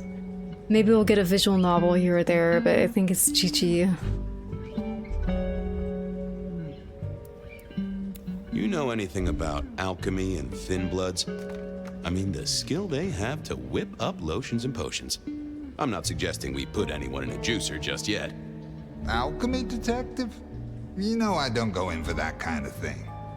Memory potions, Willem? To spring clean your memory palace? Maybe add an east wing and a pool? That'd be useful to you, right? Maybe Fabian should drink the memory potion. suppose so. How about that? I might have used them. You'd remember. That is the whole point. So, just in case I forget to ask at some other point, are you the murderer? Murderer? What murderer? Who's being murdered? I don't know about any murders. I know you're a nervous Nelly, but all you gotta do is say yes or no. I'll believe you. Probably. No! It's fine. Our guy's got a strong head twist action, and it's most likely not kindred from what I've seen, so odds are against it being you. If we're gonna get the really corny, awful plot twist where Fabian is actually the murderer, I'm gonna be so upset. I hope that's not the case. Does the name Santiago ring a bell? The hunter? But that's the only explanation I can find why he has such bad memory, because that is definitely not like a typical Malkavian thing. Called him the rebar killer in the dailies, didn't they? A long time Oh my ago. gosh, the Reaper Killer was us guy. all along. He's active again. Really? Surely not. That's not good. Understatement of the century, buddy. Because that's such a trope, but then again, like Fabian in general is super tropey, so I wouldn't put it past me. Like that's the same shit that happened in American Horror Story Hotel. Great season, by the way, great season. Come clean, buddy. Your noggin's always overflowing. Like that's like and you're oh my good gosh, like the parallels would be so incredibly similar. Because like in American Horror Story Hotel, like one of the main characters is also like a man who's a detective. He's not silly, goofy, lol random XD, but he's also a man who is a detective, and he is like doing investigations into this murder that he forgot that he actually committed. So if that's the exact same stories that we're getting here, I will just like... Ryan Murphy, hello? Have you heard of Bloodlines 2? And a bit of chemical expansion. It's not a sin. Well, it's important, Fabian. There's so much to remember. Names, numbers, dates. I tell you, there are a few dates I would love to forget. I gotta keep myself sharp. Why does this matter to you? Your drug lord days are over. Your days as a kingpin of concoctions are over, my friend. Your ghoul Dale is dead. He's currently pinned up to a crossbeam by someone who's into very heavy metal. Oh, and his head is missing. His head? Fabian, what do you mean? Do you think I killed him? Well, how could I kill him? Well, you couldn't have killed him, buddy. Compared Buddy, to I hate how he says buddy to everything. I'm fine. I'm fine. It's just really annoying when people have like a tagline like that. I don't mind it if people do it IRL, right? Like if somebody finishes every sentence with like bro or dude, fine. But if it's a written character with actual voice lines that are spoken in, there's no fucking reason to be having buddy, buddy, buddy like every 2 seconds. There's no way he did this. But he was on the scene and that's all we have right now. I mean, look at him. He's cooling his heels. Anything else before you go in? Remind me about the crime scene? Fabian, we just talked Sorry, about I feel like, this. wait, buddy. I'm not Come your on, buddy Leah. pal. I'm not your pal Same friend. method. Vic Who are you nailed the throwing? floorboards by rebar through the torso. And that goddamn sword cross thing. Again. He doesn't get those from the 5 and dime, so that's a threat to follow, I guess. Nothing special about the apartment, nothing missing. Apart from the head. So, the victim. What else do we know? What are you talking about? We know that it's a pain in the ass, if that's what you mean. That hive had so much locked up in his skull. With Rosalind gone too, we'll be trying to pick up on pieces that only Isaac knew. But are you guys, like, after we've played Fabian for about 3 hours now, are you guys seeing what I'm saying, what I said at the beginning, that Fabian's section is not a game at all? Like, all we do is walk from A to B and then we go through dialogue options and that's it. We don't make meaningful choices. Like, it's not like a visual novel where your dialogue options lead you to a different dialogue tree. We don't do anything, we don't fight, we don't do shit, we don't jump, we don't parkour. We just walk and then we talk, and then we walk and then we talk. Then we exhaust the dialogue option and then we talk again. It's just boring. Like, how is this good gameplay, you know? And this is exactly what I mean when people are like, if this didn't have VTM on it, people would like this better. No! How is this considered a good game? It's not even a walking simulator. I feel like with walking simulators you do something. We don't do anything. We don't do shit. We don't do shit. And like, this is the dialogue options that we're getting, right? Like, it was Isaac? Yeah, Isaac. It's been a long night. It's like, whenever we get a dialogue option, it's not like there's 3 completely different dialogue options. It's not like we can, like, one is like good, one is like bad, and one is like ambiguous. Or one is like funny, one is mean, and the other one is secretive. Like, it's like they all say the same thing, but just in a different way. Like, it was Isaac? Yeah, Isaac. Okay. Isaac or Isaac? Well, I will guess I will go for Isaac. It was Isaac. Have you listened to anything I've said? Yeah, I was just testing. Theorizing. Extemporizing. You can do that in the privacy of your own haven. Get it together, there's work to do here. Yeah, that's the thing, Lars. Like, I feel kind of bad just sitting here streaming this game and talking negatively about it. Like, I feel kind of like a dickhead, especially because I feel there must be maybe some people on this earth that enjoy it, and I don't want to yuck someone's yum. I hate that, but, you know. But I do feel like, I don't know. I feel most people that are here still watching Vampire the Masquerade Bloodlines 2 must be invested in Vampire the Masquerade. Like, people who don't really care about the IP wouldn't be here. They would be watching something else on Twitch. You're here if you enjoy Vampire the Masquerade or if you enjoy me. That's it. And I feel like most of us that enjoy VTM are probably disappointed. So I could keep all my criticism to myself and just have a fun playthrough, or I could discuss it with all of you and we can come together in a cathartic sense and speak about our disappointments and, you know, bond, right? Or you can simply enjoy car crashes and you want to see the tea on a game that flopped incredibly hard and you enjoy the criticism about it.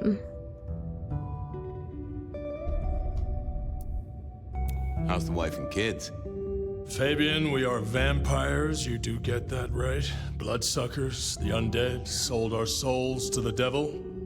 We don't get to have wives and kids. You sure? Well, a lot of streamers are usually afraid to vocalize their opinions on something in honesty because an opinion can attract hate, right? And it can attract a bad reputation for yourself. There's gonna be so many people here who've never seen me play anything with Bloodlines 2 and think I'm a negative Nancy and somebody that hates on everything. When you guys have never seen me play through like indie things that could be considered sloppy, but I love the shit out of, right? It's like I love indie horror games. $5 games that's just so much love is poured into. I don't need a game to be perfect, you know? Like, I have many things that I love and that I'm very passionate about. Like, all my hatred for something is balanced out with my love for something. You know, but... So it's never a fun thing to sit here as a streamer and be like, this sucks, and this sucks, and this sucks, and this sucks. And that's why many choose to not do it, but, you know. I keep it real with every game that I play. And, even games that I love, like Silent Hill F, I also still gave my fair criticism about. So, it's only fair, you know, to keep fair. So, did you have a family, Chief? Before? By have, I don't mean a light snack on the way here. I mean, were you a member of a family group? We've got a man in the sweatbox, Fabian. They don't want to smoke. I mean, you see what happens when you fucking are critical about anything. Like when somebody commented about bats, not liking bats. It's like, you're gonna be bullied, you know? Because here's the thing, like, I've spoken about this many times before in the past. It's like whenever people are passionate about something or a fan of something, usually if you critique that thing which they enjoy, they will take it as a personal attack and a personal insult, and then are gonna personally insult you in turn. People cannot be normal anymore about people disliking something that they like. It's just something about our society has shifted.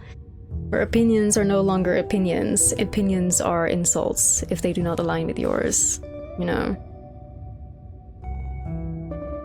So if you give your opinion on something and somebody doesn't like what they're hearing, they will come for you next because you've insulted the thing they like, so you've insulted them.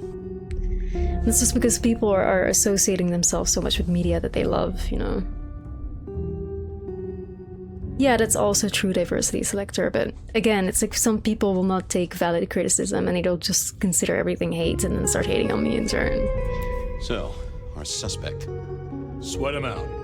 Find out whether he saw anything, why he was there in the first place, how he knew our Vic. You know the deal. What's his background? Exactly, that kind of thing. You know how to do this. Okay, boss. I'll deal with this. All right, I'll be listening. But let me know if you root out anything deeper. Time for me to do what detectives do. Here he was, pale, sort of sweaty. Something I wonder if we're gonna play as Phyre at all today. Like, this is just a thought that I have. Like, we're about 3.5 hours into the stream. We started to stream as Fabian. I wonder if we're gonna play as our own character at all. I do hope so. About him, but I couldn't put my finger on it. Just give me the facts, pal. Nice and neat. Soon, buddies. I already gave my statement, Detective. Says here, Willem Axel. Don't I know you? I don't know how you could. Oh, wait. This is Willem before he got turned into a Nosferatu. Interesting. But then it's also like, how far back in time did we go? Strange how memory plays tricks. But anyway, lay it out for me. What do you want to know? Tell me why we picked you up. Don't you know? I'm the one asking the questions here. Okay. I was just visiting a friend at Sunset Heights. I guess wrong place, wrong time. Your boys in blue thought I was something to do with this killing. Who was this friend? It's just a friend. There's no law about that, right? I'm happily married. So tell me about you. What's your business? I'm nobody important, Detective. I work as a bookkeeper. Accountant? Yeah, that's right. So why are you sweating, Accountant? I'm not feeling well, but also because I work at Lou's place, and I know you detectives don't like it there. You run numbers for Lou Graham's place. Now, that is interesting. But you do look a little pale there, fella. Did you know the victim? Just in passing. You knew Isaac. How? I only met him that night. I'd been sent with a package for him, that's all. By your boss? By Lou Graham? Yeah, that's right. Really? Now there's a thing for the books. You know what the package was? No. And he wasn't dead when you gave him the package? No, we talked and then I left. Did you see anything? Riveting gameplay. No. Right, and I was the Emperor of China. Right, and I'm the Emperor of China. I didn't, I swear. You're sweating like a ham in a steamer there, fella. It's so stupid to me because we just heard that Fabian can have like thoughts out loud that we can hear. Why are we not getting those thoughts with Malkavian insight? Why? Come on, buddy, spill the beans. You saw something. I got nothing to say, detective. Honest. He knew all right, and I'd make him sing, even if I needed to pry his skull open and look inside. Does your wife know where you are? She knows I have business tonight. She's used to me working late. They do say absence makes the heart grow fonder. I've always wondered about that myself. Some people I don't see for months or years, but when we meet up, they still don't seem too happy about it. I decided to give him a minute, but I knew I'd have to keep poking.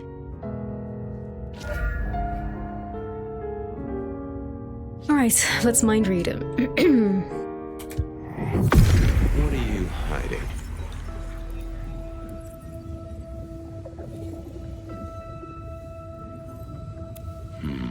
I need to find something else.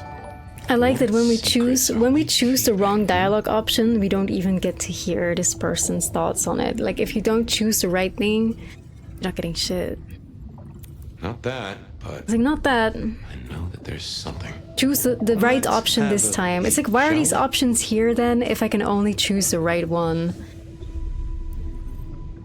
That's not what I'm looking for. Like how annoying is Let's see that? what's going Like on in here. That won't help me. why am I getting these options then? Shall we?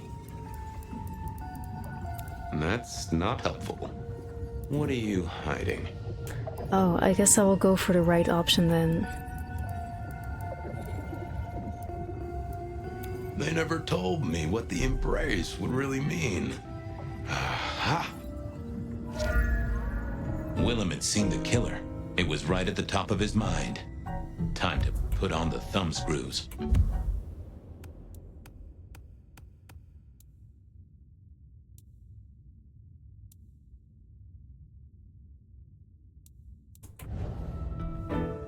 I thought I was on the right lines already. Oh, that would have just brought me trouble. Not the best conversationalist. I like how whenever I want to do something, the game is like, nope, nope, nope, if it's not correct. It's like, I would like to remove some unpleasant thoughts from him. I didn't think that would help. I didn't see the point in confusing things. How is this a good game? How is this good gameplay? This is garbage.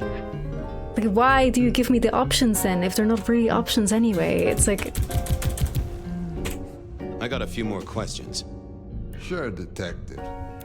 You're just like me, a goddamn kindred, a vampire, a bloodsucker. No, it's not what you think. It absolutely is what I think. Did you off Isaac? Like, the Fabian voice actor cannot even make interviewing someone for murder sound serious. It's like he can only do this goofy voice, and all the seriousness and heaviness and, like, gravity of this situation where we're interviewing someone for committing murder is just taken from it because we just hear this stupid voice and makes him sound like Goofy in a fucking Disney movie. Like, this is supposed to be a serious moment, I reckon, if we're interviewing someone for murder, and if finding out the murderer is so fucking important because that's all Fabian's storyline is about, you'd expect this would be a more serious conversation than him being silly Goofy, but maybe that's just me. He offed me. I mean, Isaac. I went to him to be made over into a vampire. Some deal he did with Lou, and well, The two of you did the deed. I get it. Oh, your face hasn't done the, you know. What do you mean? Oh, never mind. No, you'll find out. So, then you cut his head off and ran him through with rebar? Was that part of the deal? No, it wasn't me. I didn't see. I was recovering and I didn't see anything. I swear. We both know you saw something. Something to do with the killer? You're scared of it. Fabian right? could have been 2-hour-long cutscenes, absolutely. Because the thing is, like, we are not in control of anything. When we give a dialogue option that's not right, we have to choose the right one. When I want to use an ability that's not right, I cannot use it. When I want to leave a conversation that I cannot leave, I can't leave it. This may as well have been like fucking 3-hour-long cutscene. So what am I actually doing? What am I actually playing? You give me a name, I can protect you. Okay, listen. Like all I do is just watch and then occasionally press something and then occasionally walk. Dirty, don't it? I don't have room to think, I don't have room to strategize, I don't have room to observe, to choose options. Yeah, that's it. I just Isaac was listening be to the and wires. observe and I was sitting recovering don't off do in the anything. corner. Heard footsteps and in comes this guy. You got eyes on him, right? Not really. It was dark. Isaac had turned the light off. He was tall, had a hat. What kind of hat? Kind of like yours. Taller than you, though. Or maybe a bit shorter. His eyes caught the light. Kind of weird. And I could hear him breathing, sort of controlled, like he'd come a distance but was trying not to. Oh ho! Breathe, did he? That is the first goddamn useful thing you said. Confirms he's not a dead man walking.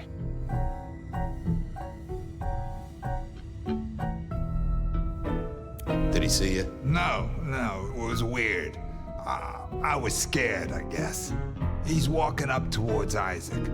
I guess Isaac is asleep or something, and I'm holding my breath. You don't need to breathe, Willem. I was holding it anyway. This guy walks right past me, looks straight at me, but it was like he didn't see me. Oh, I know this one. That makes sense. You had Isaac's blood, and Nosferatu have the knack of vanishing. It's useful, I'm told, for avoiding trouble. Evangelists, ex-wives, in-laws. But he didn't see you. That's a good thing. So then what happened? He comes up behind Isaac. Isaac still hasn't noticed. And then he pulled out this sort of long rod from a golf bag over his back, and he stabbed Isaac straight through his spine from behind.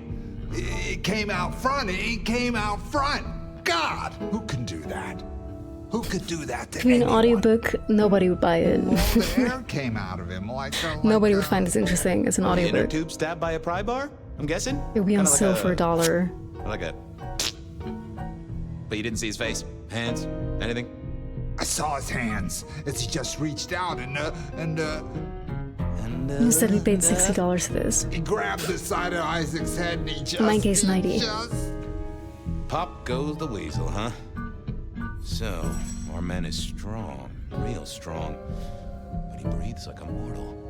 That is not good news. Yo, Vin, thank you for the 10 gifties. Hell yeah, let's go. What should I do now? Thank you so much. Enjoy the ad previewing, everybody. Thank you. That's so kind of you. If I were you, I'd keep a low profile. Maybe even below ground level. Anyhow, I've got to figure out who's the one going around treating heads like champagne corks. Pop.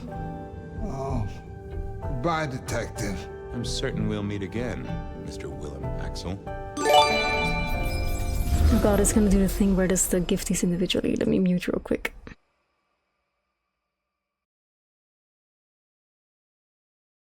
Are we done with Fabian?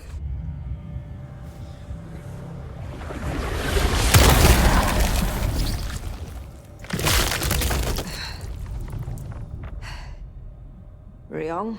How did that happen? But that was so sexy though. Like, that's the thing. I like seeing what Phyre does because I think Phyre is hot. So I like to see it. Anyway, so we just had like 3 hours of Fabian behind us, 3.5, learned nothing. GG.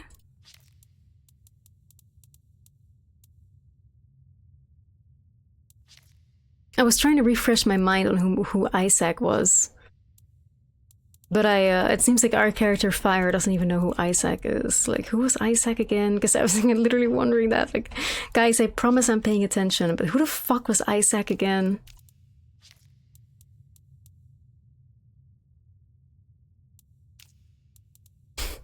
Can you replay that? No, I will not. Hey, Kane, how are you? Isaac is the Nosferatu in the 1920s flashback. Well, but which one? Which one? The one in the party. I don't even remember. Was it in the first flashback then? Isaac Bloodlines 2, I'm googling. Oh, the one with the hats. Okay, the one that we only saw like about 15 hours ago in the game and we were just supposed to remember it. Alright. I feel less stupid now. Anyway, before we return to sexy Phyre, feeding on people in a sexy manner, I'm gonna take a small break to go eat something real quick and grab another drink because my water is empty. Give me about 5 minutes, guys. We'll be back. Finally, we've returned to the better part of the game. Fabian's over. Thank you for bearing with me for 3 hours and 40 minutes. Let's play Phyre now. In about 5 minutes. BRB.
Right, gamers, I'm back. Thank you so much for waiting. Oh, I've returned. I didn't really find any, like, decent snacks, so I had to scrap. Which is why it took so long. And I got myself a iced tea.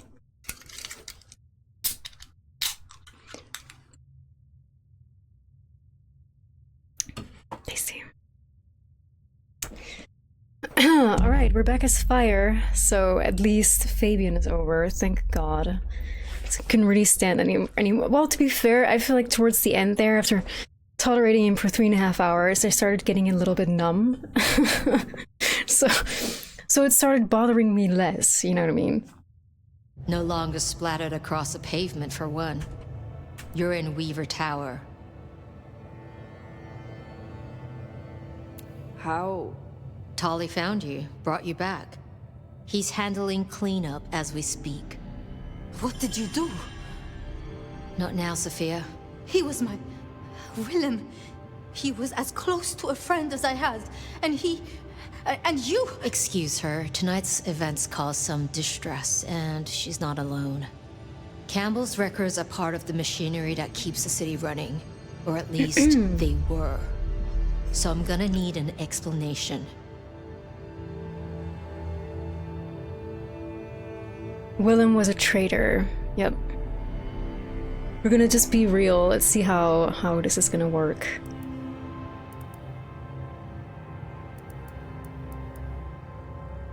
Willem was a traitor to this court.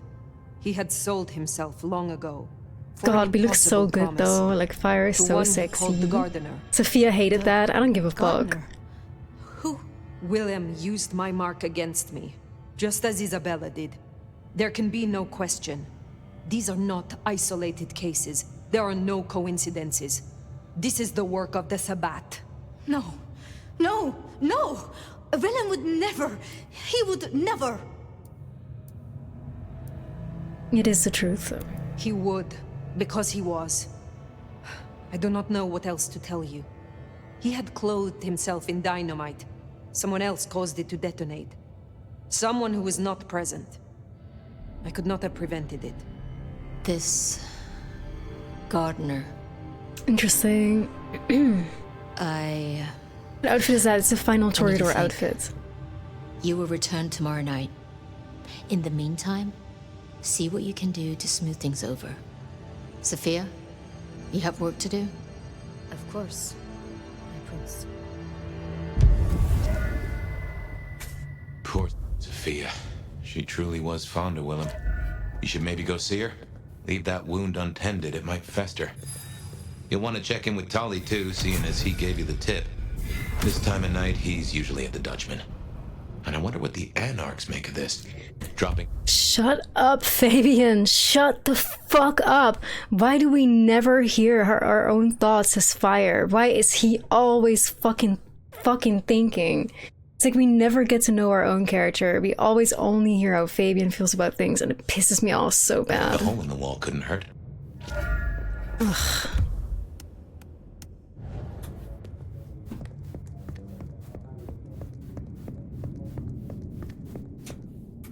Wait, if it's Sophia, then we should be here, I think. Sophia's still likely working in her lab. Hopefully she's holding up okay. Stop backseating me, Fabian. I know where she is. Holy shit. I'm crashing out.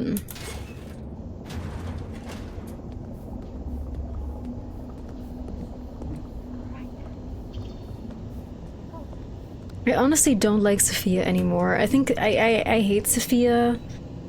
I used to like her. I used to be like, oh, she's so cute, all that. But I think Sophia is just a really bad Tremere. A really badly written Tremere, so I don't really care at all for her anymore.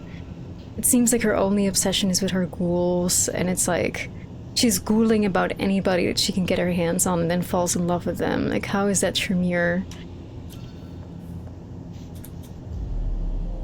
Ah, hello, Phyre. We need to speak. You never She's very promised pick me. you would save him. It was an impossible task. I shouldn't have asked. It was unfair of me, and I just got so angry with you. I'm sorry, love. for blaming Love? you. Wait, what? I didn't know what to do. When did that happen? I miss him, Phyre. I grieve for him. But now...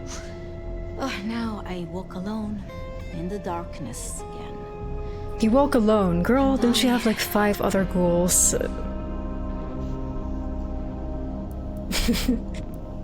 Hey Daniel, thanks for the follow. Hey, what's up Zoe? How are you? Sophia's kind of a baddie. Don't let looks deceive you. She's like very weak. She's the opposite of a baddie. She's a pick-me, I fear.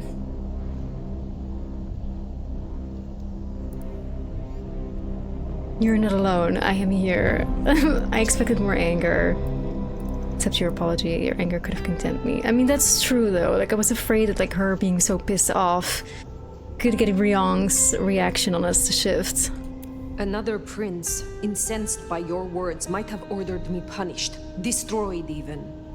Had Ryong not seen reason, were I not the nomad. I learned something, you know? About the mark. The symbols? The script is from Old Enochian. They talk of binding, weakening. At the core of it, I couldn't quite find the match. Not exactly. But there's been talk amongst the anarchs. Phyre, what they said? I don't like what it suggests. What was it they said? After you woke, you spoke of the old sect, the Sabbat. I did. I know it of old. And Isabella used that name. The Black Hand is here in Seattle. To even be associated with such a thing, I mean, what was she thinking? She will not have been alone. The sect works in packs. This gardener is part of it, I am sure, and he involved Willem. Do you think the Sabbat gave me this mark? I know a way we can confirm it. I told you I couldn't find a match, and that's true. Not, at least in my books. But there are others. It's just... they are forbidden. Such is the nature of the material. I see. Forbidden books. And you expect me to retrieve them? Phyre is a baddie though. I see no other way. They were confiscated decades ago by Lou. Go get them yourself. What do you think is gonna happen when we pick this option, guys? I feel like no matter what we choose, we're gonna have to be the ones to obviously retrieve the books.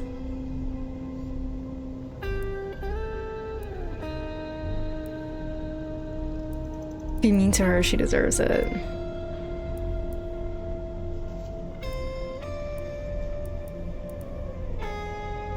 I'm just gonna be like, you sure? And you are certain that these books will provide my answers? As much as I can. Like, our trust has been breached by Sophia's reaction to Willem. So we're gonna play it as such. If I am the one to ask, she will say no. It must be you, my love. Why does she keep saying my love? Like, when did this happen? When the fuck did we become her love? Like, what the fuck? Like, what did I miss? Like, when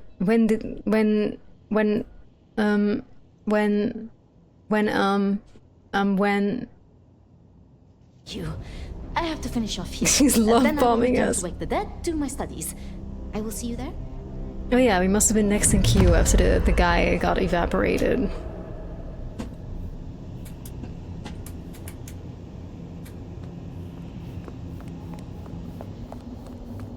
You call all the homies love? Well, she says my love in particular. I think that's a little different. It's not in the British love kind of way. That sounds like an we're old headed to lady the will glacier. call you love or whatever, you know, and then type XXX after text message. My love. Be quiet. There's no shame. I'm sure you got plenty going. How for did you this if you happen didn't know though? Because that like and all. the last time we saw Sophia and we talked to her in like the bar, in like the Tremere Haven kind of thing, like I was not nice to her. Like that was when I already like turned against her because I was very icked out by the ghoul thing. Do you know what happened between Sophia and Lou? Well, Lou's done a lot of folks dirty in her time. Sophia's just worse at hiding how she feels about it. We're getting married? I honestly genuinely wonder, like, if kissing someone or fucking is a thing in this game. Like 99.9% not, it's not gonna happen. How are they gonna animate it? They don't even animate us touching an object. And I doubt they're gonna do this go to black screen and then all of a sudden, like, you know, noises.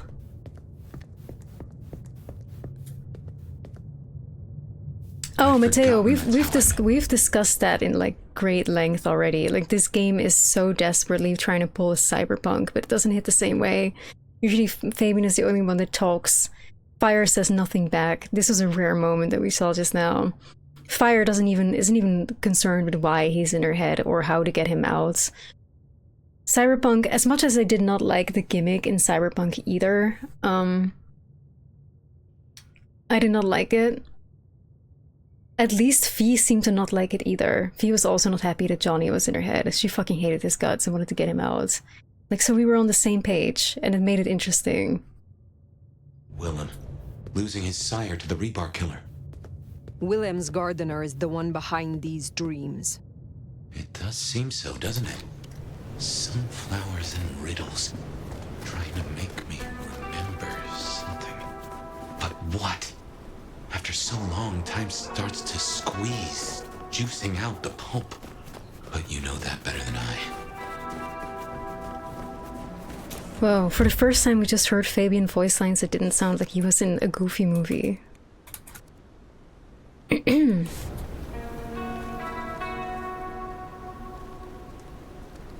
Wait, so there is sex scenes? Why haven't we gotten them yet? We're Toreador, we're rizzing up everybody. The youth skull is edging? Oh my god, I need to hear that. Like, where? Whom with? The laziest way they could have done it. Well, I flirted with all primogens. Mine is like the Banu Hakim one. It's just not correct for a character this sexy to be fucking around with dudes. Like, props to Tremere lady. Oh, perfect. We've been rizzing her up since the beginning.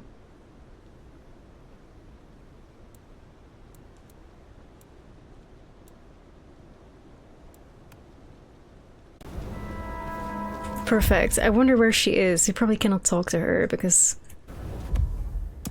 it's not letting us see the side quests, which is a known weird bug thing, but you know.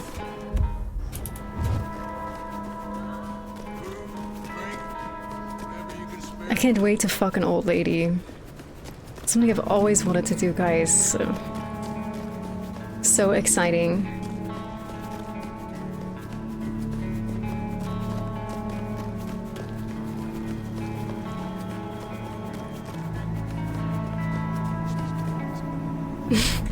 Yeah, Matteo, like, we're all just here, like, this is kind of sort of like a therapy circle where we're all just incredibly disappointed by the game. But we're going through it together and we're vocalizing our disdain and we're vocalizing everything that we dislike about it to kind of find some cathartic conclusion to it all.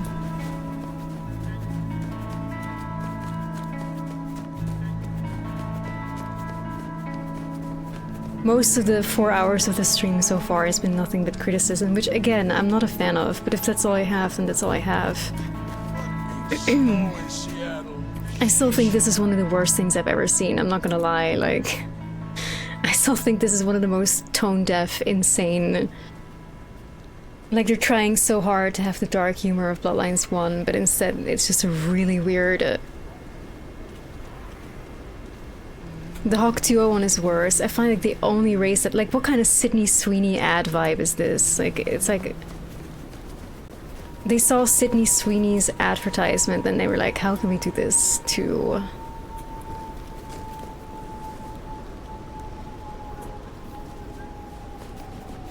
I haven't seen this one yet, I think.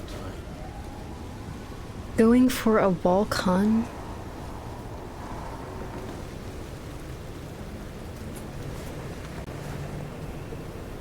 Some of these ads I don't understand.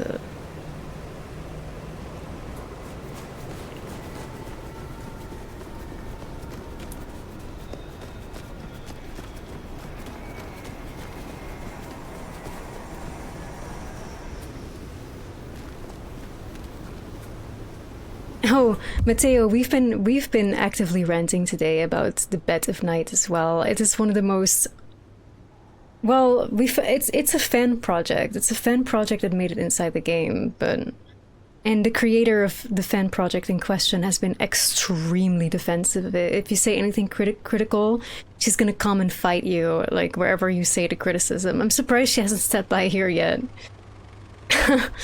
But if you say anything on social media, she's gonna come at you.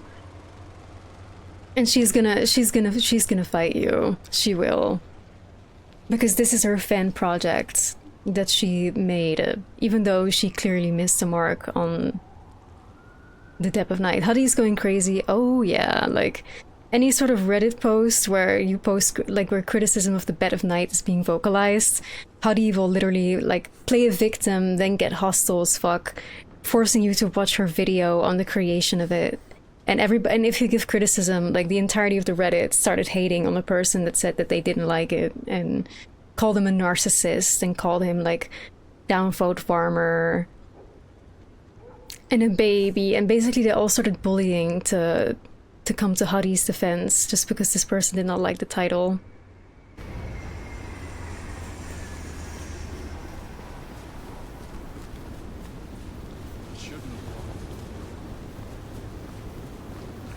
You're late to the party, everybody's telling you to gossip and handing you a beer. Welcome to the stream, that's how it feels.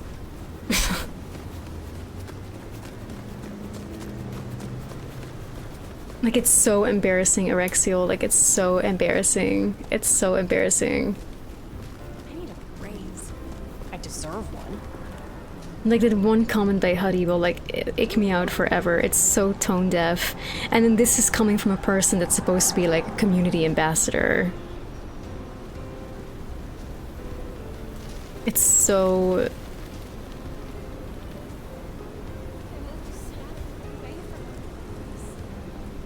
what I'm looking for the particular comments. Yeah,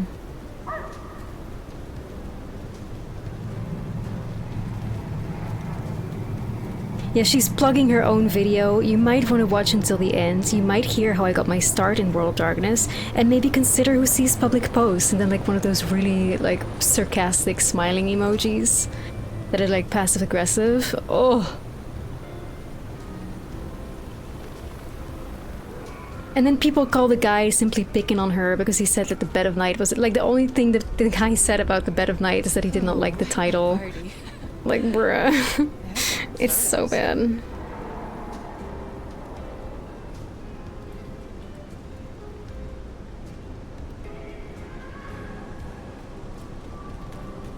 Like, it's like every single comment that somebody types about the Bed of Night, Huddy copy-pastes, "Hi, I'm the writer and voice actor of the Bed of Night. You can hear me talk about it here in 5 minutes," and then plugs her own YouTube video.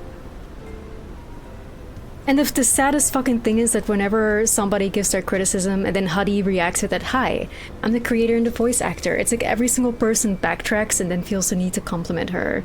It's like they don't dare give criticism anymore.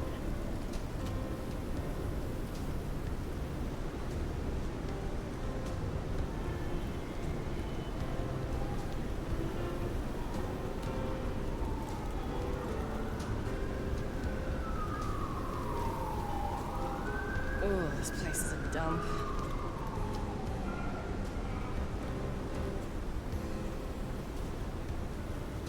Like somebody says, if I remember right, it's not a voice actress but some random community manager. Ooh, burn. Holy fuck.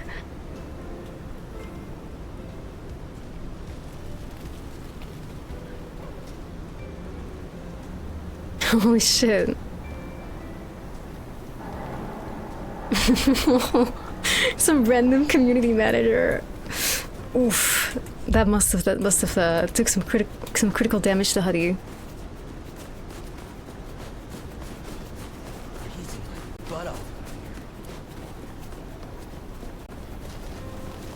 No, it's like that's the thing, Mateo, and I say that all the time as well. It's like clearly, despite Huddy being a VTM lore person, she does not know what made the Depth of Night good. Like all she does, like this Bed of Night shit, she's a radio call girl. And we're listening in on very uncomfortable sex talk between her and the callers. Deb doesn't do sex talk, she trolls the people that are into her because of her voice. She puts them on display and then roasts them for our enjoyment. Very big differences.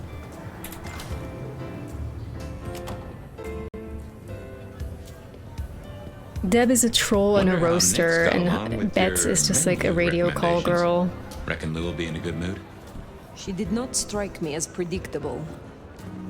And I compared listening into Bed of Nights as like watching Love is Blind and then having to bear witness to two people sex talking in the pods, where they're just like being like, oh, I can't wait to touch you. Like, it just makes you feel really uncomfortable. That's the Bed of Night experience. Like we had today like a comment where Bed said something along the lines of, it's getting so steamy in my studio. I'm gonna strip down and cool off. It's like, oh my god, I don't want to hear this. At all. Oh, I listen to the Deb of Night all the time. Like the Deb of Night radio is like a YouTube video I put on repeat when I'm driving in the car sometimes, because it's so funny. Bed of Night is just quite literally, like, she's just doing audio erotica. That's it. Like, that's what I said in the other stream as well. Like, she's doing audio, like, audio erotica POV kind of vibes, and it's like so strange and so uncomfortable. It feels like I'm being sex offended, like, through a radio, which is like by a person I'm definitely not into. Cloaked in a very monotone delivery. But again, I think it doesn't help at all. Like, it doesn't help that I know that it's Huddy. You know, like, Deb worked because she was kind of cloaked in mystery. It's like seduction. The key to being seductive, even without trying too hard, is knowing very little. Like, Deb left room for the imagination to wonder about what she's doing, to wonder about what she looks like, to wonder about her intentions, because Deb doesn't reveal too much. Deb doesn't say, I'm taking my clothes off right now. Like, Huddy was like, oh, I'm stripping down. Deb doesn't say anything. Like, she gives little bits and pieces that let your imagination run wild. And we also don't know what Deb looks like. There's this theory that she's a Nosferatu, which I love. I love that one.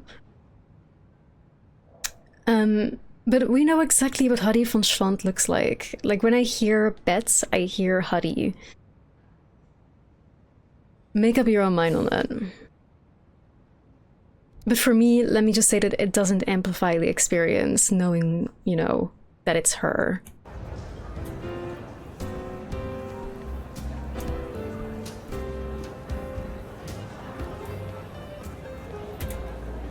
Not here to reduce this hotel to a pile of smoldering ash as well, are ya? How did you end up being Lou's security? I'm tough. I got sharp eyes, and the shadows obey me like loyal dogs. Ryung's smart enough to see how useful my talents are, so she pushed me over here. And I'm smart enough to see how an ally like Lou can earn me some fucking respect. Tell me about your embrace. Sure, I guess. For weeks, my life's been falling apart. I lose my cozy desk job, my kitchen floods when I'm out. My landlord serves me notice. It's a goddamn low point, but I'm powering through. Anyways, I'm walking to my car. I can't shake the feeling I'm being watched. This chick just spills up out of the shadows like something out of a movie. I'm just not in the mood, you know? I start kicking her ass, she wraps me in shadow, pulls me in and this takes is a cool bite. though. I like this. Think I like impressed this. her. Got a solid punch or two in, which for a mortal ain't bad. I like that. I like that. Who were you before you joined the Camarilla? Oh, just as jacked, I can promise you that. Call me Sabat or Camarilla, I'll still kick your ass. So you're adaptable. So you follow the advantage and adapt, rather than die. Yeah. You've been around long enough to know how that goes. Maybe we got a thing or two in common after all. Here we go, guys, who think we can get in. I wish to know you. In the biblical sense, Nomad? And maybe. But believe me, you would not be the lion. Ooh, she's You'd be promising the us a lamb. good time. We're gonna get there at some point, guys, surely. Can you help me regain more of my lost power? At least it's kind of fun knowing the legendary Nomad needs little old me.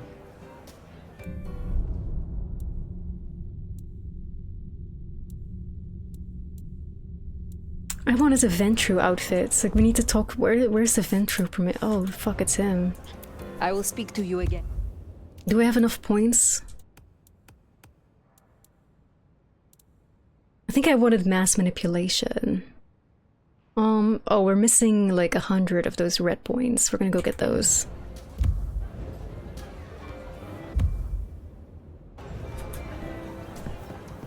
Lars, yo, thank you so much for subscribing. Thank you.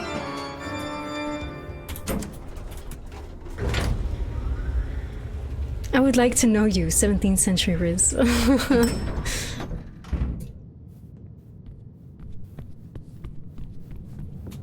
I'm just headcanoning that it's just her Toreador, like, presence that impresses these people with the most shittiest flirtation possible.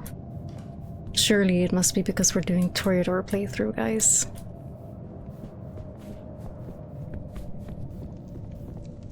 I hate her. Like, Timu, Lady Dimitrescu, is honestly one of the most awful characters in this game for me. I cannot stand Lou. I'm so sorry, you guys. Like, I know she was one of the biggest, like, selling points of the game. She's, like, seen in every single, like, advertisement. She's supposed to be the alluring, attractive character that we're supposed to all thirst for.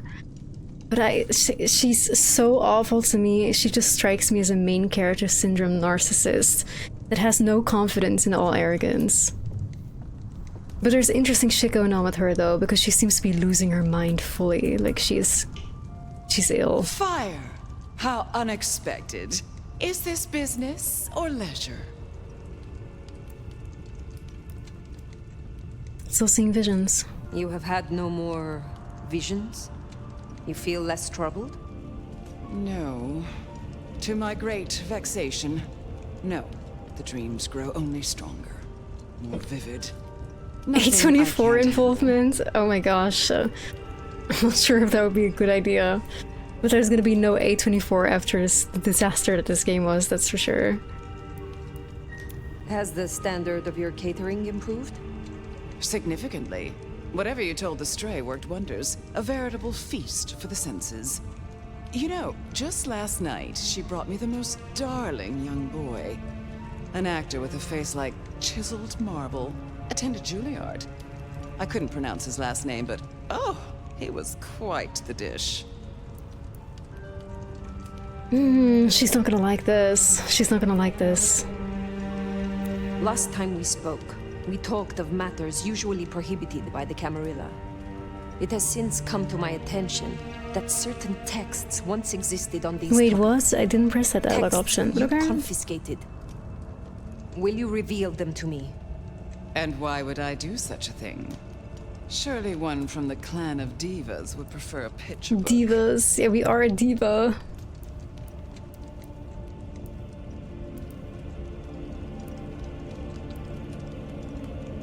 I'm just gonna be real. I'm researching the mark. The mark on my hand.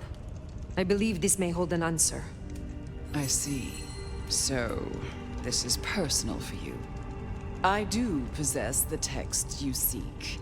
They're hidden in the crypts beneath St. Stephen's Church. Ooh, crypts. May borrow them. Well, that was a mite easy. Crypts. Where's the catch? I'm just gonna like, thank you. My thanks. There's a catch, we'll find out. But of course, the well-being of my staff is important to me. My time here is temporary. I am not your servant.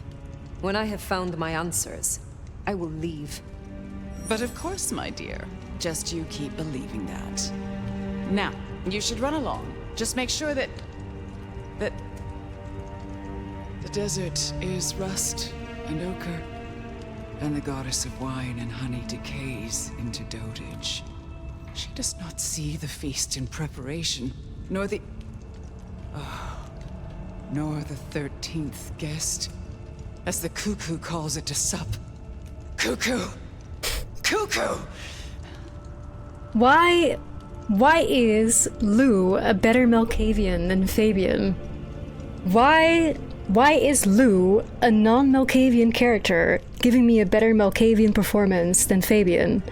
The Malkavian that we've been playing as for half the game. Because this is a vision. She sees something. She has insights.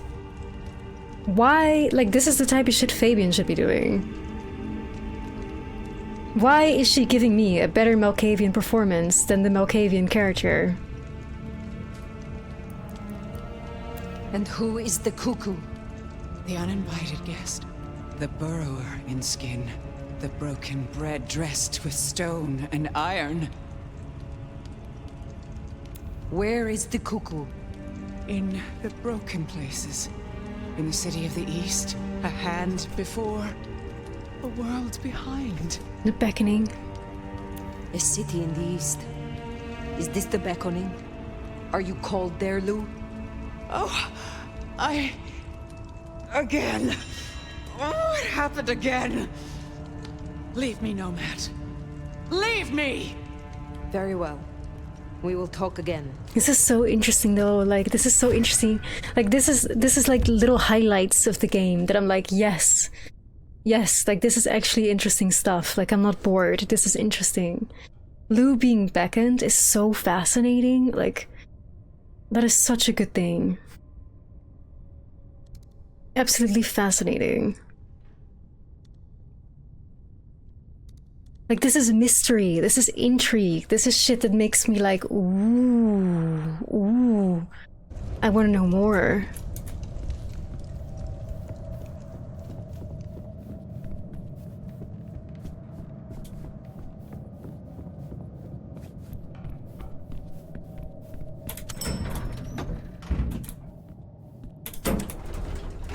Good shit.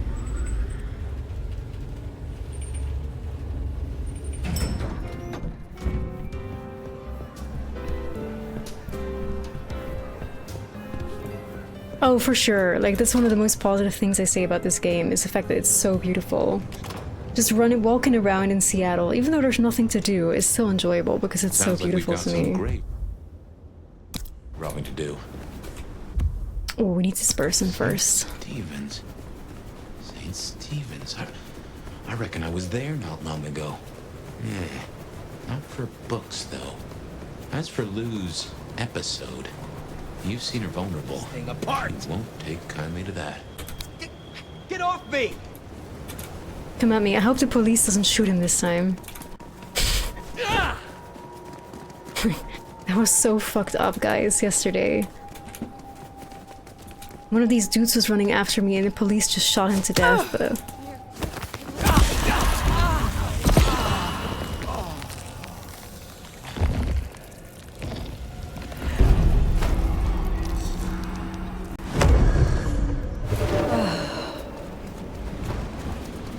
Wait, how the fuck is he not staggered? The fuck?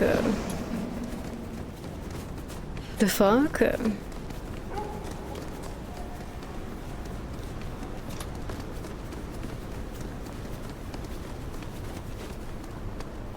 He basically... over there! Officer requesting back. Oh, that's not good. What the fuck could I have done about this, though? Oh my god, the police.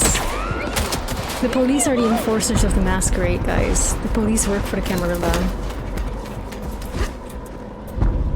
Shit.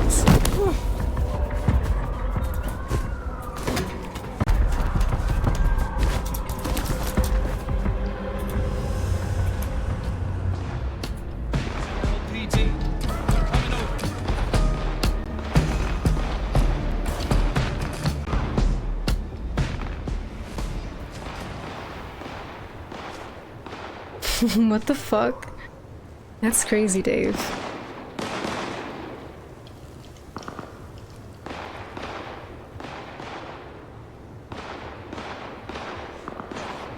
What's going on? Like, who are they shooting? This sounds like a very average American city, but who the fuck are they shooting? Sounds like fucking fireworks.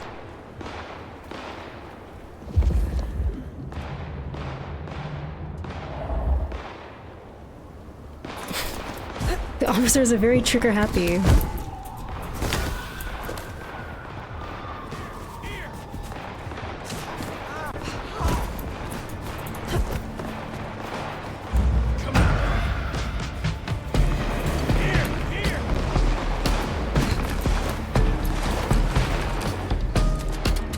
What the whoa, how the fuck did this police officer get on the roof? What the fuck? What are we seeing right now? Ah, what a shot! I'll make the papers for this. Whoa. Don't you dare try to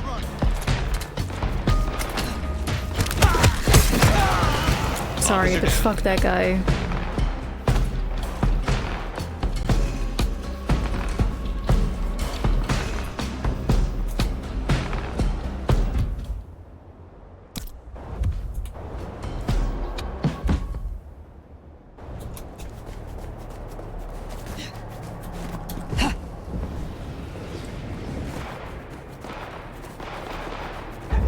So why the fuck are there like anarchs on every single roof? Like, I don't get it.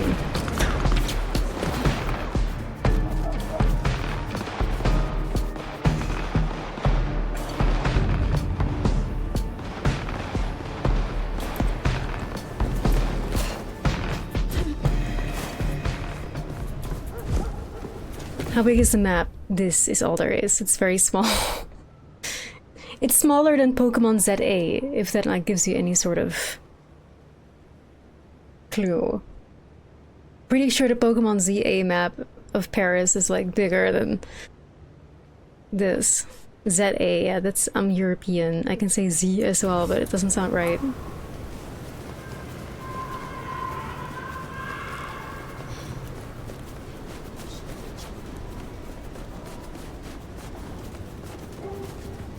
Santa Monica sized.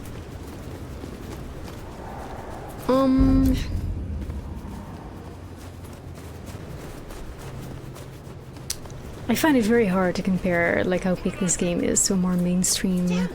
What was that?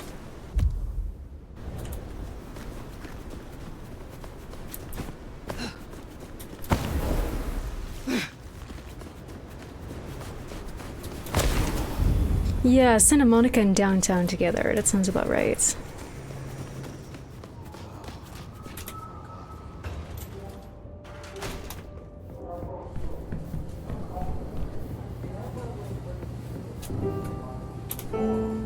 I heard whispers about the secret keeper, and then I heard a loud explosion.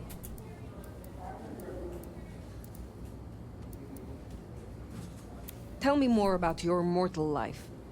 Oh, I dabbled. Import, export, acquisitions and beatings.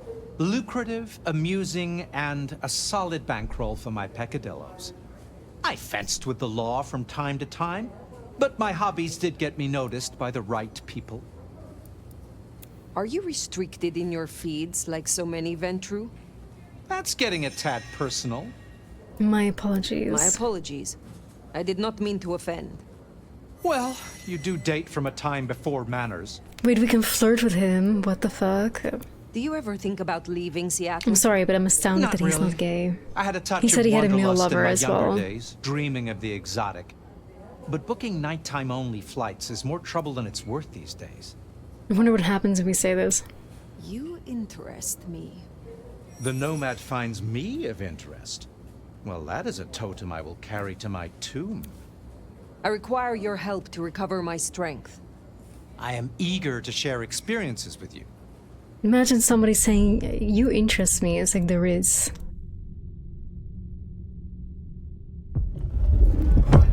Got it, let's I go! assume you know how this works, but just so we're on the same page. Drinking my clan's blood will give your brain a lovely jolt and help to reawaken your dormant powers. I will offer you some of mine in a martini glass. Will there be an olive garnish? Naturally. What do you take me for? Of course, we're fading to black, as this would be too much to I hope animate. that did the trick, old sport. I will be back soon.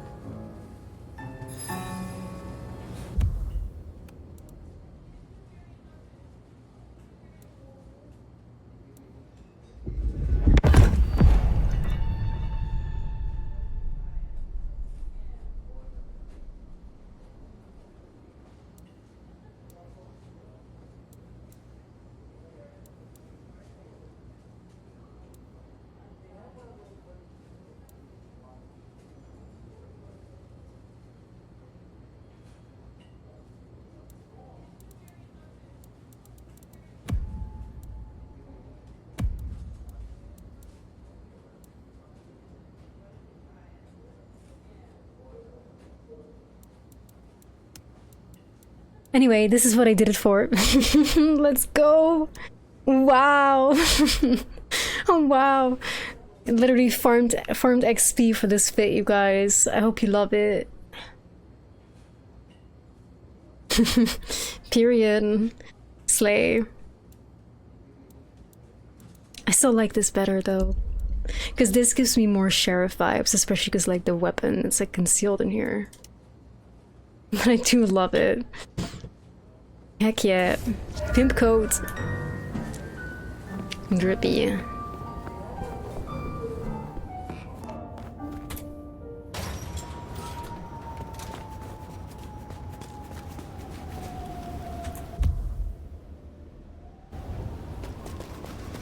Outfits being linked to abilities only in VTM V2.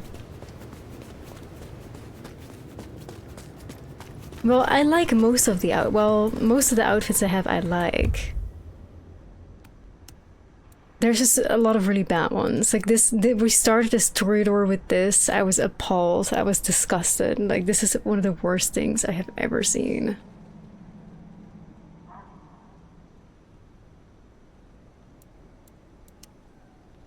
I don't like this either. This is Slay. Hardcore Slay. I love this too, but I feel like it's too Tremere for me. If I was playing a Tremere character, I would wear this. This one is also nice, but not as nice as this one, or this one.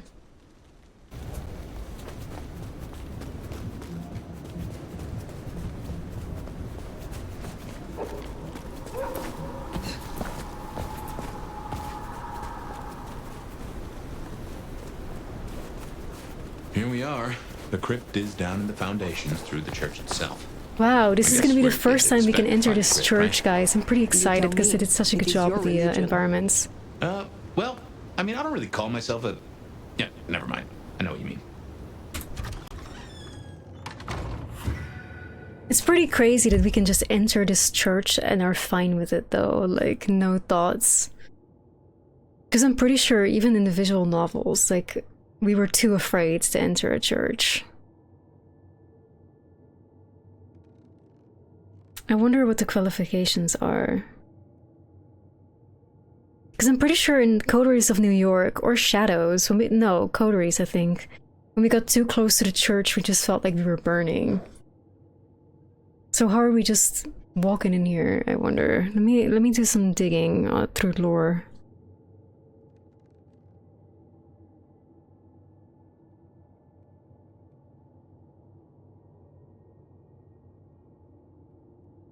Only because the priest was there. Oh, maybe.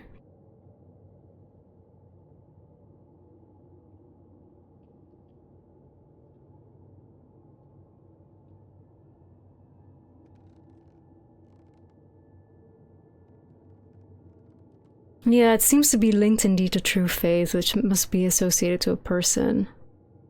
Yeah, I am.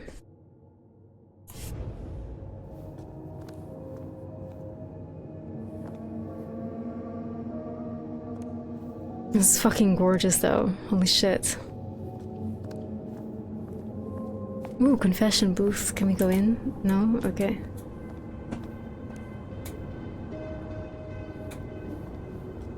No, the enemies, that's one of the most saddest things. This game is so heavy in combat, but the enemies stay the exact same, always. 3 types of enemies. Big guy, and little guy with guns, and that's it. And they stay in the same skins as well, they don't vary at all.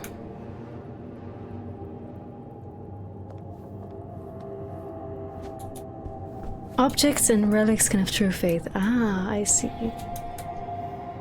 Well, considering that there's a clipped through AK here on the church table, I can only imagine that probably there's no true faith in this building. I just love the effort that they did. I love the effort that they were like, we're gonna put a plate with bread right on top of an AK-47 that clips through. Like somebody, like what I just don't understand this, guys. I don't understand this. Somebody did this. A person who was paid created this.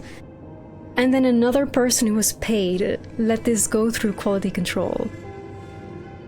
Like, I think we so often forget that everything built in a game is intentional. Everything that we're seeing is built up by somebody. Somebody sat in an office or in a home office for like, I don't know how many hours, creating this. I decided to drop a plate of bread through an AK-47, saw it clip through, and then submitted it. Yes, Javelin, absolutely I will, is this. Like, I don't understand how these kind of things happen. If I was a game developer, I would make sure that at least my shit is not clipping.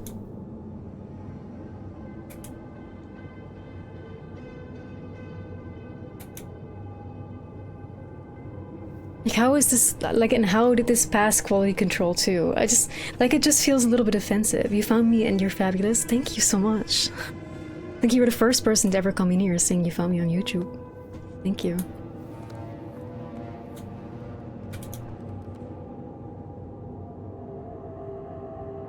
The keyboards are reversed? Wow.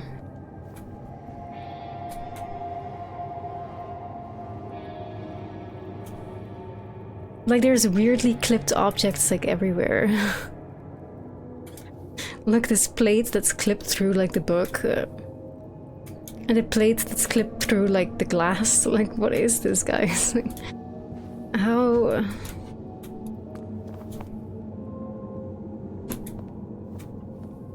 You just have to grind for all abilities, it sucks. Javelin, you are a trooper.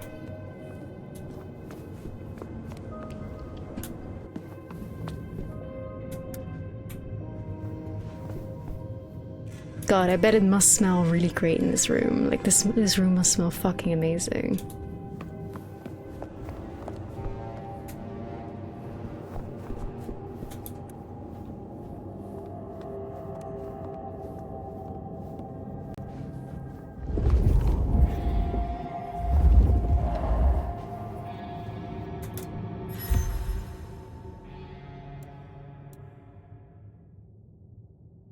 Makeshift business cards, essentially just sticky notes that someone has applied a stamp to on both sides.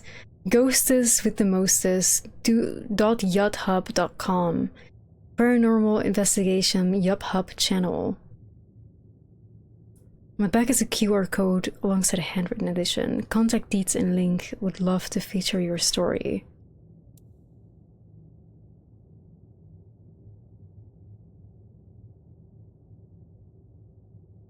Let me see what this says here. Fabian has recalled some of his past and recollections were witnessed by the Nomad as if in a dream. Fabian realized that he had opened the chest containing the Nomad, where they lay in torpor, and that as a result, the ravenous elder consumed Fabian's essence in an unwitting act of diablerie. Fabian recalls the first time his sire, Gideon, introduced him to Seattle Court and its dual princes, Lou Graham and Rosalind Emerson. Fabian has recovered memories of the killings of a vampire wannabe in the modern age, and of a ghoul back in the earliest years of his embrace. They must be connected.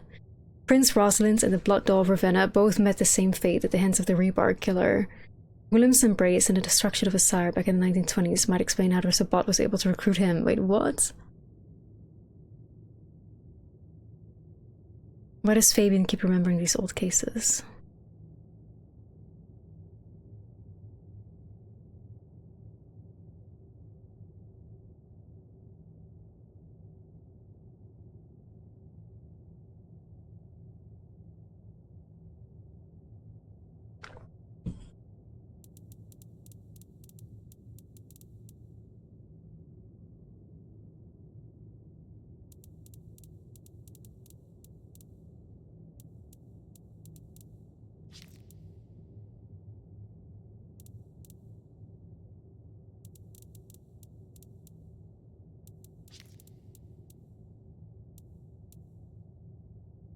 The Sabbat presence within Seattle, Isabella Moore attempts to broadcast a large-scale blood-soaked masquerade breach from her own nightclub atrium.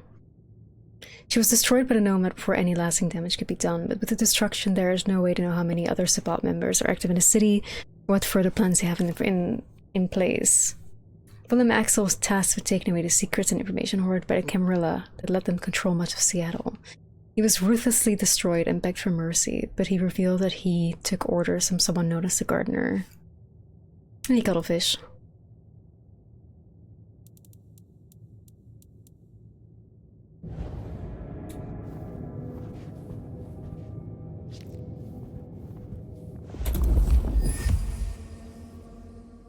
And again, I know I've said this every single fucking playthrough I've done so far, but I think it's so lazy that picking up an object in this world just thundercunts us to the codex and yeets us out of, like, immersion, because we have to read from this fucking piss poorly organized codex system.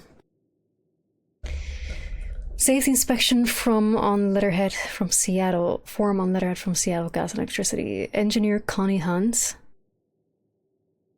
Reason for call out, multiple reports of people experiencing blackouts and disorientation in the immediate area. Okay, and a lot of these notes that I'm seeing, it's like, how is this relevant? Like, these notes are not really commenting on anything. Like, what did I have to do with the fucking ghost hunter? Why are we reading here about somebody that does electricity and there was a blackout? Like, what? How?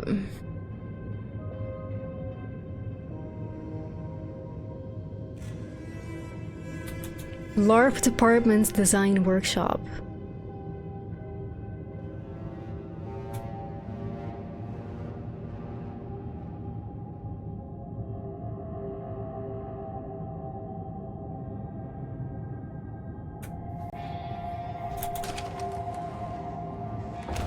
This is beautiful. Ooh, cold enough to freeze the tits off a frog. Now, where would Lou store her unmentionables?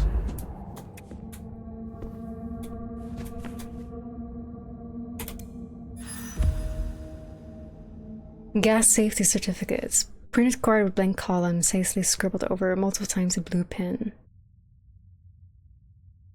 Seattle gas and electricity. On reverse has a handwritten note. Keep going downstairs, plus forgetting to check the damn gas, even with a respirator. Fucking losing it. Check again. The codex is a mess. I hate how it's, like, so poorly organized. Tutorials, kindred system, like, it's all here. It's awful. Should have been more, like, clearly segmented.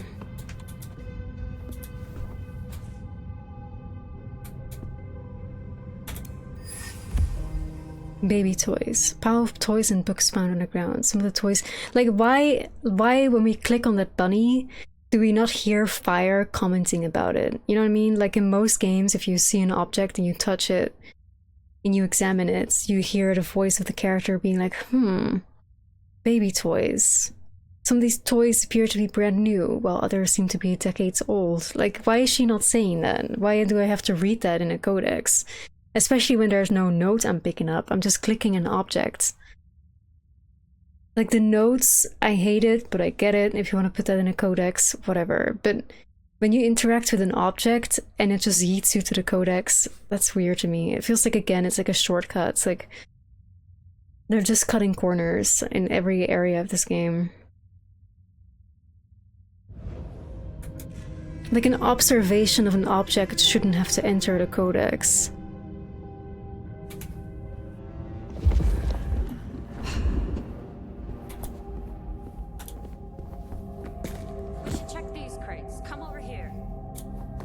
These bozos again.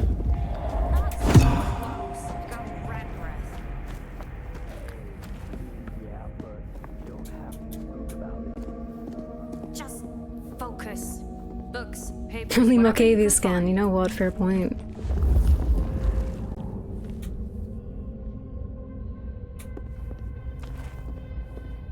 Very true, Lars. I hadn't considered that before. Very true.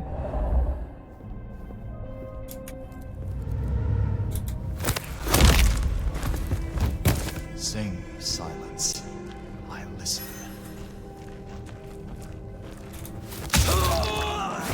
Strike me again!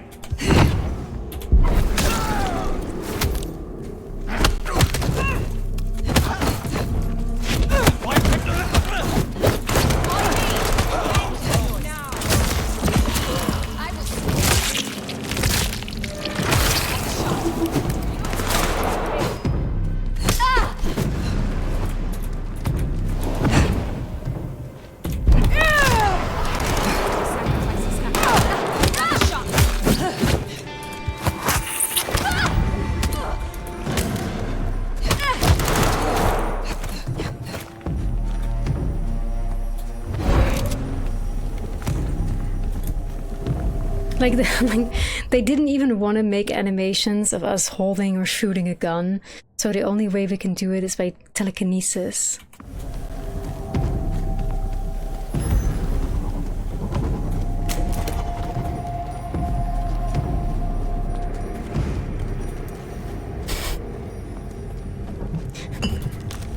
This is way easier, guys, to have the gun just float around like this.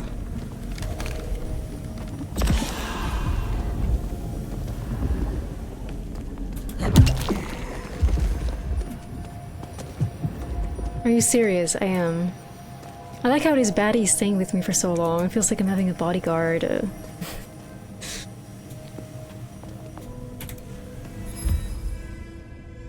Discovered beneath St. Stephen's, a roughly drawn list of observations of the cemetery, smudged with dirt and smelling of graveyard soil. Part of it may have been a map, with graves loosely depicted as rows of squares. The top 2 rows of the graves and the first few of the 3rd row have all been marked with an X, so crossed off a list. The shovel nearby is recently worn down with extensive use.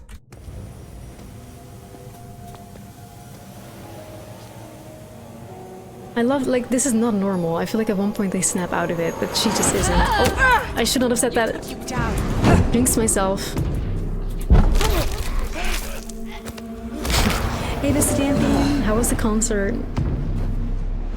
Guys, the way I jinx myself is so crazy.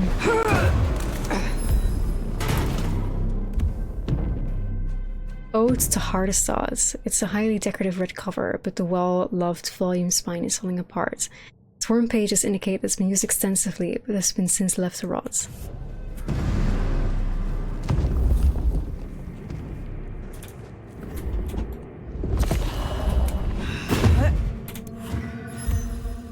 Forbidden manuscripts, a loosely bound folio of text with an aura of dust and dried blood. The pages are paper thin, but are of something other than paper, and are covered in a dense script which are not immediately readable. However, there are a few familiar symbols, a repeated sigil which refers to Gehenna, and 3 which the Nomad has seen before in connections to the prophecies of the Sabbat. Alright. Like, it's stupid how much fun I am having when I play as Phyre. It feels like the Fabian shit is there on purpose to make us seem like the Phyre parts are a lot better. It's like I've been gaslit, manipulated by being so miserable with Fabian that then when they give me a little bit of something, a little bit of bare minimum, it feels like fantastic. You know? Reckon that's the goods. Let's get him back to Sophia. I'm having so much fun as Phyre. I'm so invested. I'm alive, you know? I feel like gaming. And maybe that's all because Fabian makes us so miserable. It's a drop of water in the desert, it is. Come on out, chicken shit. You won't find any sanctuary here, Quasimodo.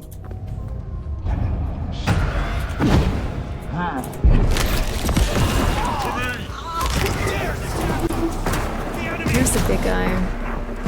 Fucking teleported or something.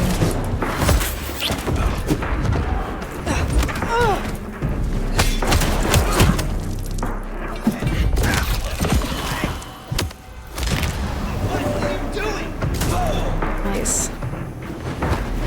Yay, big guy.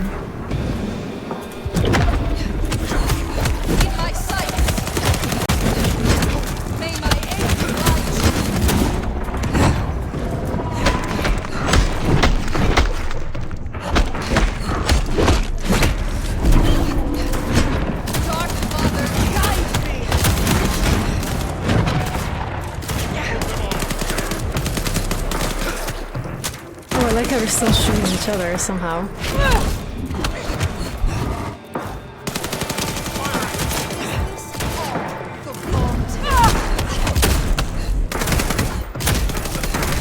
We're gonna fucking die, aren't we?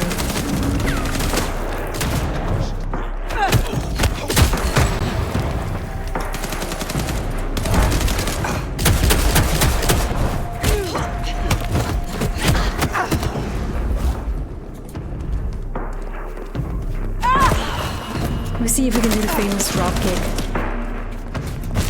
Yeah, bang. Apparently not.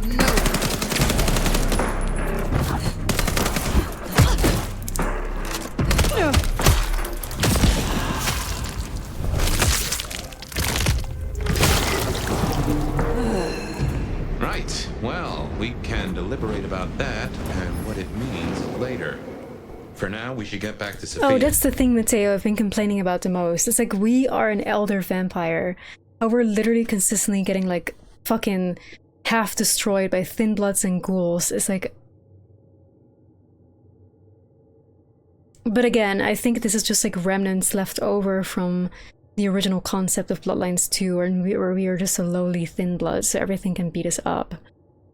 I don't think that the Chinese room reconsidered that maybe as an elder vampire, no matter the difficulty of the game, we should be able to destroy everybody in like a heartbeat. Before more turn up.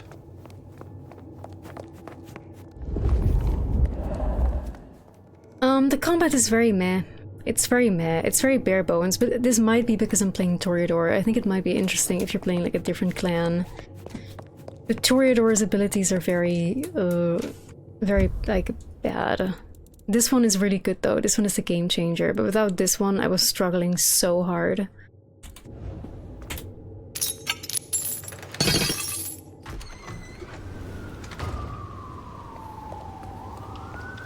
So, were we followed? Or did Lou send those idiots after us? She knew where we were Get headed. Blood Salvo. Yeah, I feel like the other abilities are better. I'd lay odds those boneheads were the same flavor as Atrium. Feels like someone else has got eyes on us. Blood Salvo. See, I literally just spent 12 experience points on getting mass manipulation so I could have a new outfit. I fear Blood Salvo is not going to happen anytime soon. Sorry. The fashion came first.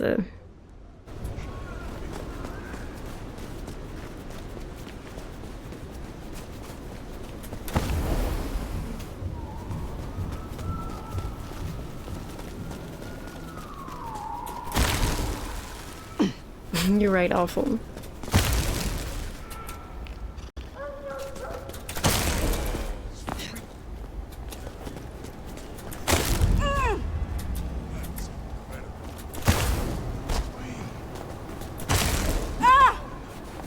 I like how we're seeing the purple lining of our coats. That's very elegant.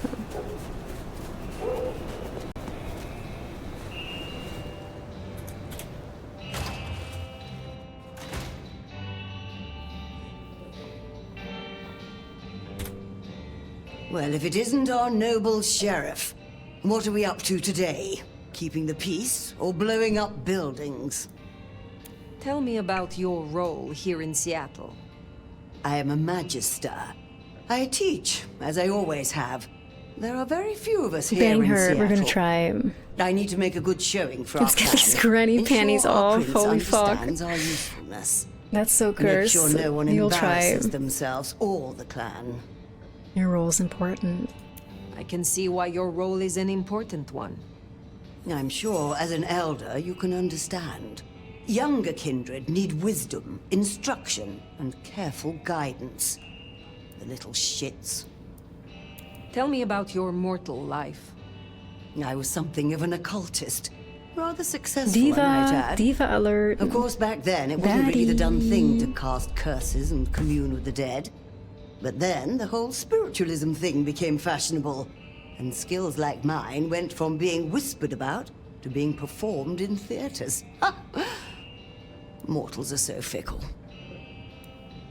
Tell me more about your Whoa, shop. that flirtation It's rather line is charming, like that's isn't the it? one flirtation A line that we've safe seen so haven, far that's a little a place of risque. research, The other ones were like, somewhere oh, to I'm instruct interested my in you. Oh, I want to apprentices. know about you. Allegedly, Now the we have I coffee want is to good, taste you. but I don't Damn, know. that's crazy. The mortals do taste rather acrid after drinking it. I wish to taste you. Well, let's see how this goes. I wish to taste someone of your experience. Sheesh. Well, the feeling is entirely mutual. Those cheekbones. Oh my god. A trace of blood through the hollow of your neck.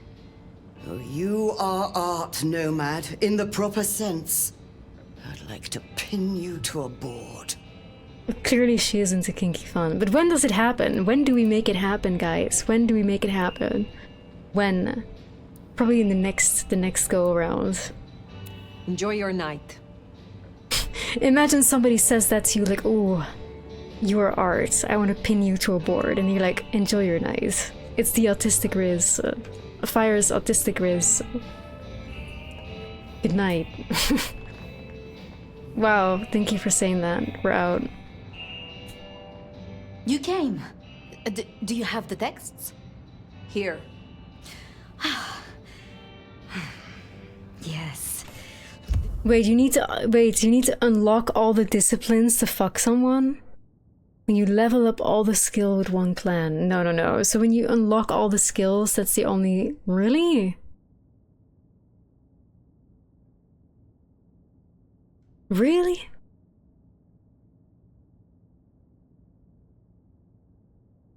That's so stupid. Like, I would have to farm. I would have to farm so fucking hard to get that.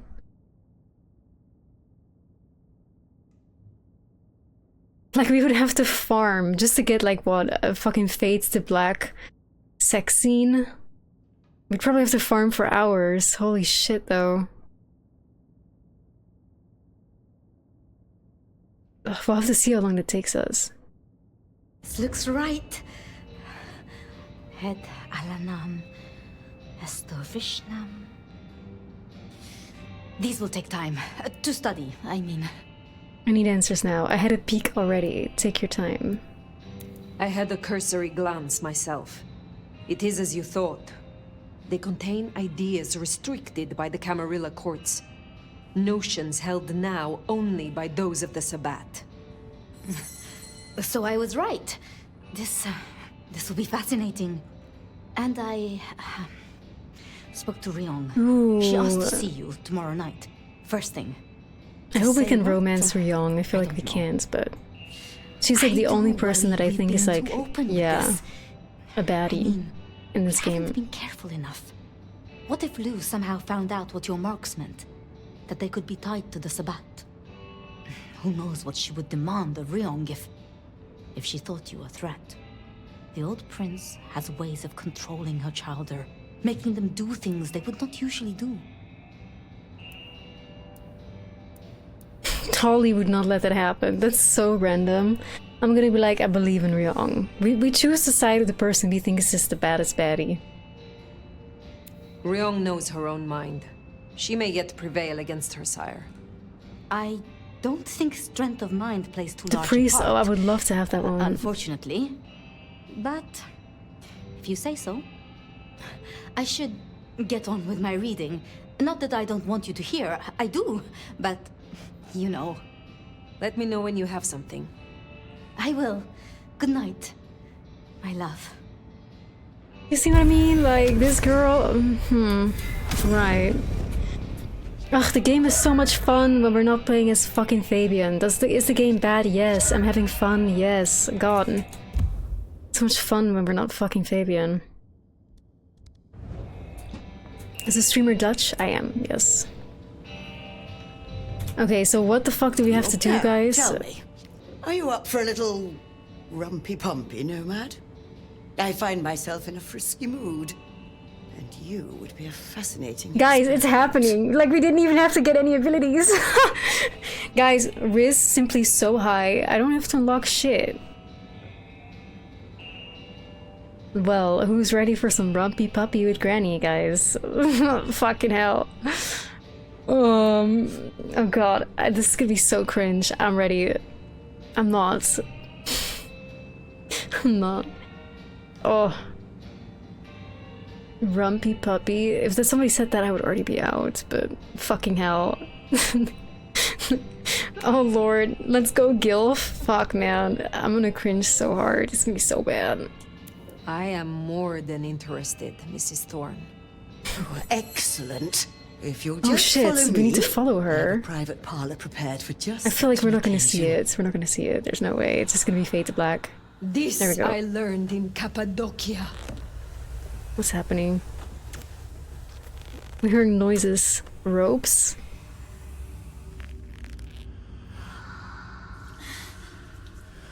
Ooh, do what thou wilt is the whole of the law.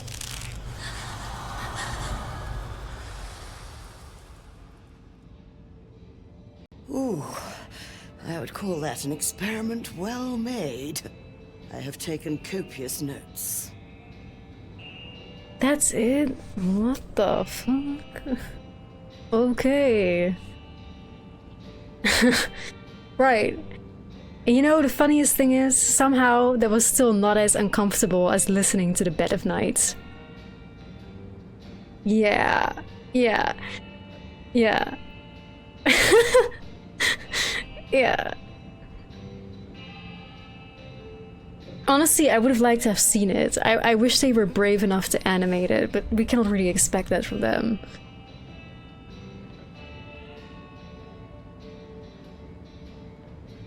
An Aleister Crowley reference, oh shit.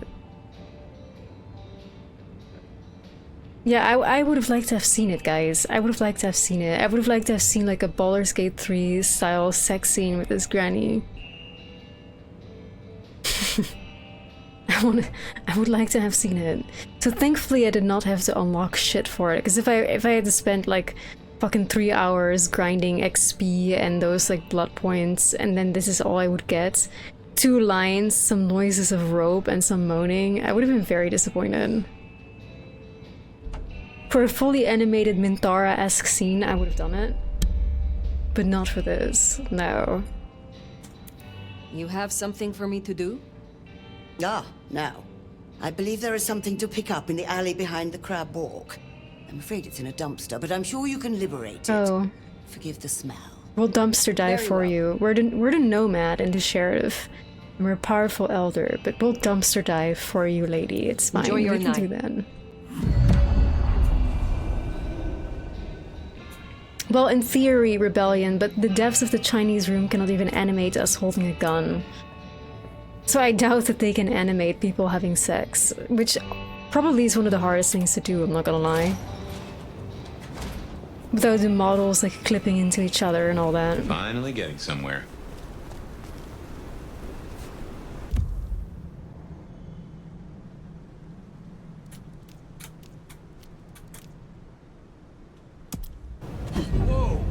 Whoa.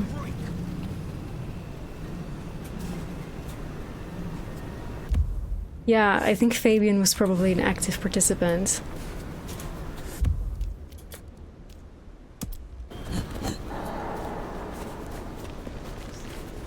Astonished that Fabian was probably so uncomfortable by it that he just kept quiet. For the first time in his life, he didn't comment on it.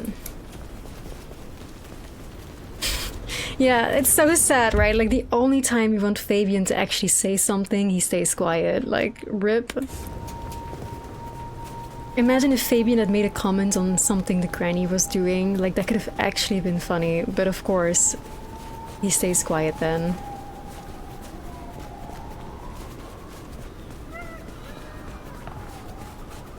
Typical.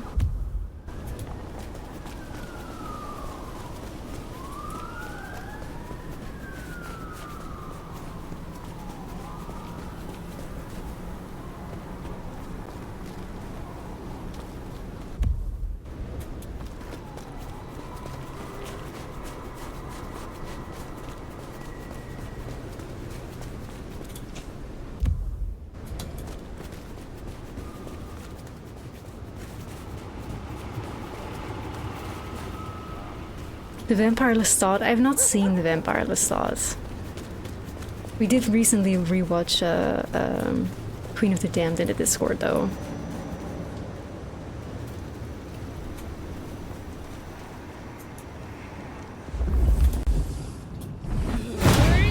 Spare $1?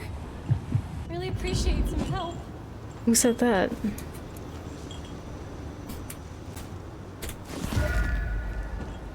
Queen of the Damned is not good, no. It's not. It's not, but it's a product of its time, which makes it quite charming. I moved to Seattle to get away from weather like this. Good music though, it definitely good music, but very cringy. Like the way fucking Lestat like has to. Why, hello there, hotness. You have a human heart. Like lip sync to a voice that's clearly not his. Special. Let's go see how special you really are. But yeah, we love to see Aaliyah, obviously. I've got to be back in an hour, so let's...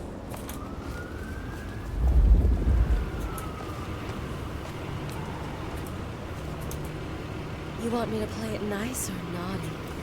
Yeah, we've done Firewalk with Me movie nights, yes.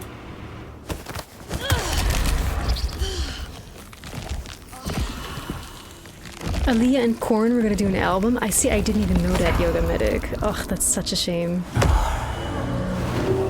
That could have been so fucking good, holy hell. The way Aaliyah died was so fucking bizarre too. Like, ugh, what a shame. Such a weird, bizarre death. Watch jewelry, whatever, now! Come on then.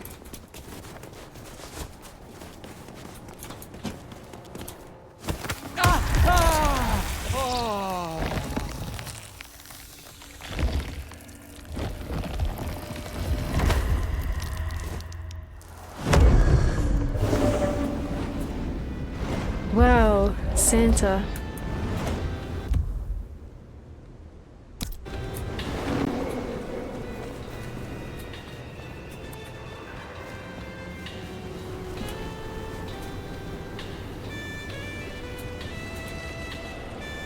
Is this putting you guys in a Christmas spirit, chat? Are you feeling it now, Mr. Krabs?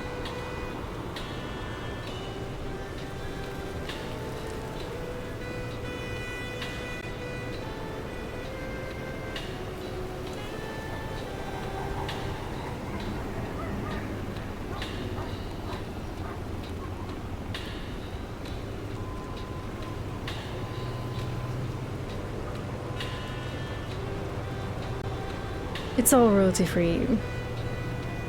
You fear Christmas? Christmas is one of my most hated times of the year. Obviously, I'm a very fun person.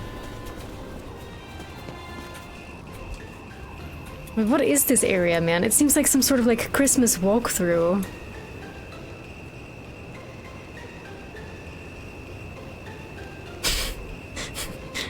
I'm amused. I'm amused. I am.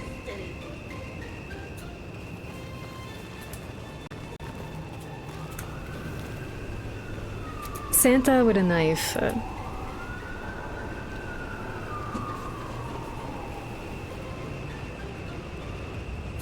It's Christmas for the homeless as well.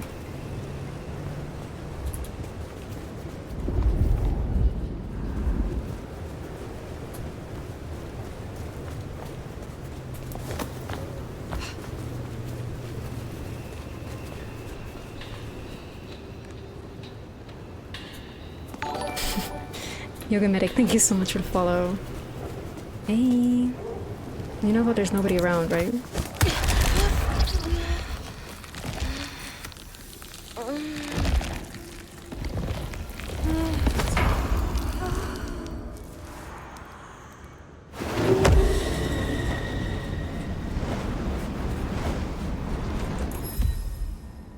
Yeah, I mean, our fangs are just incredibly sharp.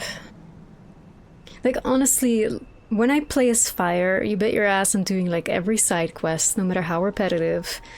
Most blood resonance events, because I don't want to play as Fabian, so the more I can play as Phyre, the happier I am.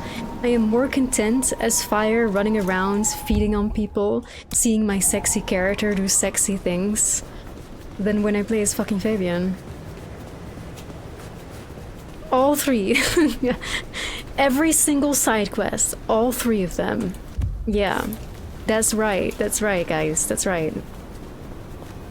Don't you forget it.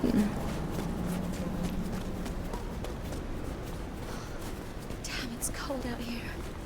Cold and kind of terrifying. I'll give him 10 more minutes and then he's getting an angry text. No, please, not again! I'm not doing shit, but at this point I'm gonna eat you. Oh wait, the police is actively watching me eat her. Oh, that's bad. Oh well. Hopefully the Masquerade in this game is nothing but a wanted system we can get rid of in a few seconds, otherwise I'd be pretty cooked right now.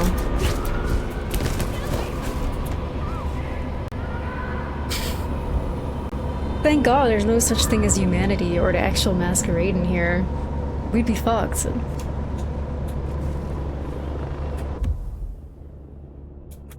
Now we can just go about our business.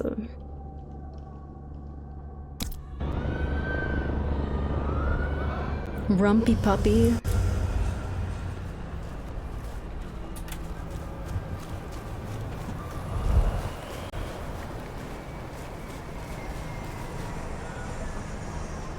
Hollow house.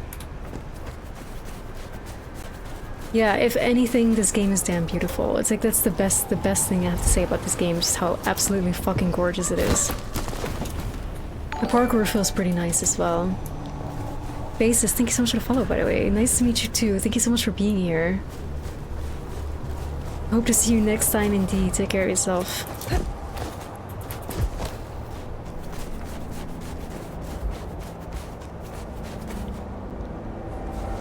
Look how gorgeous this is. What the fuck, man? Like this church. The neon. The buildings. Like, it's incredible though. I wish we could actually get to the Ferris wheel. Like, I don't think we can. Hopefully, maybe at some point in the game we reach it, but...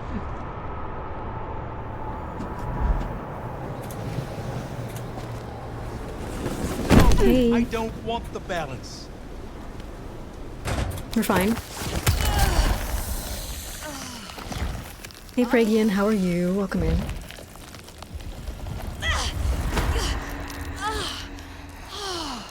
The way this guy literally just had like female moaning. Like lol.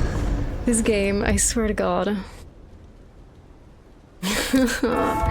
Danka, hi bestie! Yo, it's been a minute. How are you? Thank you so much for the raid. Welcome, welcome. Welcome, bestie Danka. How's it going? Kitty, welcome in. Thank you for the good luck. Spacey, what's up? Welcome. Thank you so much for the raid, Danka. What were you up to tonight?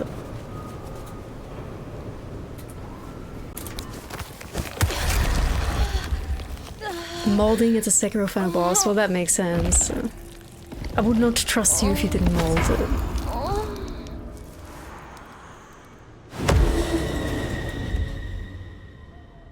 Good progress. Let's go. Let's go. Alright, back to Mrs. Thorne. How's the game so far? It's bad. It's bad, but there are certain parts of the game I do have a good time with, so... Overall, bad game. Objectively bad. Objectively, mechanically speaking, bad. Writing, bad. But I still have fun when I play as this character. Did I play Elden Ring? Oh yeah, I have about 3,000 hours in it. Yeah, I did basically every challenge run there is to be done. And then some.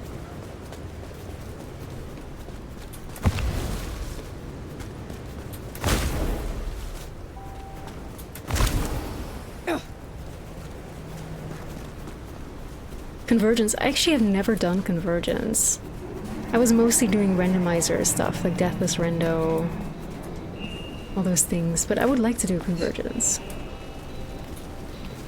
Yeah, I know, Erexial, I know. She's fiercely defending it because she's proud of her stuff, but it's giving Delulu, I fear. You do brighten the place up a bit, don't you, dearest? Oh, Miss Thorne, Mrs. That fine aroma. I assume you have a parcel for Yoga! Yo, thank you so much for the tier 1. Thank you so much. Always great to have a new subscriber. I appreciate you. Thank you. Is one of them. Try this fine blend. Native Dutch speaker, yes. Wait, did we just drink coffee? I would experiment with you again. Oh, do we get another sex scene, guys? I would experiment with you again. Oh, I bet you would. But I don't think Thanks you for could stand following. another round tonight, Nomad. Perhaps tomorrow? Tomorrow? Ugh, fantastic. Great. Be well, we will Mrs. be Thorne. back tomorrow, Mrs. Thorne. Or some rumpy puppy, or however she described it. Do I think in Dutch or in English? Mostly in English. Yeah. Fantastic, everybody. Alright, the sex scene, how was it? It was 2 voice lines. Phyre said, "This is something I learned in Cappadocia." And then there was sounds of like a rope and kissing. And then the lady said something about the will of the law. And that was it.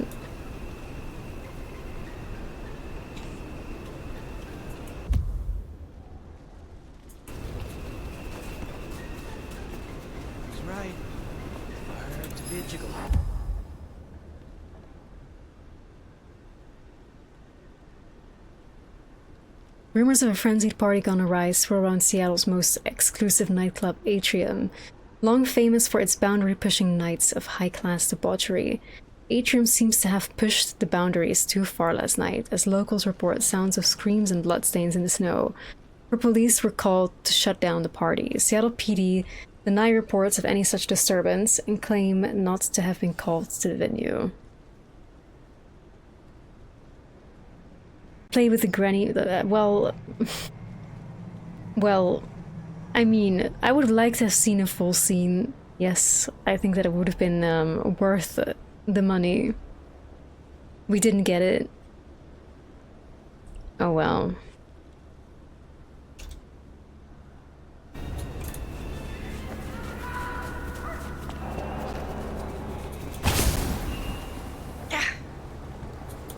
But either way, like I said, it was less awkward than listening to the Bed of Night, so it was a miracle in and of itself.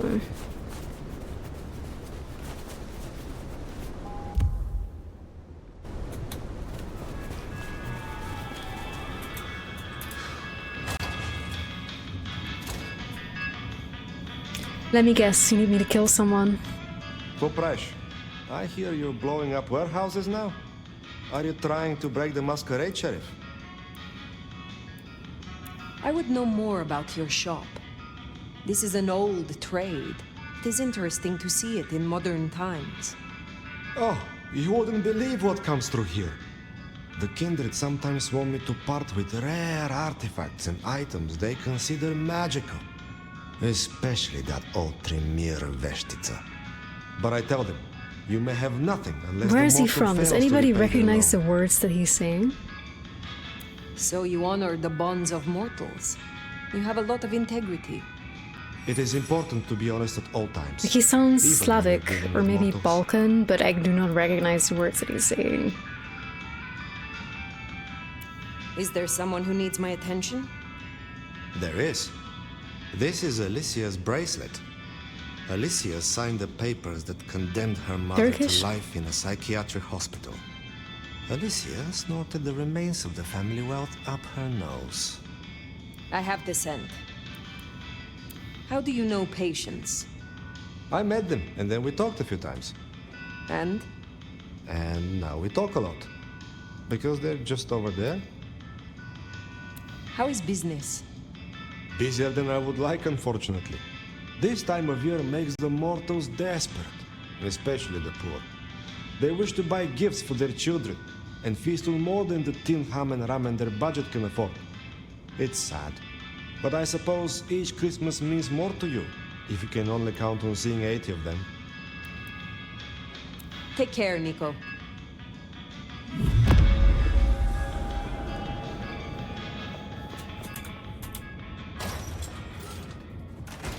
Here she is. Like, you cannot tell me that this is like not an fucking Outstar inspired character. Like, I said this before. Like this, like literally, like this has to be fucking Outstar desired, this inspired by design. Wouldn't surprise me if they, you know, give community managers voice acting roles in the game, or community ambassadors, that they wouldn't put like a community manager as like a character.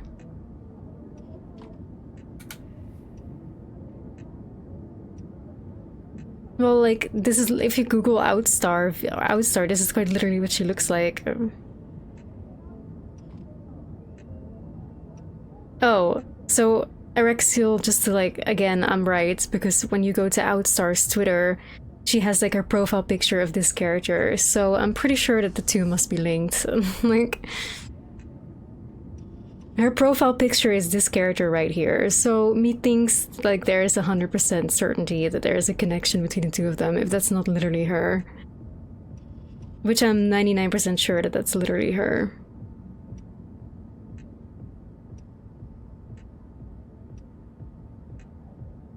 Onda, we're gonna get our success with Onda, I'm sure. Yeah, well, Erexiel, it is. Nico said there was an explosion? I bet it was fucking beautiful. I hate this character though, I do. I think her character is so awful. You wanted me to collect crosses for your artwork. Oh shit, yeah. Find me a set? I could really use them. I have not forgotten, but it will take me time. Her personality I don't think I can and call the way this she finished talks without reminds them, me a lot of Grimes. I'm not The- sure if you guys like The cherry on the top. are familiar with that. The thorns on the rose. She's very Grimes-esque. Like Elon Musk would be very interested in dating her. Have you always lived in Seattle? Yeah.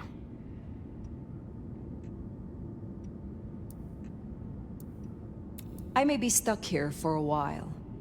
I would appreciate your opinion on the local art scene. If you ask me, exhibitions in this city show the most mind-numbingly boring, Grimes, is this you? obvious, run-of-the-mill bullshit. It's all for the tourist buck. You want something different, check out the gum wall. The gum wall?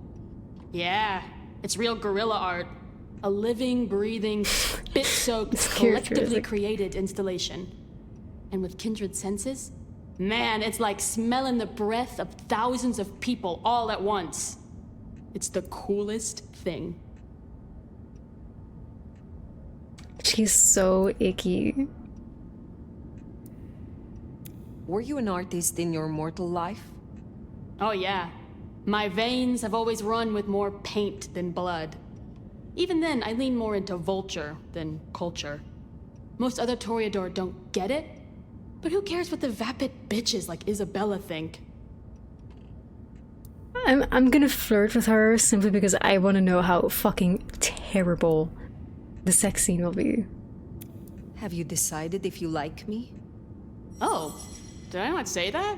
Yeah, obviously. Those eyes are amazing. I'd like to drown in them. It also helps that you're hot as hell. Ooh, that just cringed me. Whoa. That was so... Oh my god. Why did you join the Camarilla? I didn't join anyone. I was embraced. That was rough. That was rough, They were y'all. running the show. Membership God. comes as standard. That was rough. You have never considered other options? I couldn't give a flying fuck on Phyre about political bullshit. Princes, anarchs, none of it is real. Lizzie Wizzy, guys, I will never, like, it's such niche knowledge, but the fact that Grimes was cast as Lizzie Wizzy for Cyberpunk, and then Elon got so jealous that he entered CD Projekt Red Studios with a gun, basically demanding to be inside the game. Do y'all remember that? Like, it was like some sort of antique gun or something. This is not a joke. This is not a joke.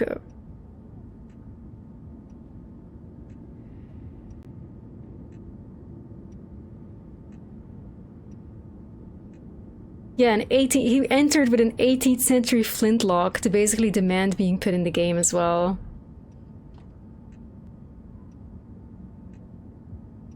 Here, Elon Musk famously showed up at the Studio CD Projekt with a 200-year-old flintlock pistol to demand a cameo in Cyberpunk 2077. While he reportedly insisted on a cameo, the developers ultimately did not put an NPC based on him in the game. The incident, Musk visited his then-girlfriend Grimes as she was recording voice work for the game and brought a flintlock pistol, which he claimed was 200 years old. He then used this prop to demand a cameo in the game.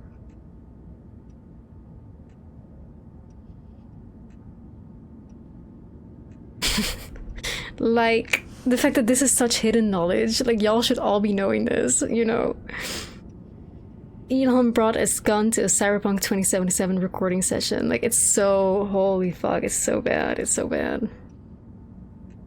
The fact that he wasn't, like, arrested for this is crazy, though, but I feel like you cannot even arrest somebody like Elon. They're simply too rich. They can get away with, like, holding people at gunpoint, demanding to be in a game.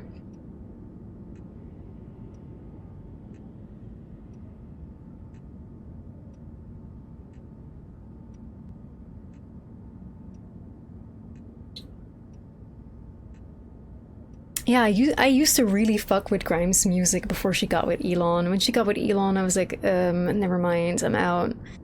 But I enjoyed her really early work, like Halfaxa and stuff. I did. And I thought she was pretty, like, funny, quirky. But then her quirkiness led her to be with a billionaire, and she got really weird.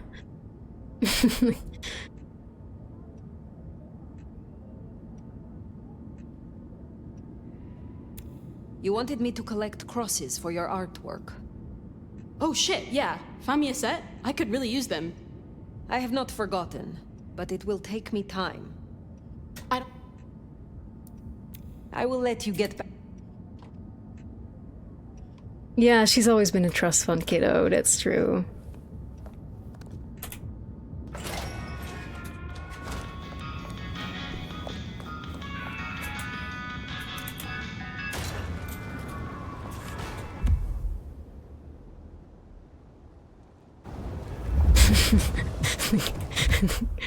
Like, I still have to laugh every time, guys, because doesn't anything in this whole game sums up more this game in general than whenever you do the Banu Hakim quests and it says optional, do not break the Masquerade.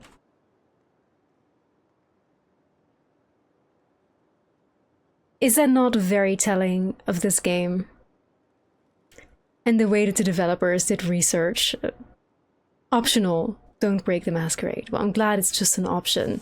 It's not like it's enforced or anything by the Camarilla, and it's like a core of the game called Vampire the Masquerade, you know? Thankfully, it's optional in this game. Oopsie, I just broke the Masquerade. Leave me alone. Thankfully, it's just optional. Optional. Do not break the Masquerade. The Masquerade is a suggestion, yes. Find a better spot.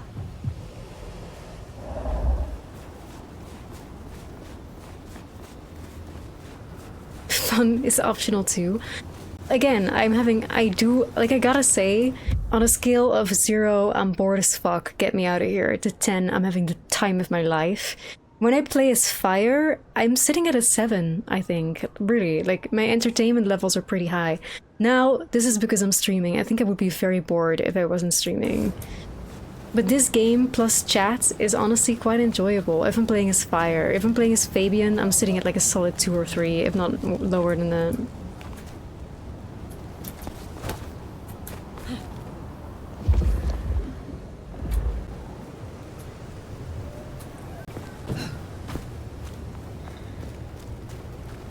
But I'm having fun, but again, it's still a really bad game, and it's not worth $60. Like, don't get it twisted, you know. I'm having fun because it's very brain dead. It's like very stupid, and it's like you don't really have to think of anything.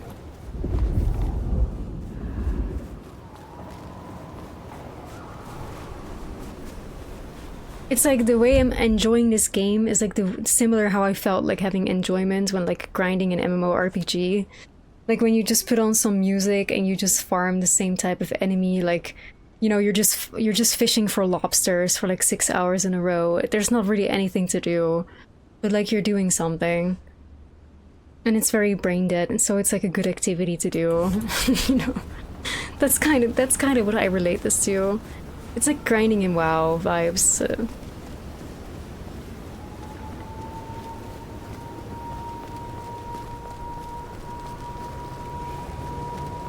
Yeah, I'm just following the markers. I'm not really thinking of anything. I don't really have to give any thoughts. I don't really have to search for things.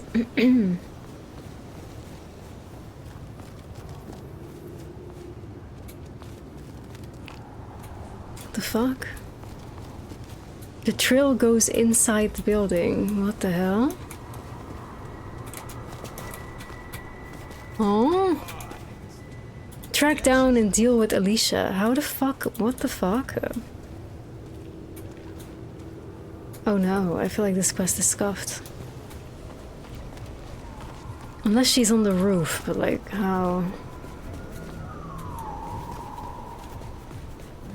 I'm supposed to get clients on a night like this. Oh, thank you. So the trail does go through the building and then upwards.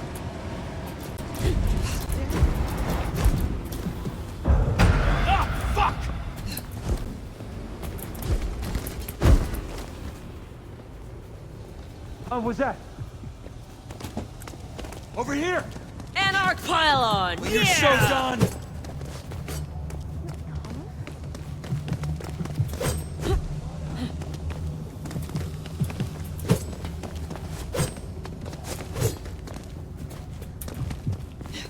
Okay, y'all are gonna have to be murdered. You're going down!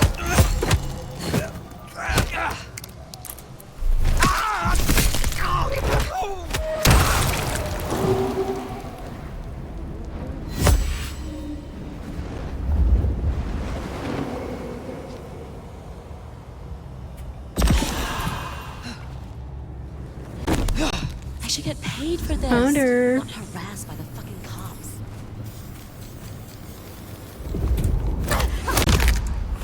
Snapping somebody's neck in the street surely is not breaking the masquerade. We should let him know.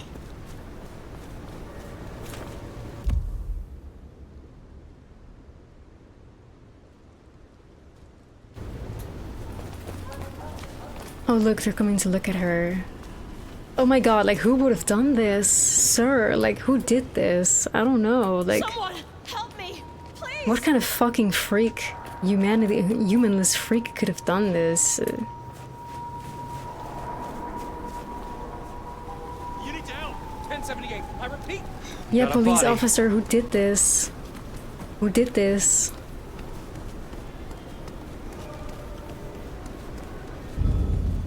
Like, whoa, who did that?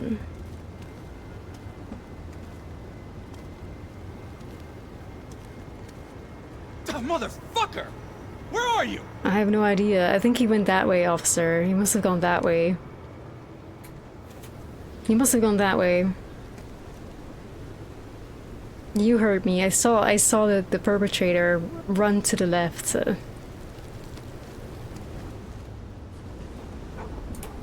Fucker could be anywhere. Oh, I know, that's right. They walk among us. Murderers, you know.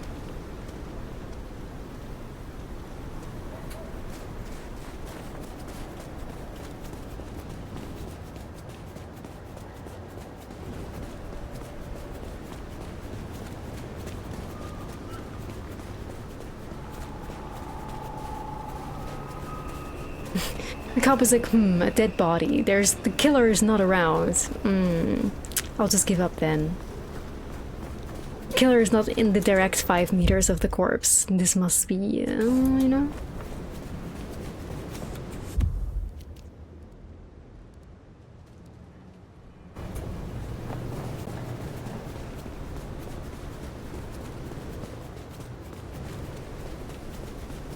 Snow is kind of pretty, but it still sucks.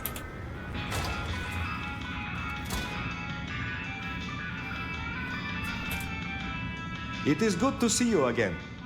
So Alicia's story has ended in waste and tragedy. Ah well, there will be another spoiled princess along tomorrow.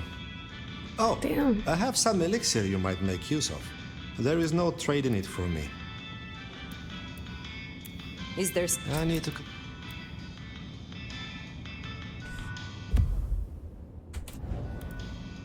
I hope your night is... I've never flirted with him. I feel like... it just doesn't suit her. I could do it though. It is good to see you again. But I feel like it's not gonna be anything. You interest me. Ha! It has been a long time, Nomad, I think. You are also interesting. The most interesting courier to enter my shop in many years. And of extremely high value. I know about these things. Be well. Surprisingly less cringe than I thought.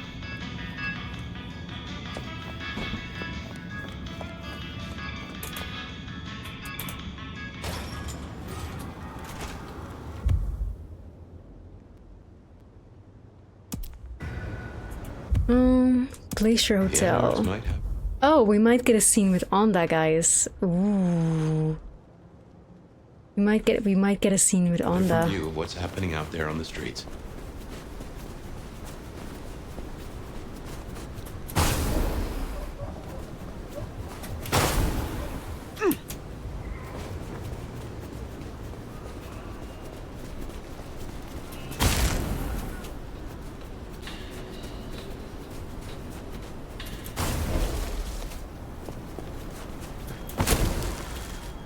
Whenever it snows, if ever, in the Netherlands again, I'm gonna go through the snow like this as well.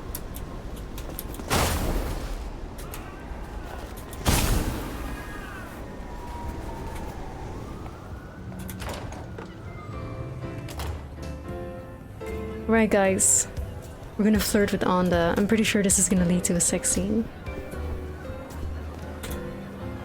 What can I do for you, Sheriff? You really want to know me, Nomad? I could do with relieving stress. Oh. And it'd be good to have someone to beat on. To beat on? Are you fucking serious? What the fuck? She's gonna beat us up in a sexual way?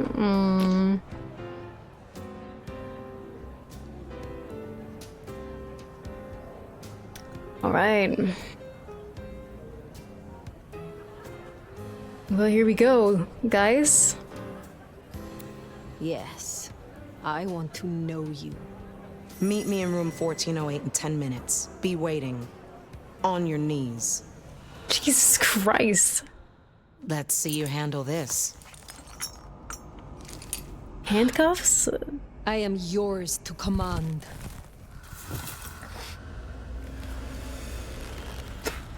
Spitting? Slapping? What the fuck? You ain't scared of a thing, are you? Okay. Right.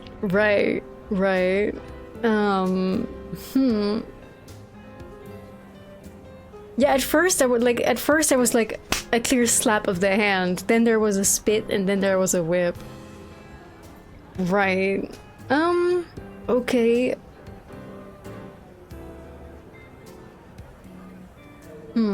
Right. Is there trouble I can deal Right. with? Right. Looks like it. One of the biker gangs is trying to take over one of our interests. Right. Look for Henry and his crew behind the Dutchman. Upstairs thinks Seattle doesn't need them. Right. And by upstairs, you mean Lou Graham? She has the court's best interest in mind. I will deal with it. Pleasure as always, Onda. Right. She does not play around, no. Oh well, thankfully for those who just missed that scene and want to watch it back, it will be uploaded to YouTube and the VOD will be published, so you guys will be getting... You can replay that shit over and over if you like. Just some slapping, spitting. Like, the spitting is crazy though, like what the fuck? That's wild to me. The spitting. Slapping, fine. Whip noises, okay. Spitting?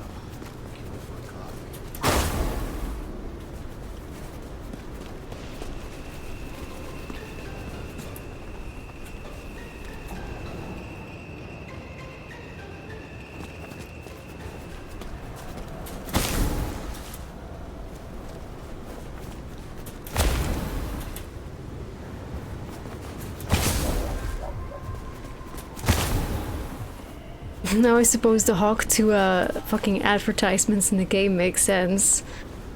God, I hate that my mind went that way.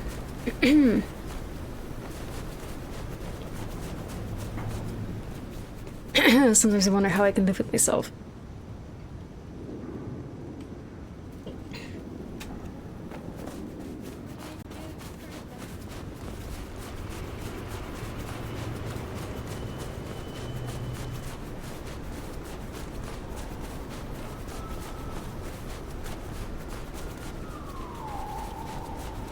Gone.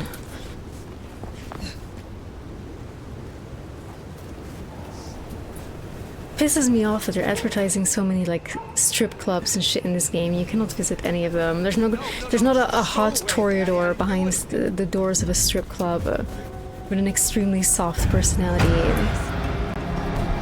Wait, why? What the fuck is happening? Huh?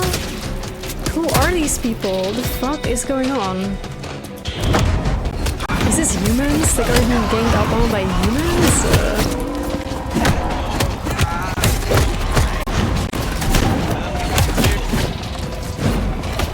Guys, what the fuck is happening?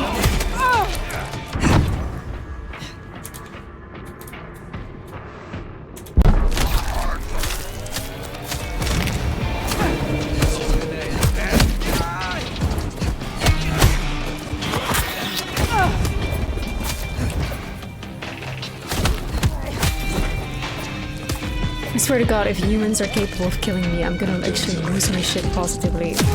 Oh my god.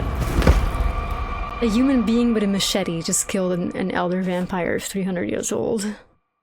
Whoa.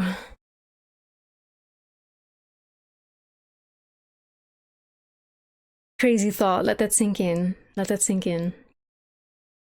The fact that I have to hit a human like 10 times to kill it. It's a fucking elder, bro. I mean, my bad for choosing normal difficulty, I guess, that I didn't choose easy. My bad, my bad.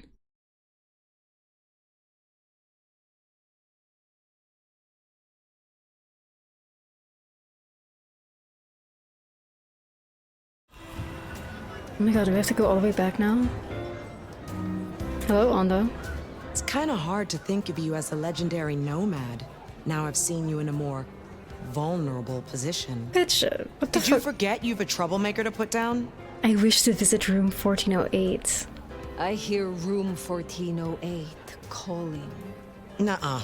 Some of us have duties to attend to. You can wait, Nomad.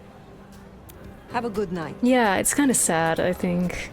Like, they should have found a way to make us feel powerful as the Elder, while also having a harder difficulty, if they were going to do difficulties in general. Like, we should have still felt like an Elder Vampire. Shouldn't be stripped from us if we're playing on a higher difficulty, you know? But I understand how, like, I wouldn't even know how to do that, to be honest.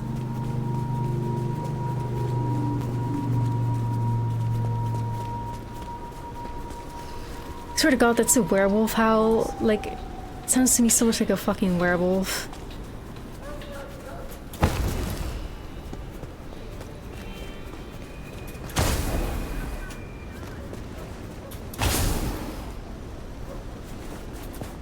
Like, I love a good power fantasy. Playing as Tremere in Bloodlines 1 in our previous playthrough, casting mass suicide on, like, everybody. It was fantastic. Like, I loved it so much. I wish we had the same kind of, like, vibe going on here.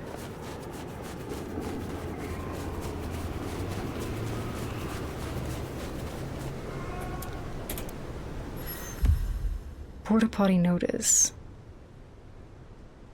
Printed laminated sign, stuck to dwarfs, lifts of a serene latrine brand porta potty. Most of the page is standard notice.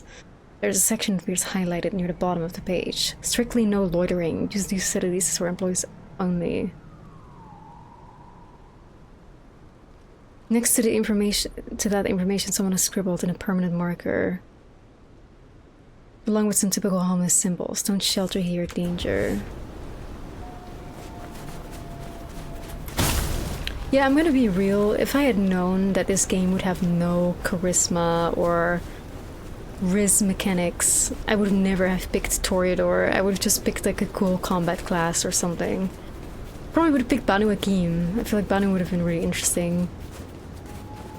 Or La Sombra, but I went with Toreador because stupid city old me thought I was gonna have an RPG game.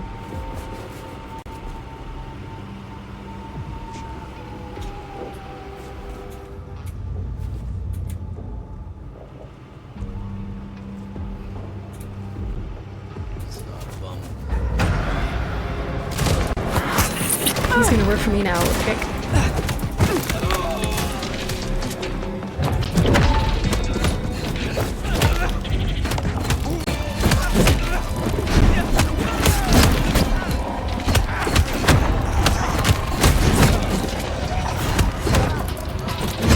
That dealt with Anda's troublemaker.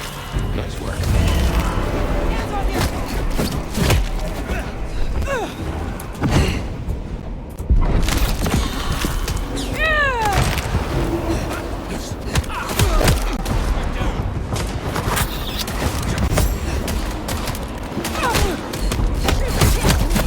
At this point, I just want my revenge on these humans, so I'm gonna kill them all.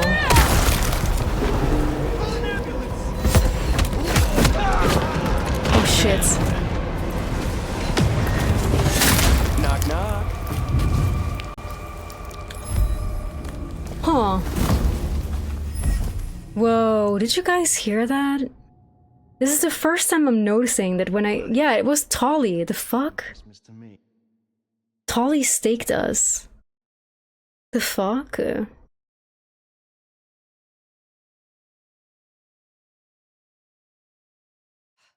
That's weird. Oh, they deserve that. Anda will be pleased.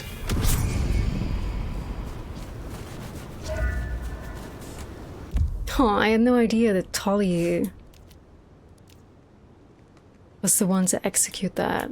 But also, can we speak on how fucking cheap and terrible this mechanic is? That when you break the Masquerade heavily enough, that somebody spawns behind you to stake you on sight. Like, how fucking weird is that? Like, be real. Be real. That is so lame. If only it was gay, that would be a lot better. This is just lame. The fact that when you violate it, like, it's a wanted system, but if you max out the wanted system, all of a sudden, boom, somebody stakes you from behind.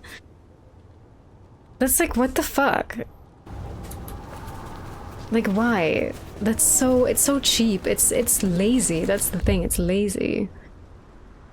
It's incredibly lazy. But I feel like if there's one thing that sums up this game, if there's one word that sums up this game, lazy suits it best. I really do feel like lazy is the best description you can give.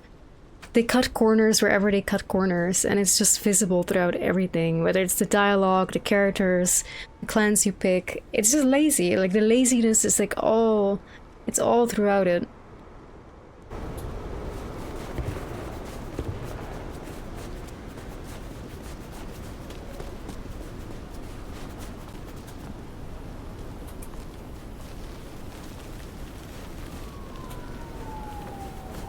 No, hunters simply do not exist in this game. The only ops are anarchs, really, so... Anyway, 6 hours of gameplay tonight, guys. I mean, like, listen, if I wasn't having fun, I wouldn't be doing 6-hour streams. Like, sometimes I've played games that tire me out so much, or I'm so miserable playing that I cut my streams super short and stuff like that, right? But this game, like I said, I hate the Fabian parts. Hate them, can't stand them. But when I play as Phyre, even when I'm not really doing anything and I'm not doing main quests and I'm just skedaddling about, it feels like a brain-dead enjoyment in a way that you're farming lobsters in RuneScape. It's brain-dead and enjoyable. So I'm looking forward to the next stream. I'm looking forward to playing more as Phyre. I'm looking forward to discovering more of the story. It seems to be getting rather interesting. Especially some really interesting dialogue that we have with Sophia earlier and with Lou. I think Lou is, in particular, experiencing a really interesting character arc with, like, the whole, you know, call to the east that she's experiencing. Very intriguing. Very intriguing. The Sabbat line seems to pick up. I wonder how that's going to develop too. Very intrigued by Phyre's quest line. I like where it develops. Every dialogue that we've had as Phyre today so far has been very interesting. So I can't wait to see more. I still do not enjoy Fabian at all. I feel like Fabian is so terrible. I don't see how Fabian's story is going to connect in any way, shape, or form. Fabian is a terrible, terrible example of a Macabian. Unfortunately, something we have to slog through to get to the decent part of the game. And we will. I'm not sure how far in we are, or how close to the end we're getting. I assume we're getting there slowly. But I don't know. We're gonna see, and we're gonna play tomorrow. So we shall have a look. I will respect Fabian. There's nothing that's gonna make me respect Fabian because the voice actor is just so goddamn terrible to me. And I will never forgive Fabian's crimes for making me so fucking annoyed every hour. Even if his character somehow receives redemption, we're gonna see. For now, thank you so much for watching. This video will be uploaded to YouTube in its entirety. I'm uploading my entire playthrough to YouTube. I still need to upload the previous VOD, but I'm not really proud of how the previous VOD went, the previous stream. I felt like I was mostly critical in that one. Although not entirely, I don't know. But I will upload it for the sake of the playthrough in general. Even if I might get a lot of hate for it. So !YouTube if you want to check those out. I cannot wait for the moment that Huddy and co find out about how I feel about the game. I will be on the chopping block for sure the second that Huddy von Schland and her entourage find out about my opinions. There will be torches and pitchforks. For certain. But I don't care. Anyway. Thanks for being here. Good night, sleep tight, don't let the vampires bite. Rest in peace, take care. Please join the Discord as well. Glad I found you too. It was so nice to meet some of you here. Lots of new chatters today. I do hope to see you all back. I really enjoyed tonight, and I definitely would not have enjoyed this game as much if not for you guys chatting with me. Thank you for the subscriptions as well. Thank you for the follows. Thank you for watching advertisements if you did so. I appreciate that as well. And join the Discord for sure. We yap in there, we send memes, we say good morning, we talk about movies. It's a good Discord. We have a lot of fun. So do join me there if you like. And again, check out Discord, check out YouTube. See if maybe we can rate somebody. And thanks for the follows, guys. Thank you, Lapki. I appreciate you. Let's have a look.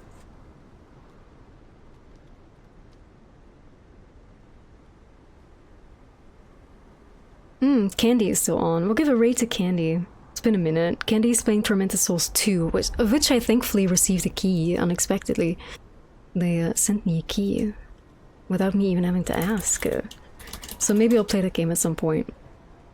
But I remember not necessarily liking Tormented Souls 1 a whole lot, so... who knows? We'll never forget the Gunnar opening scene of Tormented Souls 1. That was crazy, like, so insane. Anyway, Candy's playing the second, so do join in. She's super nice, super chill, mostly horror streamer who enjoys Silent Hill and any sort of retro horror vibes, so you guys will have a good time with her. Have a good night, everybody. Hope to see you in the Discord, and thank you so much for the support tonight. See you tomorrow with more Vampire the Masquerade Bloodlines 2 around 1 AM CEST, Central European Summertime.